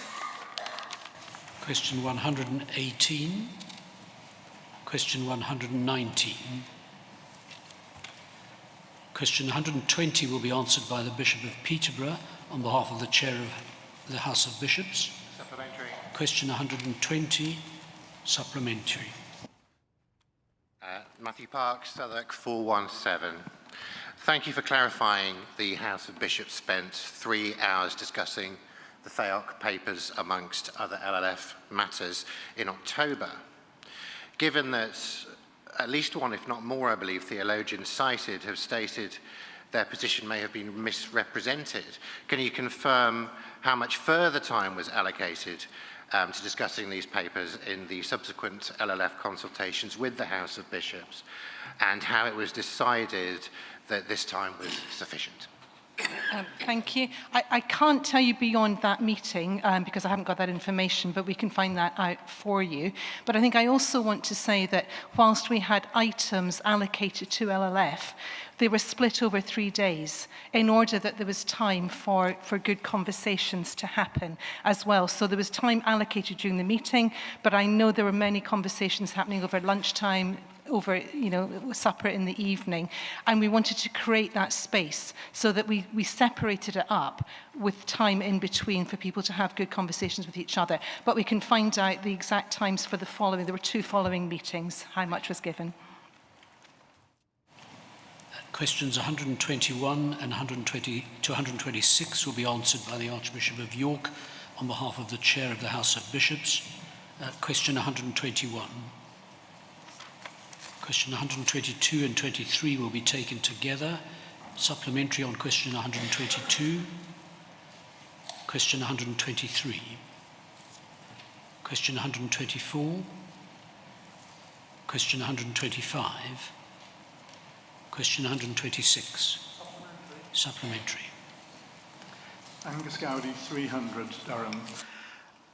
Thank you, Archbishop, for your answer. As many of the LGBTQIA+ and their allies have felt unreferenced and not affirmed or not welcomed by the Church after this letter was published, will the House of Bishops and the Church of England release a statement after our debate on Thursday that will make the Church's welcome to those in these groups unmistakable despite the present delay? Thank you, Angus. As I said in my original answer, it is always distressing when you know that you have unintentionally hurt people you love and respect, and that, of course, goes right across the chamber of the Synod, and we will, in whatever statement is issued after whatever happens on Thursday, do our very best to avoid that, though I think we have to acknowledge that sometimes our decisions hurt each other, and yes, we need to do our best. Obviously, we do our best to express it wisely and compassionately, but we do sometimes fail in that regard. Second supplementary.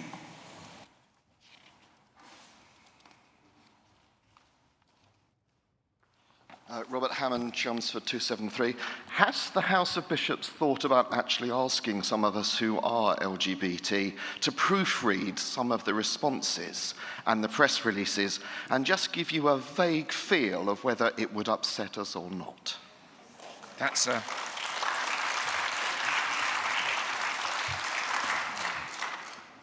a very good idea. Thank you, Robert.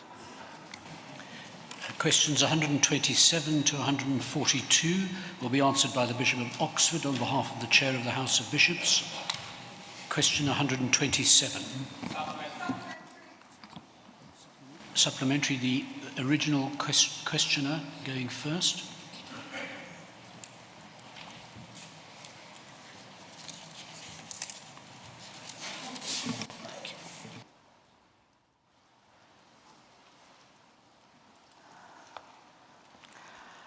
Lucy Doherty, 385 Portsmouth.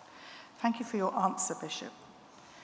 Can I just ask, when the bishops are considering acutely sensitive pastoral situations like this, can it really be possible that the answer you give is that there isn't an answer because it's not straightforward? Are you able to give any reassurance? And I'm sure that this question relates to other people as well as to the Reverend Claire Robson. Are you able to give any reassurance to people in this situation that there is an outcome that they can look forward to? Thank you. Thank you very much for the supplementary. We can express hope. We can express assurance that the Church will need to consider these situations.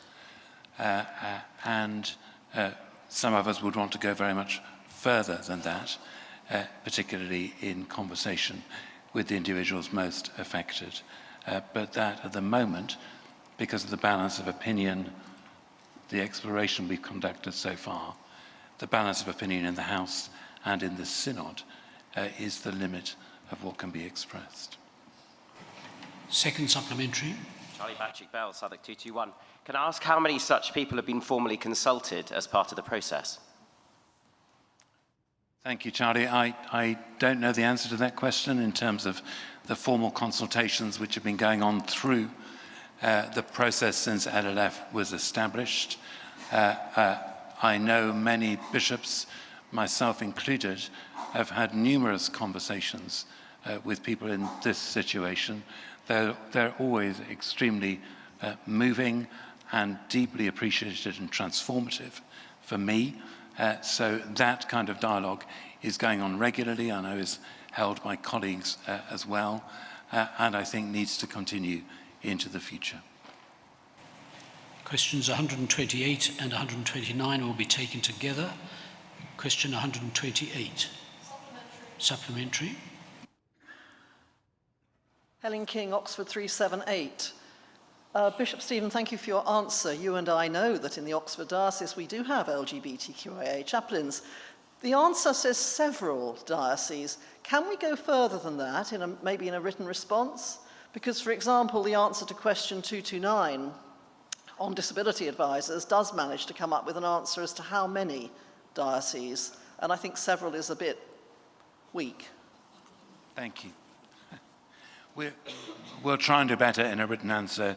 At the moment, as far as I know, the information is not held centrally by the LLF team, but it will be a relatively simple matter to gather the information, and we'll try, Helen. Thank you.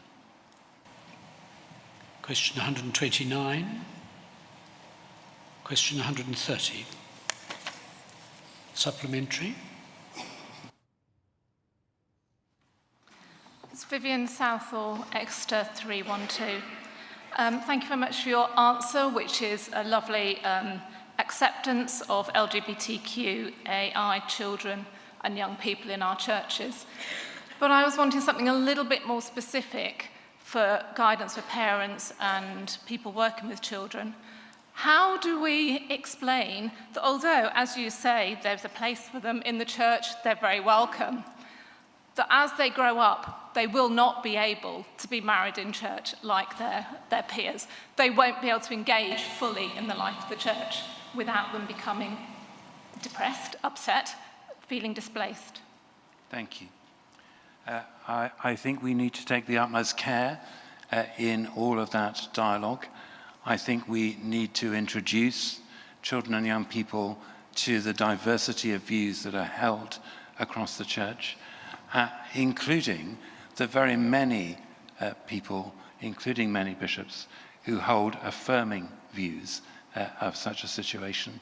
And I would hope we'd also want to ensure such young people are supported in their families, in their peer groups, and in local churches whilst this debate continues in the life of the church.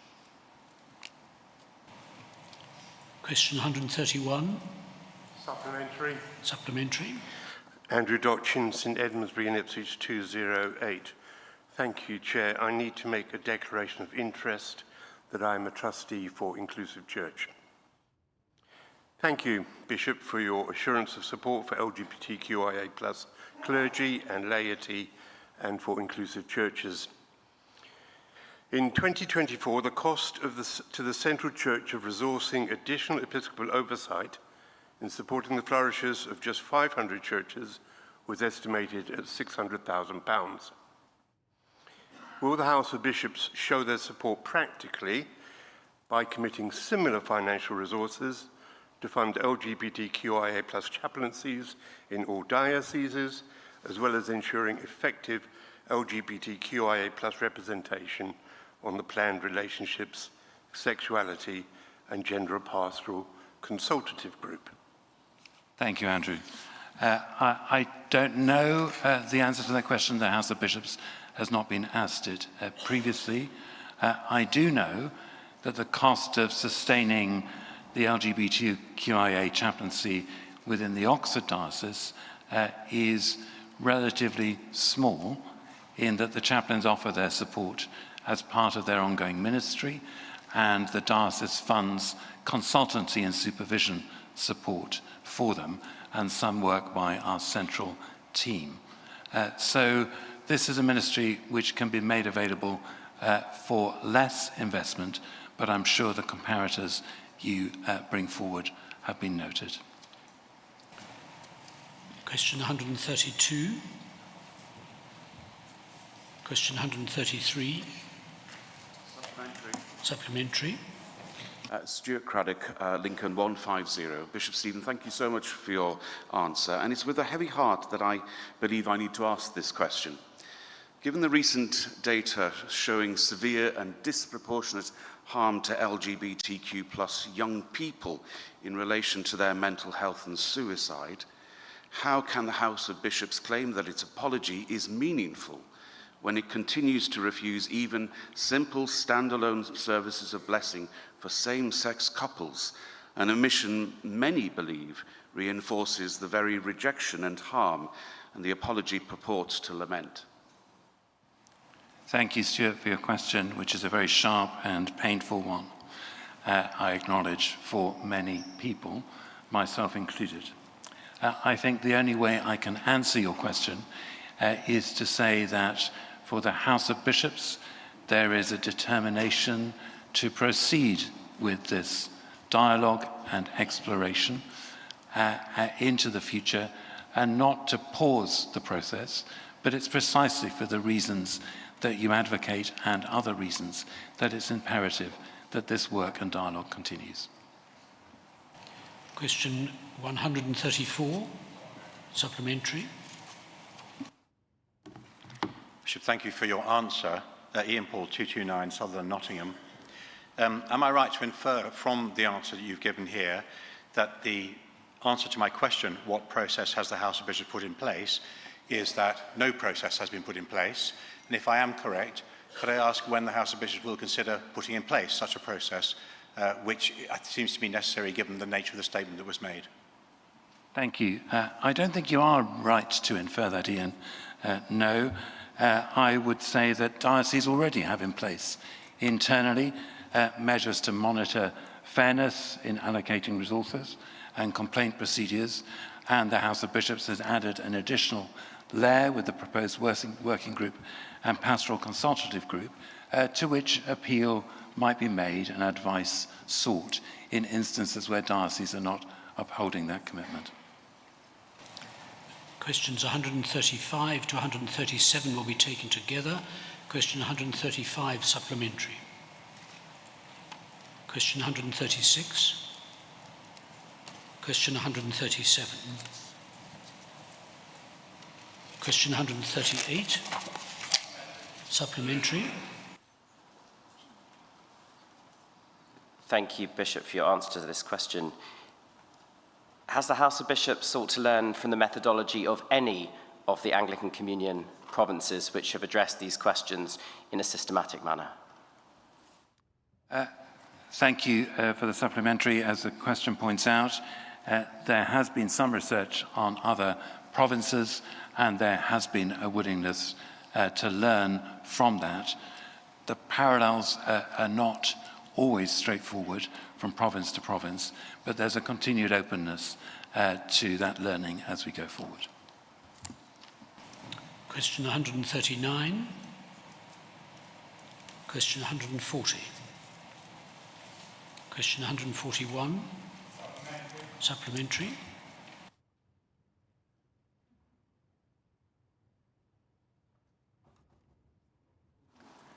Richmond 141 Norwich. Thank you so much for the answer, Bishop, and for making clear that there will be a wide-ranging investigation of these questions of authority. Will it be the case that FEOC will be instructed or given a remit to think holistically and joined up about its previous decisions and the current questions in my question about authority? Specifically, will it be thinking about whether a traditional view of unitary episcopal authority in ordinary jurisdiction is compatible with a non-traditional and new arrangement that allows diversity of liturgy and discipline in ways that isn't traditional and is desired by many in this chamber and not desired by others, if that's clear?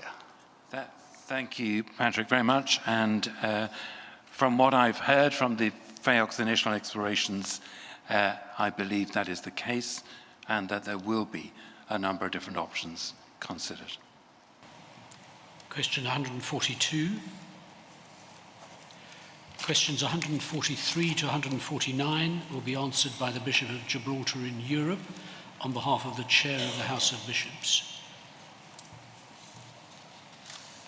Question 143. Supplementary. Charlie Batchy Bell, Southwark 221. The papers that have been presented to us suggest that there will be a change in the membership of the Faith and Order Commission a few months before the papers are expected to be provided on episcopacy in autumn of 2027. How can this House, or how can this Synod, have any remote confidence that the deadline will be met? Sorry, that's a question asking for an opinion to be expressed. and it's going to be disallowed. Question 144, supplementary.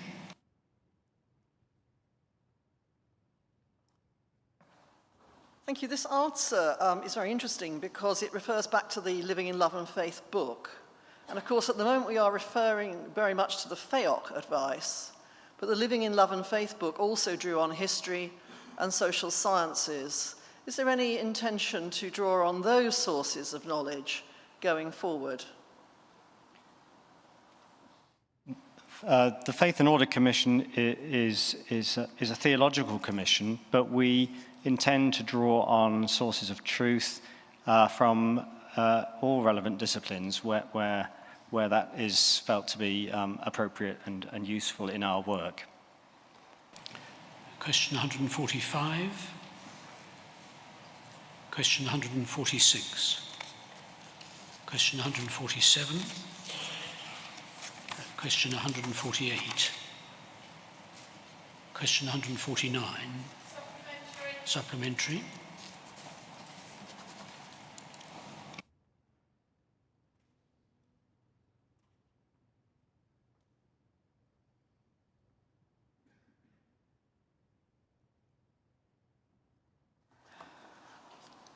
Liz Olson, Chester, 281.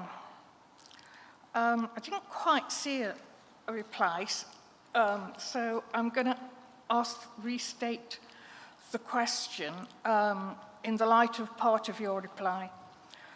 You said in your reply that the Church of England may acknowledge and celebrate what is good in a same-sex relationship, even if the Church is unable to commend every aspect of some relationships.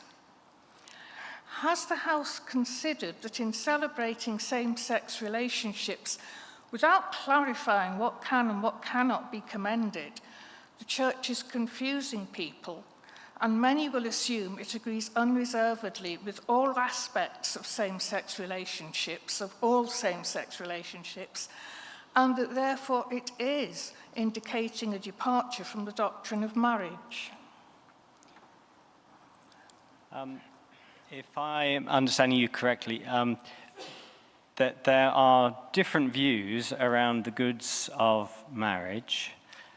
There are some who would say that it's quite possible to celebrate goods in same-sex relationships, such as faithfulness, permanence, and stability. And others who would say that the specific good of marriage is linked to the estate of marriage, and marriage is an estate which is uniquely available to a man and a woman in partnership. Questions 150 and 151 will be answered by the Bishop of Lichfield on behalf of the Chair of the House of Bishops. Question 150. Question 151. Questions 152 to 161 will be answered by the Bishop of Sheffield on behalf of the Chair of the House of Bishops. Question 152. Question 153. Supplementary. Jonathan Macy, Southwark, 224. Thank you for your answer. 2/3 of the Church of England is in some form of teen benefice context, and they're usually accidents of geography and poverty and not theology. I have pushed this for 2 years, so I've had people come from both sides and have said good conversations haven't worked. Therefore, can you ensure that any future plans around teams are based in reality, where good conversations can only go so far and the plans will address fundamental relational breakdowns that are common when you look. Thank you. Thank you, Jonathan, for the question and for putting your finger on that considerable complexity. I believe I'm right that had the House of Bishops found it necessary to bring to the Synod at this point a code of practice for pastoral reassurance, further guidance on exactly that set of circumstances would have been included. Because we have formed the view that a code of practice for pastoral reassurance is not at this point necessary, we haven't furnished that guidance. But I am sure that if the Synod approves the motion on Thursday and the House of Bishops is encouraged to form the working group and the pastoral consultative group, the guidance you seek will come through those sources. Thank you. Questions 154 and 155 will be taken together. Question 154, question 155, question 156, question 157, question 158, question 159, supplementary. Helen King, Oxford 378. What is going to be monitored? I mean, just sort of like, are they doing it? How many people turn up? I mean, just what? Helen, I will have to give you a written answer to that question because I don't have the facts at my fingertips. Thank you.